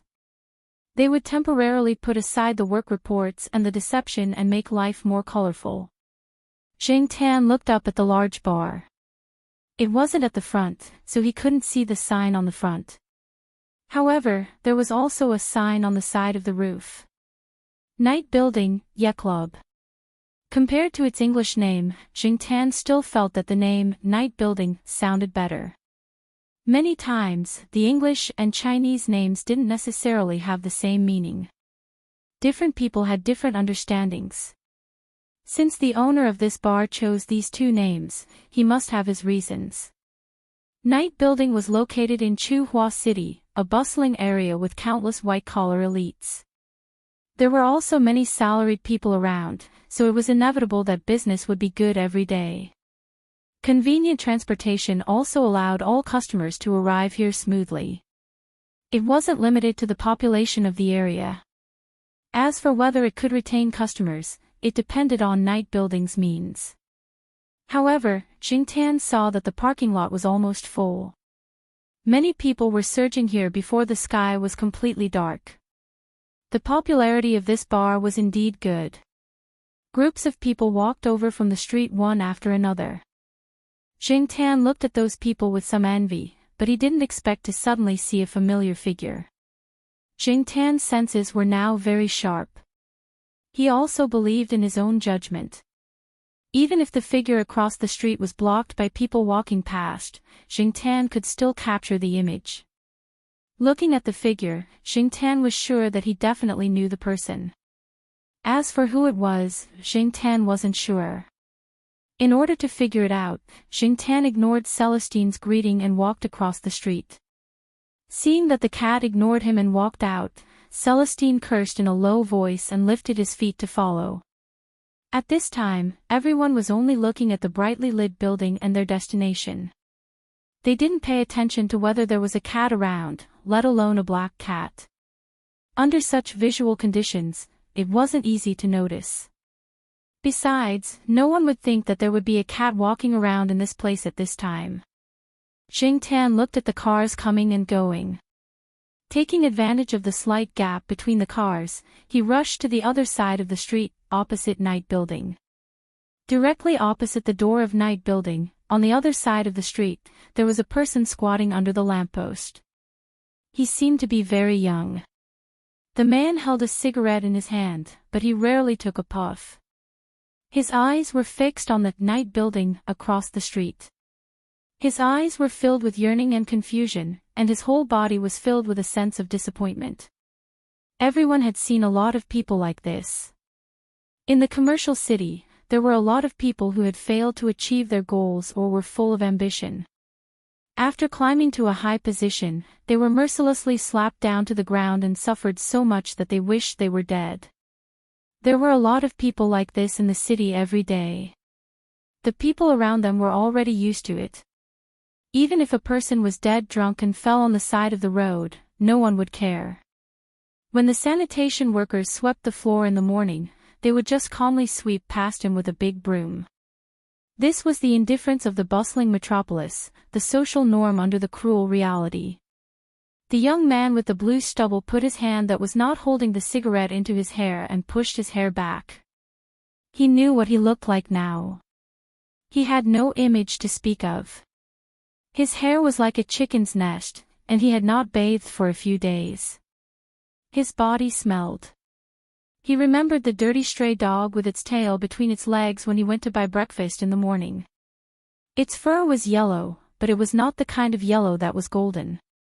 It had the color of dead leaves, and the knotted long hair with some mud drooped down messily, covering its eyes. It looked at the people around it who were hurrying around and would hide to the side with its tail between its legs.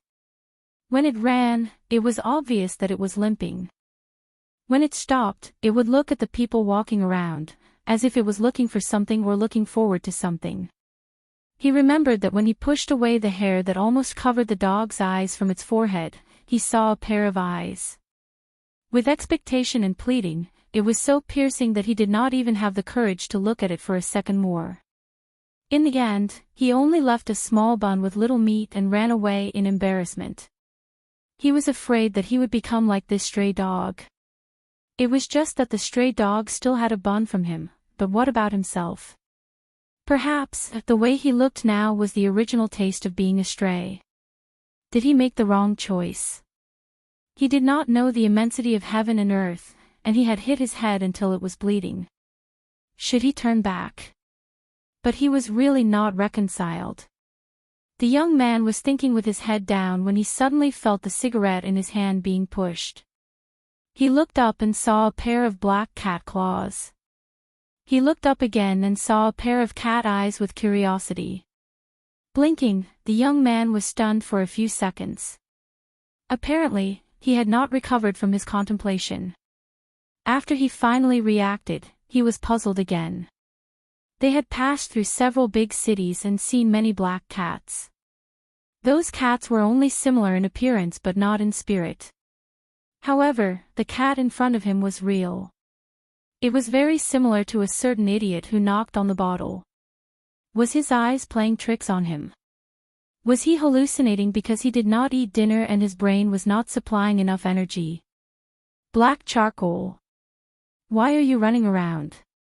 If something really happens to you, how am I going to explain it to your cat parents?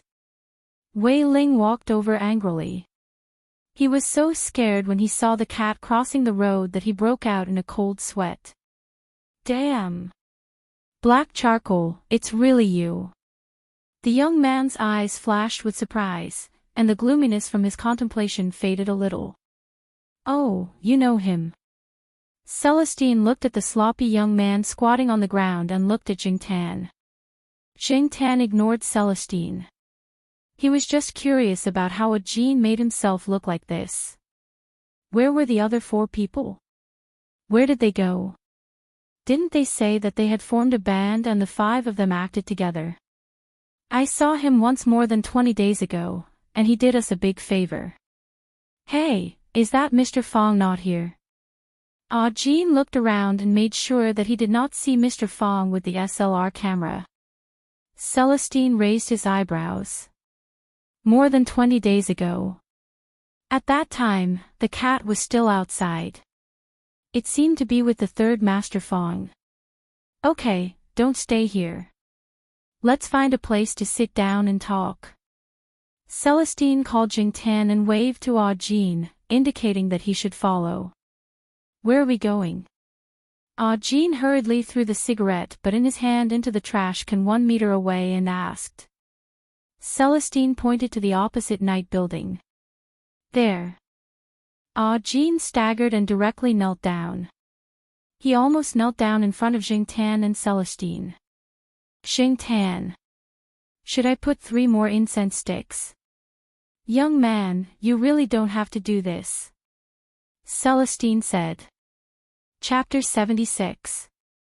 Although it was true that his legs were numb from squatting for too long, Jean was indeed surprised. He was not surprised that Celestine said he wanted to enter the night building. There were many people who went to the night building, so there was nothing to be surprised about. What he was surprised about was that the other party seemed to want to bring a cat in. Could a cat enter a bar? It was the dignified night building. In the past few days, Jean had come here almost every night. He squatted across the street and watched the people on the street go in. He watched the invited bands go in, and then squatted outside in a daze until someone came out.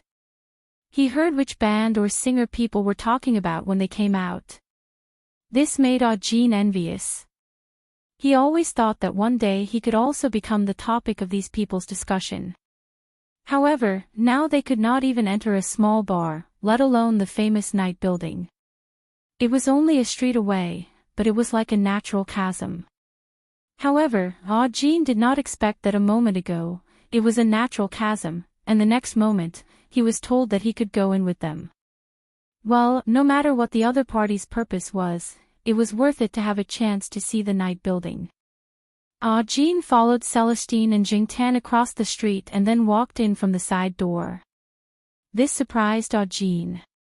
After seeing Celestine, the person guarding the side door called out, "Brother Ling," and then looked at Jean curiously.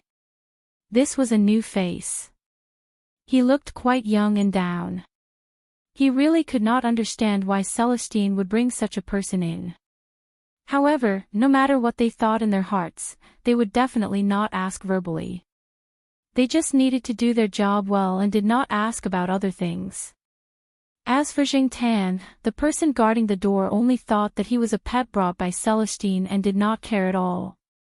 With the relationship between Celestine and his boss, this was not a problem at all. Brother Ling, when Jingtan followed Celestine to the corner, a person came from the corridor. He looked similar to those white-collar elites and wore gold-rimmed glasses, which also made him look gentler. The man had a badge in front of his chest.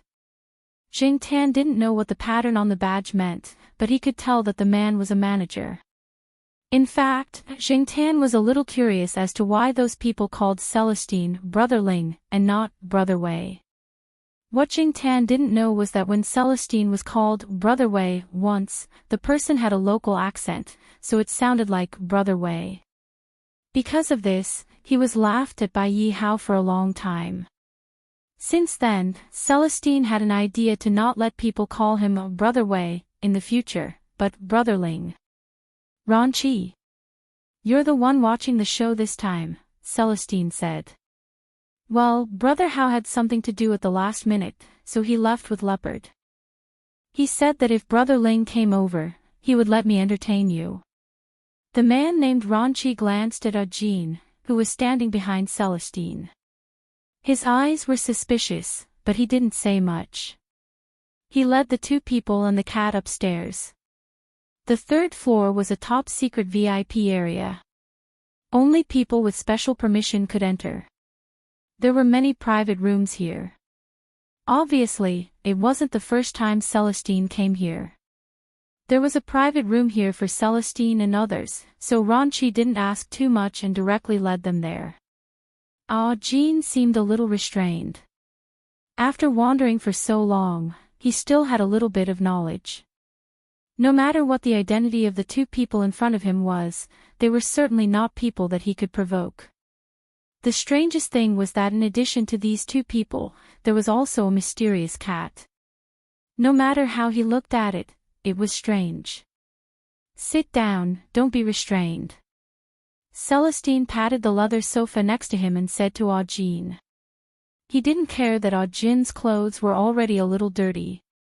Ranchi wouldn't say anything. He was just accompanying the guests now.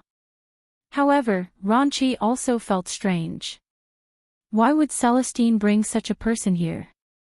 With Ranchi's eyesight, this young man was definitely not from the underworld, and he wouldn't have the same background as Celestine. Although Celestine had just explained that he brought him here at the last minute, with Ranchi's understanding of Celestine, Celestine must be trying to get information from him now. He just didn't know what this young man knew that could make Celestine so interested. Celestine and Audine were talking, and Jingtan didn't care about them. He walked around the private room, and his evaluation of this private room was not bad. After walking around, Jingtan jumped on the solid wood tea table in front of the sofa. There were some snacks on the plate. Jingtan had already eaten. He sniffed and didn't have any appetite. Bored, he continued to look at the layout of the private room and found that it could also be used as a KTV. Jingtan was very regretful. If he was still the same as before, he would definitely sing. Unfortunately, he was just a cat now. Ranchi didn't speak, but he was paying attention to Audine. At the same time, he didn't stop looking at the black cat. What did Celestine mean by bringing a black cat here? From Jingtan circling around the room to jumping on the solid wood table, Ranchi had been paying attention until Celestine signaled him to serve some wine. Audine, you are still young. Ranchi, get someone to prepare a lower alcohol content bar. When Celestine said this, his fingers moved twice. Ranchi looked at Celestine, nodded slightly, and turned to leave. Jingtan noticed the subtle movements of these two people. He knew that Celestine wouldn't be so kind as to bring people in. Jingtan was quite doubtful about the authenticity of the so-called lower alcohol content. Although Audine was still very young, he had been outside for so long after all, so he still had some vigilance. Celestine didn't ask too much and was ready to change his strategy. Brother Ling, are you still following the old rules? Ranchi turned around and asked when he walked to the door. Same old rules. Celestine didn't raise his head and said. After getting the information he wanted, Ranchi directly opened the door and went out. Jingtan looked at the closed door and was a little unhappy. He hadn't made a choice yet, and he had already left. Audine still didn't say much. He sat there cautiously, looking out of place. Celestine didn't continue to ask. He walked to a wall and pressed a button on the wall. The wall moved to the side, revealing a window. At the same time, there was also a passionate sound coming from below. When Audine heard the music, his eyes lit up. He sat up from the sofa and went to the window to look out. Jingtan also jumped to the window curiously. Through the window, Jingtan could see the scene below. It should be some area on the first floor for the public to pass time. There were some wine tables on the side, and people came and went. There was a round stage in the center, on which a band was performing. This is the legendary East Palace of the Night Building. Audine was a little excited.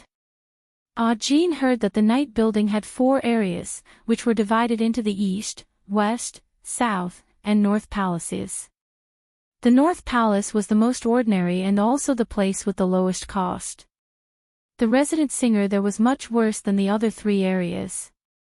The West and South Palaces were of a higher grade and had different styles.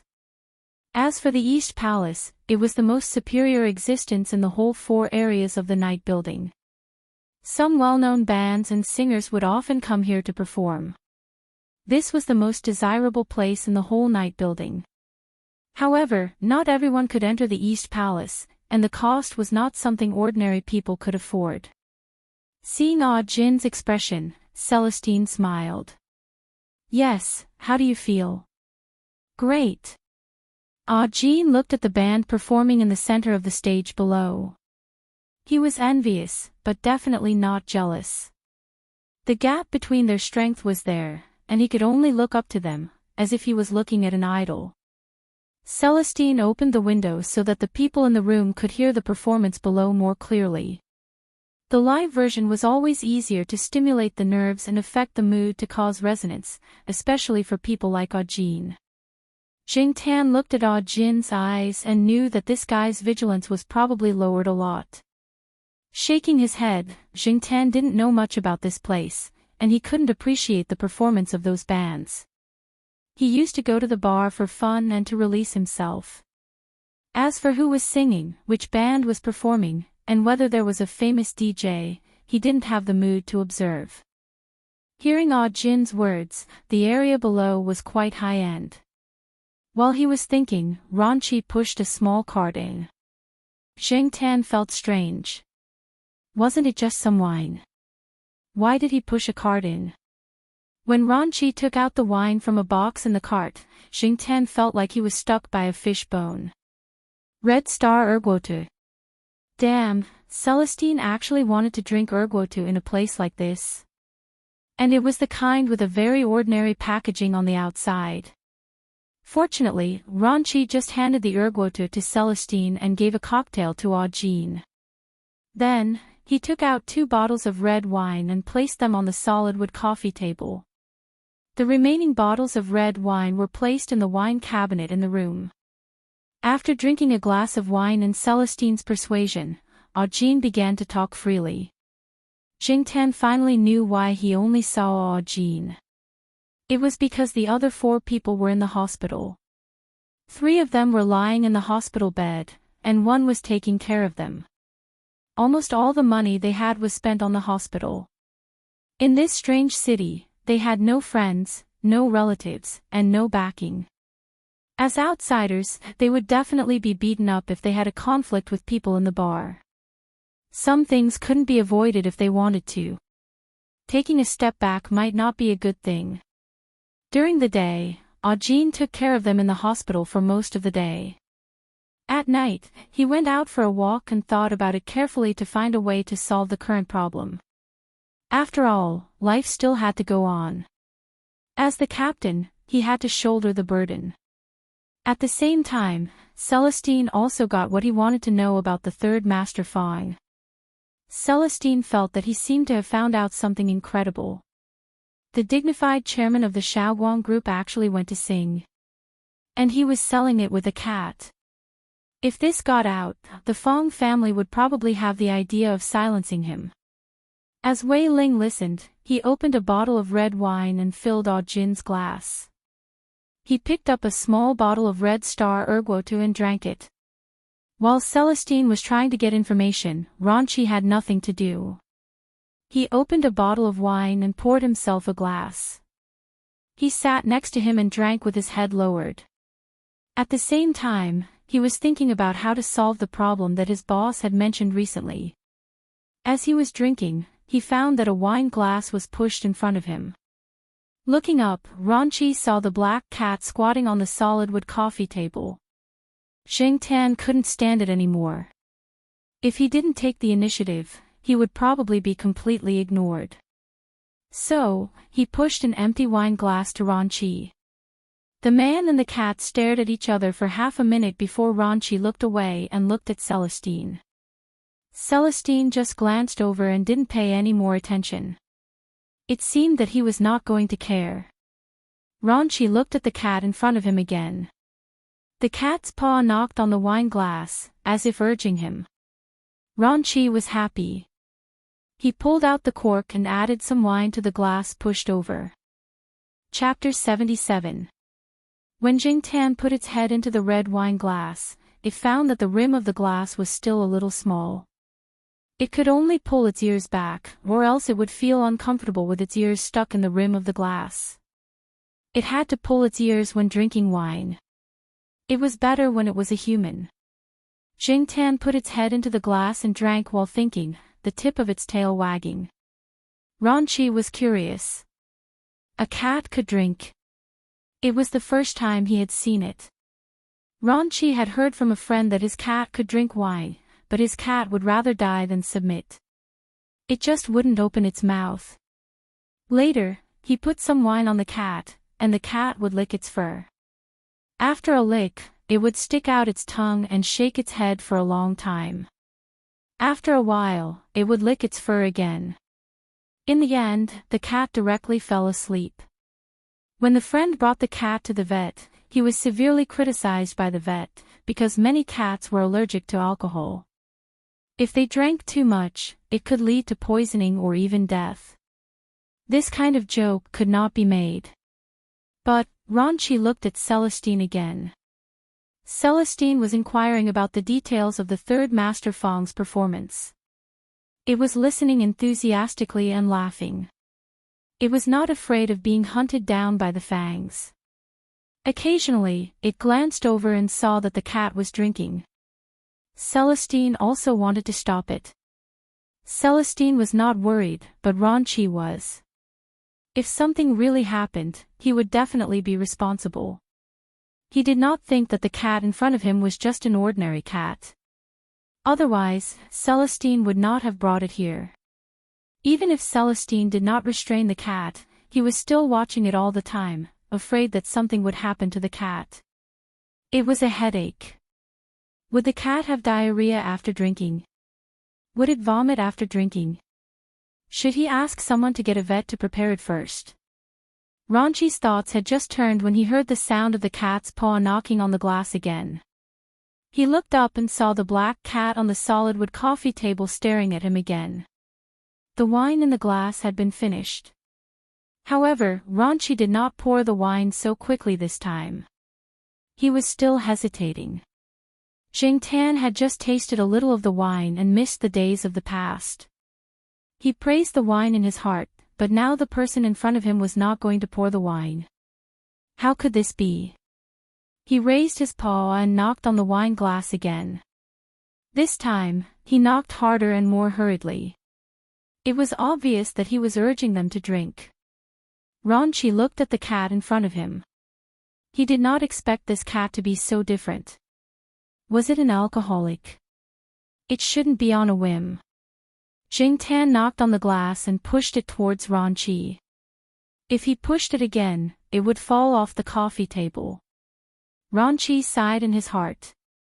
He moved the wine glass a little further in. Then, he pulled out the cork and poured a little more wine into the glass. It was a little more than before. Putting down the bottle, Ronchi looked at the cat in front of him. With such a small body, this should be the limit. Jingtan did not try to guess what Ronchi was thinking. After seeing that there was wine in the glass, he put his head in to drink again. After drinking, he continued to stare at Ronchi until Ronchi poured him another glass. After drinking the third glass, Jingtan felt a little full. He wanted to pee, so he jumped off the coffee table and ran to the bathroom. There was a separate bathroom in the private room. Jingtan came to the bathroom door, jumped up and turned the door handle. After opening the door, he did not forget to close the door. Ronchi, who had been paying attention to Jingtan's movements, was stunned. Coincidentally, Celestine was also looking at him. Ronchi said, "Brother Ling, this cat, don't worry about it. It knows what to do," Celestine said calmly. Ronchi was speechless. How was this cat trained? It was really strange. After Jingtan came out, Ronchi deliberately ran to the bathroom to check. He found that even the toilet had been flushed, and there were no traces of cat urine around. The faucet had been turned on, and the toilet paper had been used.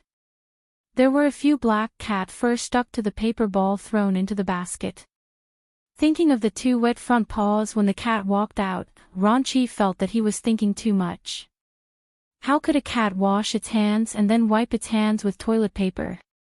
Ronchi did not know that originally, Jingtan was going to use a hand dryer, but it was not convenient, so he just simply wiped his hands with toilet paper. The private room was covered with a carpet, and the wet footprints were not obvious. When Ronchi came out of the bathroom, he frowned. He probably had not figured it out yet.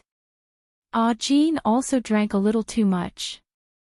Celestine asked him what he wanted to know. Looking at Jean, who was sitting there in a daze, Celestine closed the window wall, and the room immediately calmed down. He turned on the equipment, took out the microphone, and handed it to Audine. Celestine said, "Try it." Audine was not very sober now, but singing had become a natural thing. When he saw the microphone, he unconsciously took it. When he heard the accompaniment, he began to sing. Whatever Celestine said, he would sing. If he really did not know how to sing, he would just say it and let him skip. In fact, Celestine also wanted to help Audine. After all, he had heard some stupid deeds of the third Master Fong from this person. For the sake of black charcoal, he could help him a little. Young people, giving them a little hope could make them come out of despair. Now, he asked Audine to sing just to see this person's singing skills. Although he did not know much about singing, Celestine often came here and listened to many songs. He could also distinguish some good and bad. Audine's singing was not bad, but it was not enough. After some training, he would at most be able to make a living in the northern district. As for what he could achieve by then, it would depend on himself, or rather, the ability of his small band. In the night building, being able to sing in which district depended entirely on one's own ability. In the bar, the resident singer had to learn how to drive the atmosphere. He also had to be smart enough to sing the right song for the right occasion. He also had to have a certain ability to socialize and adapt. Celestine already had a rough idea of these problems when he was talking to Audine just now. Although Audine was not good enough, he believed that he could cope with it after some practice. Besides, it was impossible to let them sing directly now. Even the people in the North District of the night building had been arranged. Celestine would not forcibly interfere. When the time came, he would first greet them and let Yi-house people help to arrange it. Just as Audine sang enthusiastically and Celestine was thinking, Jingtan took another microphone from Celestine's hand and began to howl. Jingtan felt that he did not drink much, but with his current small body, this amount of alcohol was enough to make him drunk. It was still fine earlier, but now that the alcohol had kicked in, Jingtan walked in an S shape. After Jingtan heard Audine sing, he suddenly had the idea of singing.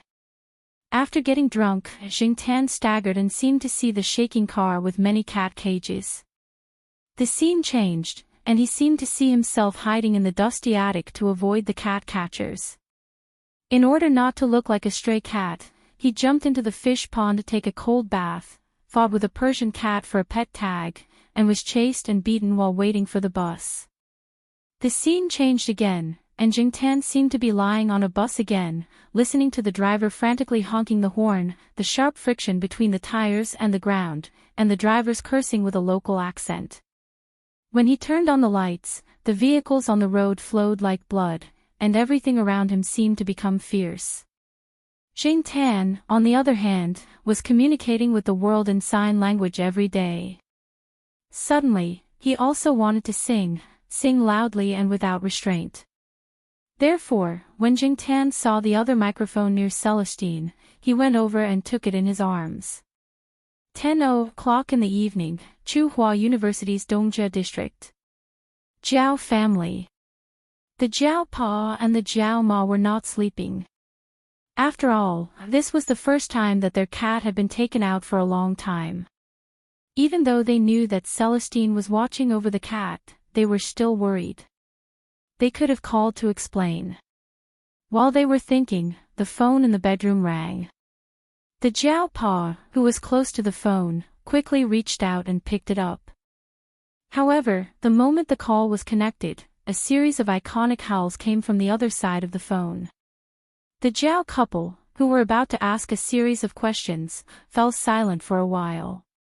When the phone became quiet, the Jiao Pa asked, "What's going on over there?" "Black charcoal is drunk. He's howling right now. I'm in the bathroom." "It's quieter here," Celestine said. "You're giving him alcohol?" the Jiao Ma said angrily. The Jiao Ma wanted to grab the phone and say something, but was comforted by the Jiao Pa. He asked about the specific situation over there. After a brief explanation, Celestine walked out of the bathroom and went to the sofa. He asked Ranchi to turn off the sound system, then put the phone next to Jingtan, who was still howling. Hearing the howling on the other side of the phone, the Jiaopa was sure that it was his cat, and it was very energetic and full of energy. However, compared to before, his cat's howling was scarier and more unscrupulous this time. It was out of control. Black charcoal, the Jiaoma grabbed the phone and called a few times. Jingtan was howling. It was a bit strange. Without the accompaniment, it became quieter. Then it heard the voice from the phone, and the howling became softer. Black charcoal isn't coming back. It was little Pomelo. Mom, where is black charcoal? It was Jiao Yuan. The two kids were still awake. When they heard the phone ring, they immediately kicked the quilt away and tiptoed to their parents' room. They put their ears against the door to make sure it was about their cat, then knocked and came in. Their voices were also transmitted to Jingtan's ears through the phone. It wasn't loud, but Jingtan could still hear it. Good boys, go to sleep. Black charcoal is karaoke with someone, the Jiaopa said to them. On the other side, Jingtan tilted his head and thought for a while with his muddled brain. Yes, he was no longer a vagrant. He could go home when he was tired. The small yard, the old building, and the crowded small attic, thinking of this, his mood suddenly became better. Celestine and Ranchi watched the cat on the sofa stop howling, then suddenly howl again. It became more excited. The hysterical voice that crossed 2 octaves but was not in tune at all made Celestine and Ranchi want to bang their heads against the wall. They were now very envious of Ajin, who was already drunk and asleep. That way, they wouldn't have to endure this kind of torture. Without the equipment on, without the accompaniment, and without the microphone working, this cat could still howl so loudly. For this reason, Celestine and Ranchi made a decision at the same time. They would never give this cat alcohol in the future. The evils brought on by oneself were the hardest to bear. Celestine wanted to go out for a while, but he was afraid that Jingtan would do something unexpected. Since he had promised the Jiao family, he had to watch. Ranchi, on the other hand, wanted to take the microphone out of Jingtan's arms several times, thinking that without the microphone, the cat wouldn't howl. But before his hand could touch the microphone, his hand was scratched. Instead of scratching his hand, it was his sleeves that were damaged. The sleeves of the suit that he had bought less than 2 days ago were torn by the cat. He wanted to sneak out, but Celestine stopped him and said something about sharing wheel and woe. Share wheel and woe my ass. Chapter 78. The people behind Yi Hao quickly moved in front of him, but were stopped by Yi Hao. The people who followed Yi Hao to this floor were all trustworthy people, and the people who followed Yi Hao were all his confidants. For example, the person in front of Yi Hao at this moment was Leopard with a crew cut. Leopard only knew that this place had always been Celestine's private area, and the person in charge today was Ranchi. These two people were not people who would make this kind of noise. As for the young man that Celestine had brought over, he had never seen him before, so he could not comment. However, this kind of noise was really too despairing. Leopard did not expect Jingtan. Although the gatekeeper had said that Celestine had brought a cat, he had never heard of a cat making this kind of noise, nor did he think that a cat could do such a shocking thing. Seeing Yi Hao raise his hand, Leopard also stepped aside, but his eyes were still focused on the inside, afraid that something strange would suddenly jump out. As the door gradually opened, the sound from the room echoed throughout the corridor on the 3rd floor. The people guarding the 2 ends of the corridor felt their hair stand on end. They glanced over, then quickly looked away. It was about their boss, so it was better for them not to be curious. Yi Hao and Leopard quickly entered the door, then closed it. The corridor on the 3rd floor suddenly became quiet again, as if the howling had never happened. The people on the 3rd floor were all wondering what had happened in the room. After Yi Hao entered the room, he saw the source of the noise at first glance. A black cat was lying on the sofa, sitting like a person, leaning against the sofa, holding a microphone in its arms. Fortunately, Ranchi had turned off all the sound equipment, or else the sound from the moment the door opened would have been even more terrifying, and he would have had to increase the amplification and background music. There was another person lying on the sofa, probably drunk too much and asleep. This should be the young man that Celestine had brought in. As for Celestine, he was wearing a large headset, sitting on a chair next to the sofa with a secretive look on his face. Ranchi, on the other hand, was sitting in the corner, with one elbow on his leg, his head tilted, and one hand on his forehead. The other hand was hanging by his side, holding his glasses. There were many scratches and holes on his sleeves, and a few were already torn. Leopard knew about Ranchi's newly bought suit, and heard that it cost a few thousand yuan, but tonight, the suit was scrapped. Ranchi pinched his eyebrows, and felt the door open. He looked up, and after seeing Yi Hao and Leopard, Ranchi looked as if he had seen his father. He immediately jumped up from the chair and ran to Yi Hao, saying, "Brother Hao, I'll leave the rest to you, I'll go check out the place." Ranchi was about to sneak out, but Yi Hao grabbed him by the collar and dragged him back into the room. Yi Hao still didn't understand the situation, but seeing Celestine and Ranchi's helpless look, he knew that the situation was tricky. Want to sneak out? Not so easy.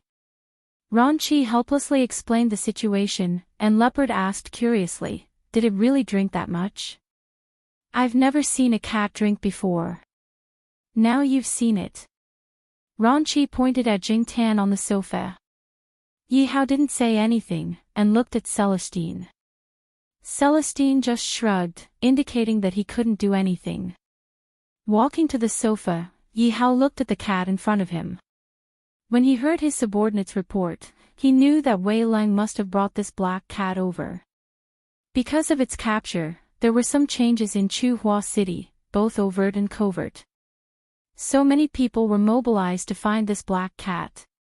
In the past, no matter what Celestine said, Yi Hao thought that Celestine was exaggerating, but now that he saw the cat, Yi Hao suddenly felt that Celestine actually underestimated the cat's ability. It was probably the only cat that could drink and still be immersed in its own world and howl like this. Although Jingtan was very drunk, ever since he became a vagrant, his vigilance had increased a lot. When the door opened, he felt a strange presence, so he was a little absent-minded when he howled. Now that a stranger walked in front of him, he had to pay attention. Stopping howling, Jingtan looked at the person in front of him. A man and a cat stared at each other. Yi Hao was looking at the cat in front of him, and Jingtan's mind wasn't very clear, and he was a little confused in his vigilance. The noise in the room finally quieted down, and they all breathed a sigh of relief. The howling was too scary, and it made people's nerves unconsciously tense. Now that it was quiet, they felt much more relaxed. After looking at the person in front of him for more than 10 seconds, Jingtan's remaining consciousness confirmed that he didn't know the person in front of him. He threw the microphone in his hand at the person, turned around, and walked to the side. Yi Hao raised his hand to catch the microphone that was thrown at him, and he was surprised. This cat threw the microphone with a lot of strength, and it didn't seem like an ordinary cat could have. If someone had reacted slower, they would have been hit by the microphone. After venting out the surging passion, as well as all the depression and emotions that had been bottled up in her heart, Jingtan calmed down and felt dizzy. She wanted to sleep. That last bit of consciousness made Jingtan notice that Celestine was next to him, and he knew that Celestine had promised the Jiaoma to keep him safe. Therefore, he knew that he could sleep now, and he didn't need to worry about anything else. Celestine would take care of everything. Another thing that made Jingtan unhappy was that when he was about to go to sleep, he found another person lying on the sofa. He didn't remember that Ajin was here at all. He sniffed, and the smell was not unfamiliar, but also not familiar. He was sure that it wasn't someone from the Zhao family. Zheng Tan walked over, lifted his foot, and kicked Jin, who was sleeping on the sofa, off the sofa. He walked around the sofa, and when he felt that the sofa was spacious enough, he lay down in the middle of the sofa and adjusted his position to make himself more comfortable. The room was silent. Jin, who had been kicked off the sofa, was still asleep.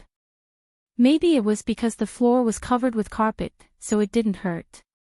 Even if it hurt, Jin was so drunk that it was unlikely that he would wake up. The four people in the room, including Celestine, were shocked by Zheng Tan's actions.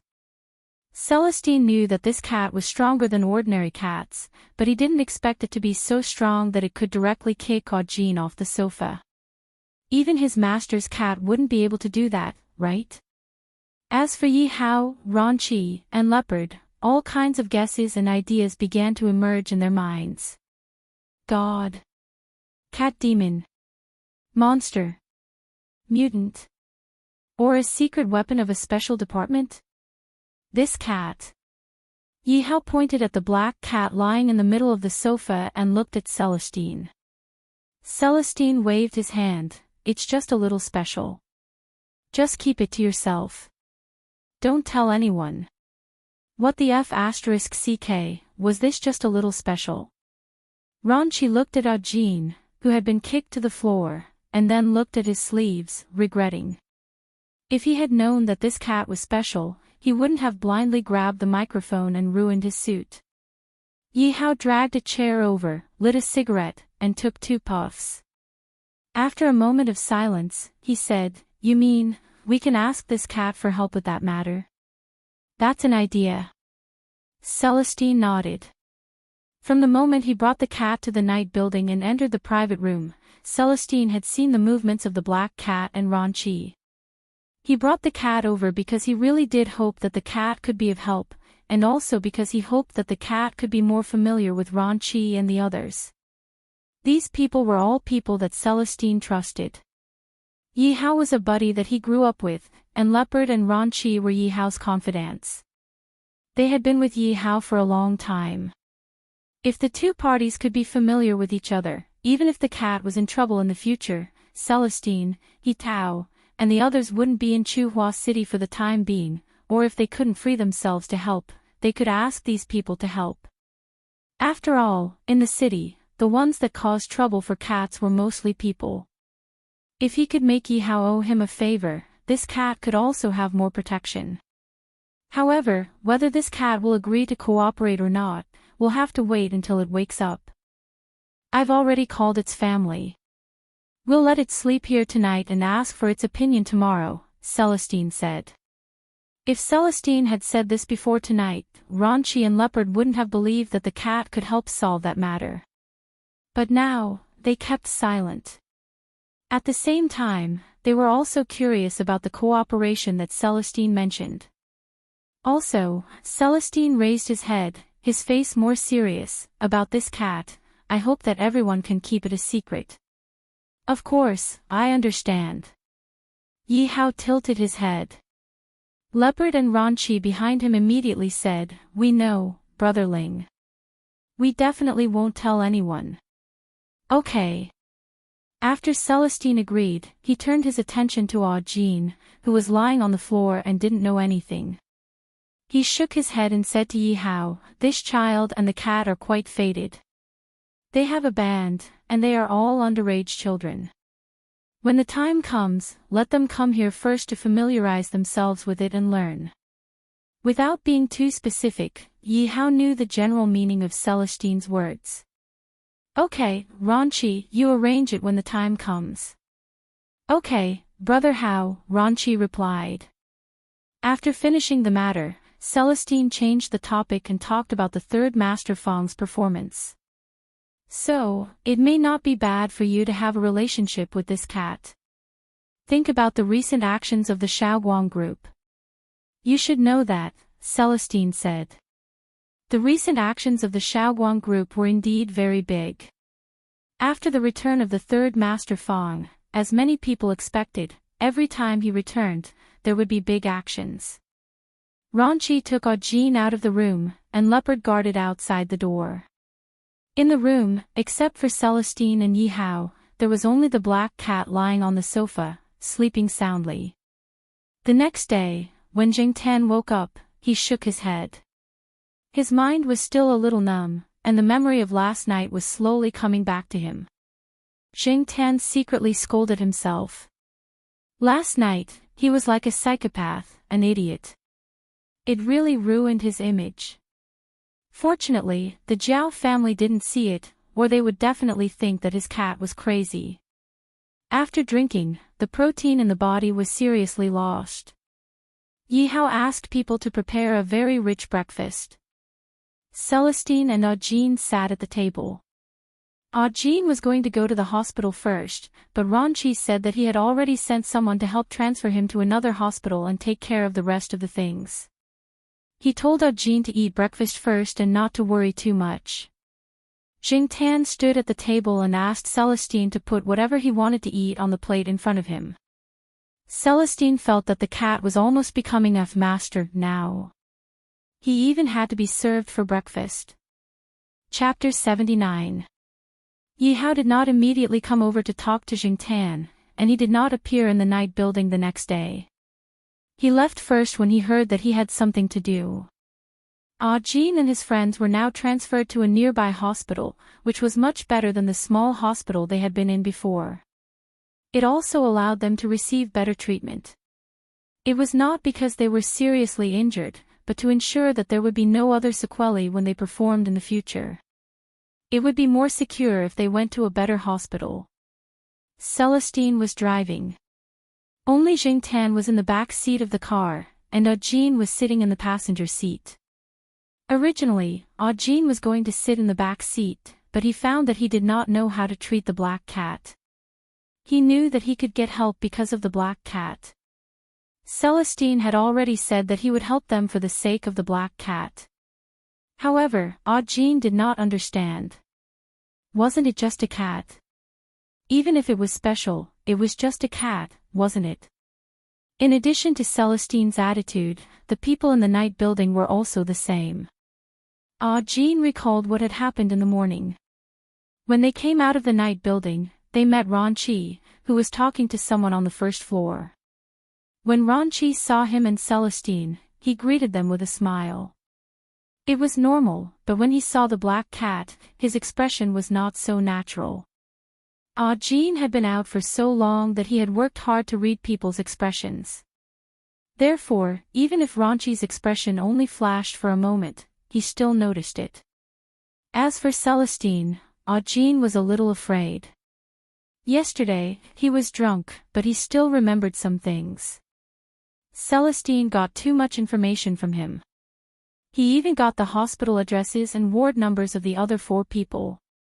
Although Celestine did not mean any harm, Aujin felt that he was still not vigilant enough. Yesterday, he was too impulsive in the night building. Especially when he saw the performance in the East Palace, he immediately let down his guard. It seemed that he still needed to train. As for Mr. Fong, Celestine told him not to talk about Mr. Fong to others in the future, or he might get into trouble. Sure enough, they were not ordinary people. Even the cat was not an ordinary cat. After parking the car, Celestine took out his backpack, unzipped it, and shook it before looking at Jing Tan. Jing Tan felt helpless, but he could only jump into the bag. Ranqi had already told them their ward number. Celestine and Aujin went straight to the ward. It was not a single ward. There were 4 beds in each ward. However, there were only 4 of Aujin's friends in this ward. 3 of them were bedridden, and one of them could sleep on the remaining hospital bed when he was on duty. Seeing Aujin come in, the 4 of them had a lot of questions to ask, but because Celestine was present, they didn't ask too much. They were still puzzled. A stranger had come last night, but it was only this morning that they were going to transfer to another hospital.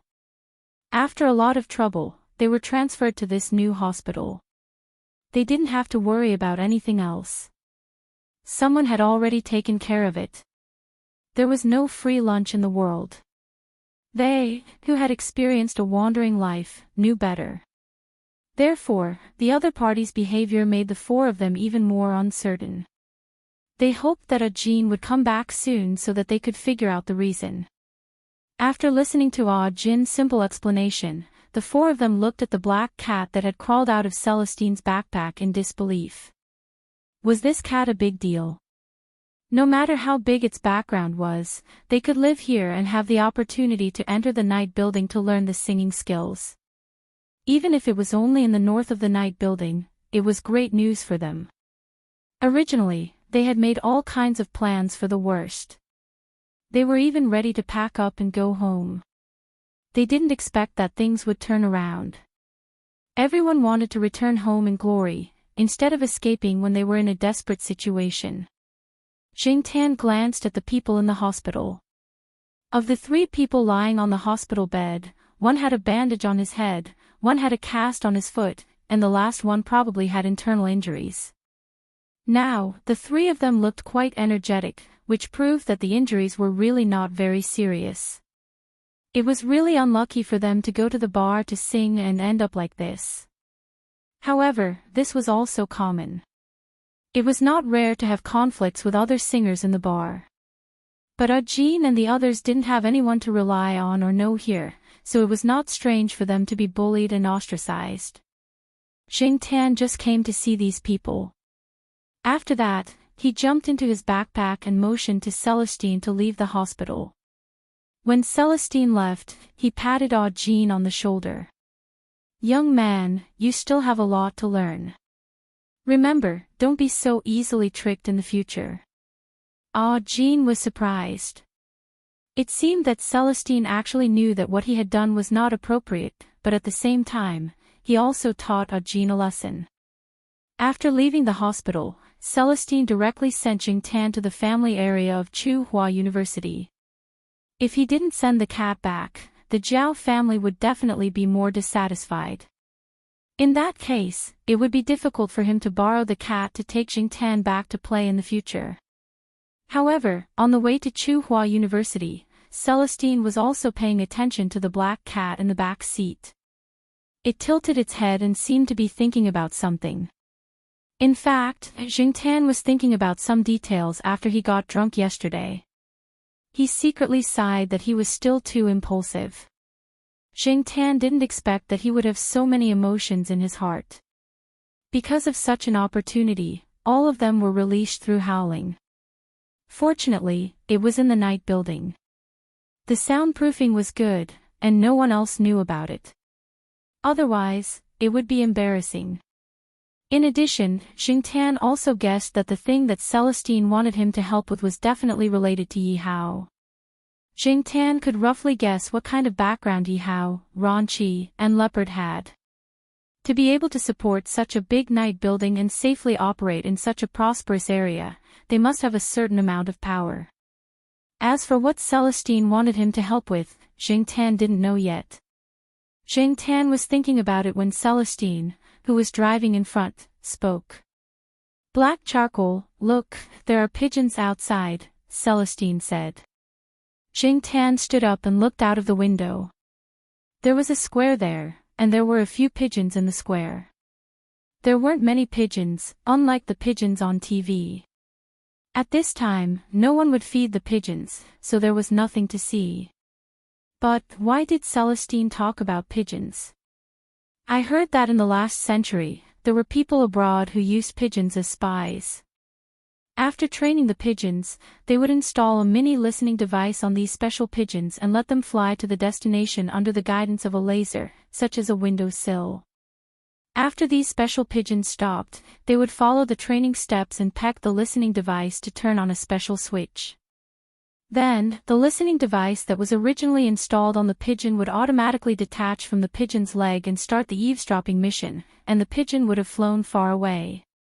After saying this, Celestine laughed at himself in his heart. He was actually talking about such a profound topic with a cat, and he was beating around the bush. How could the cat understand?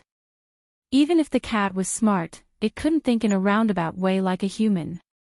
Just then, the car reached the intersection and there was a red light. Celestine looked at the cat in the back seat through the rearview mirror. He originally thought that the cat would squat there with an indifferent look as usual, but he didn't expect to see the cat squinting and staring at him. The meaning in its eyes, Celestine's heart skipped a beat. Did it understand him? It was really King strange. Although his master had said that cats are spiritual creatures, it would be a little demonic if it was too spiritual, which would scare people. Black charcoal, Yihao has a small problem. It's not that it can't be solved, but it will take a long time. But Yihao wants to solve the problem as soon as possible, so he wants to install a listening device in someone's house. However, it's not easy for people to enter that place, so he hopes that you can help. How about it? Do you understand? Celestine looked at the back seat through the rearview mirror. Jingtan yawned and lay down on her stomach. Celestine said again, how about this, if you understand what I mean, just pat the car seat. Jingtan swung its tail and patted the back of the car seat. Celestine's eyes twitched. This F***er really understood. Could it skip the training process and go directly to the battlefield? It's not a very dangerous thing. I just don't want to alert the enemy. If you go to carry out the mission, I'll be there to help. If anything happens, I promise I'll be able to get you out of there, okay? Jingtan swung its tail and patted the car seat again. How about it? Are you interested in taking this job? Celestine asked. This time, Jingtan didn't immediately swing its tail. It only swung it after about half a minute. This time, it was Celestine's turn to be surprised. Did it really understand? Did it really know what it was going to do? Could it be that this cat actually didn't understand anything and was just swinging its tail to tease people? According to Celestine's original plan, training, cooperation, etc., it would take at least a week to let the cat know what it was going to do and how to do it. But the current situation was a little out of Celestine's expectations. Anyway, think about it first. I'll pick you up the day after tomorrow, Celestine said. His tone didn't sound like he was talking to a cat, but more like he was talking to a person. Moreover, the conversation was so smooth that Celestine was worried. Did this cat really understand or was it just pretending? After arriving at Tsinghua University, Celestine's car drove into the east courtyard. After Jingtan got out of the car, it jumped back into the car. What? Celestine asked curiously. Jingtan raised its paw and scratched its neck. Oh, I forgot, Celestine said as he took out Jingtan's access card from his pocket and hung it around Jingtan's neck. This time, Jingtan jumped out of the car and left. But it didn't go upstairs. There was no one upstairs at this time. It would be boring up there. On the lawn of the courtyard, Huang and the sheriff were sunbathing. Next to them was the Saint Bernard dog, Little Flower. Huang was still using its paw to step on Little Flower's body. Jingtan didn't have time to pay attention to them. He was thinking about something now. This time next year, Jiao Pa would probably go abroad for at least a year. By then, the Jiao family wouldn't have a backbone. What if Jiao Yuan and Little Pomelo got bullied? He couldn't always count on the people in the courtyard to help him, right? Jiao Pa's friends would definitely take care of him, but Jingtan hoped that he could do something. Since he had decided to stay here, he had to show his worth. If someone really bullied him, and the proper channels didn't help much, it would be more convenient to ask Yi Hao and the others for help. Sometimes, violence could solve problems more directly. Therefore, Jingtan didn't want to give up on Yi Hao.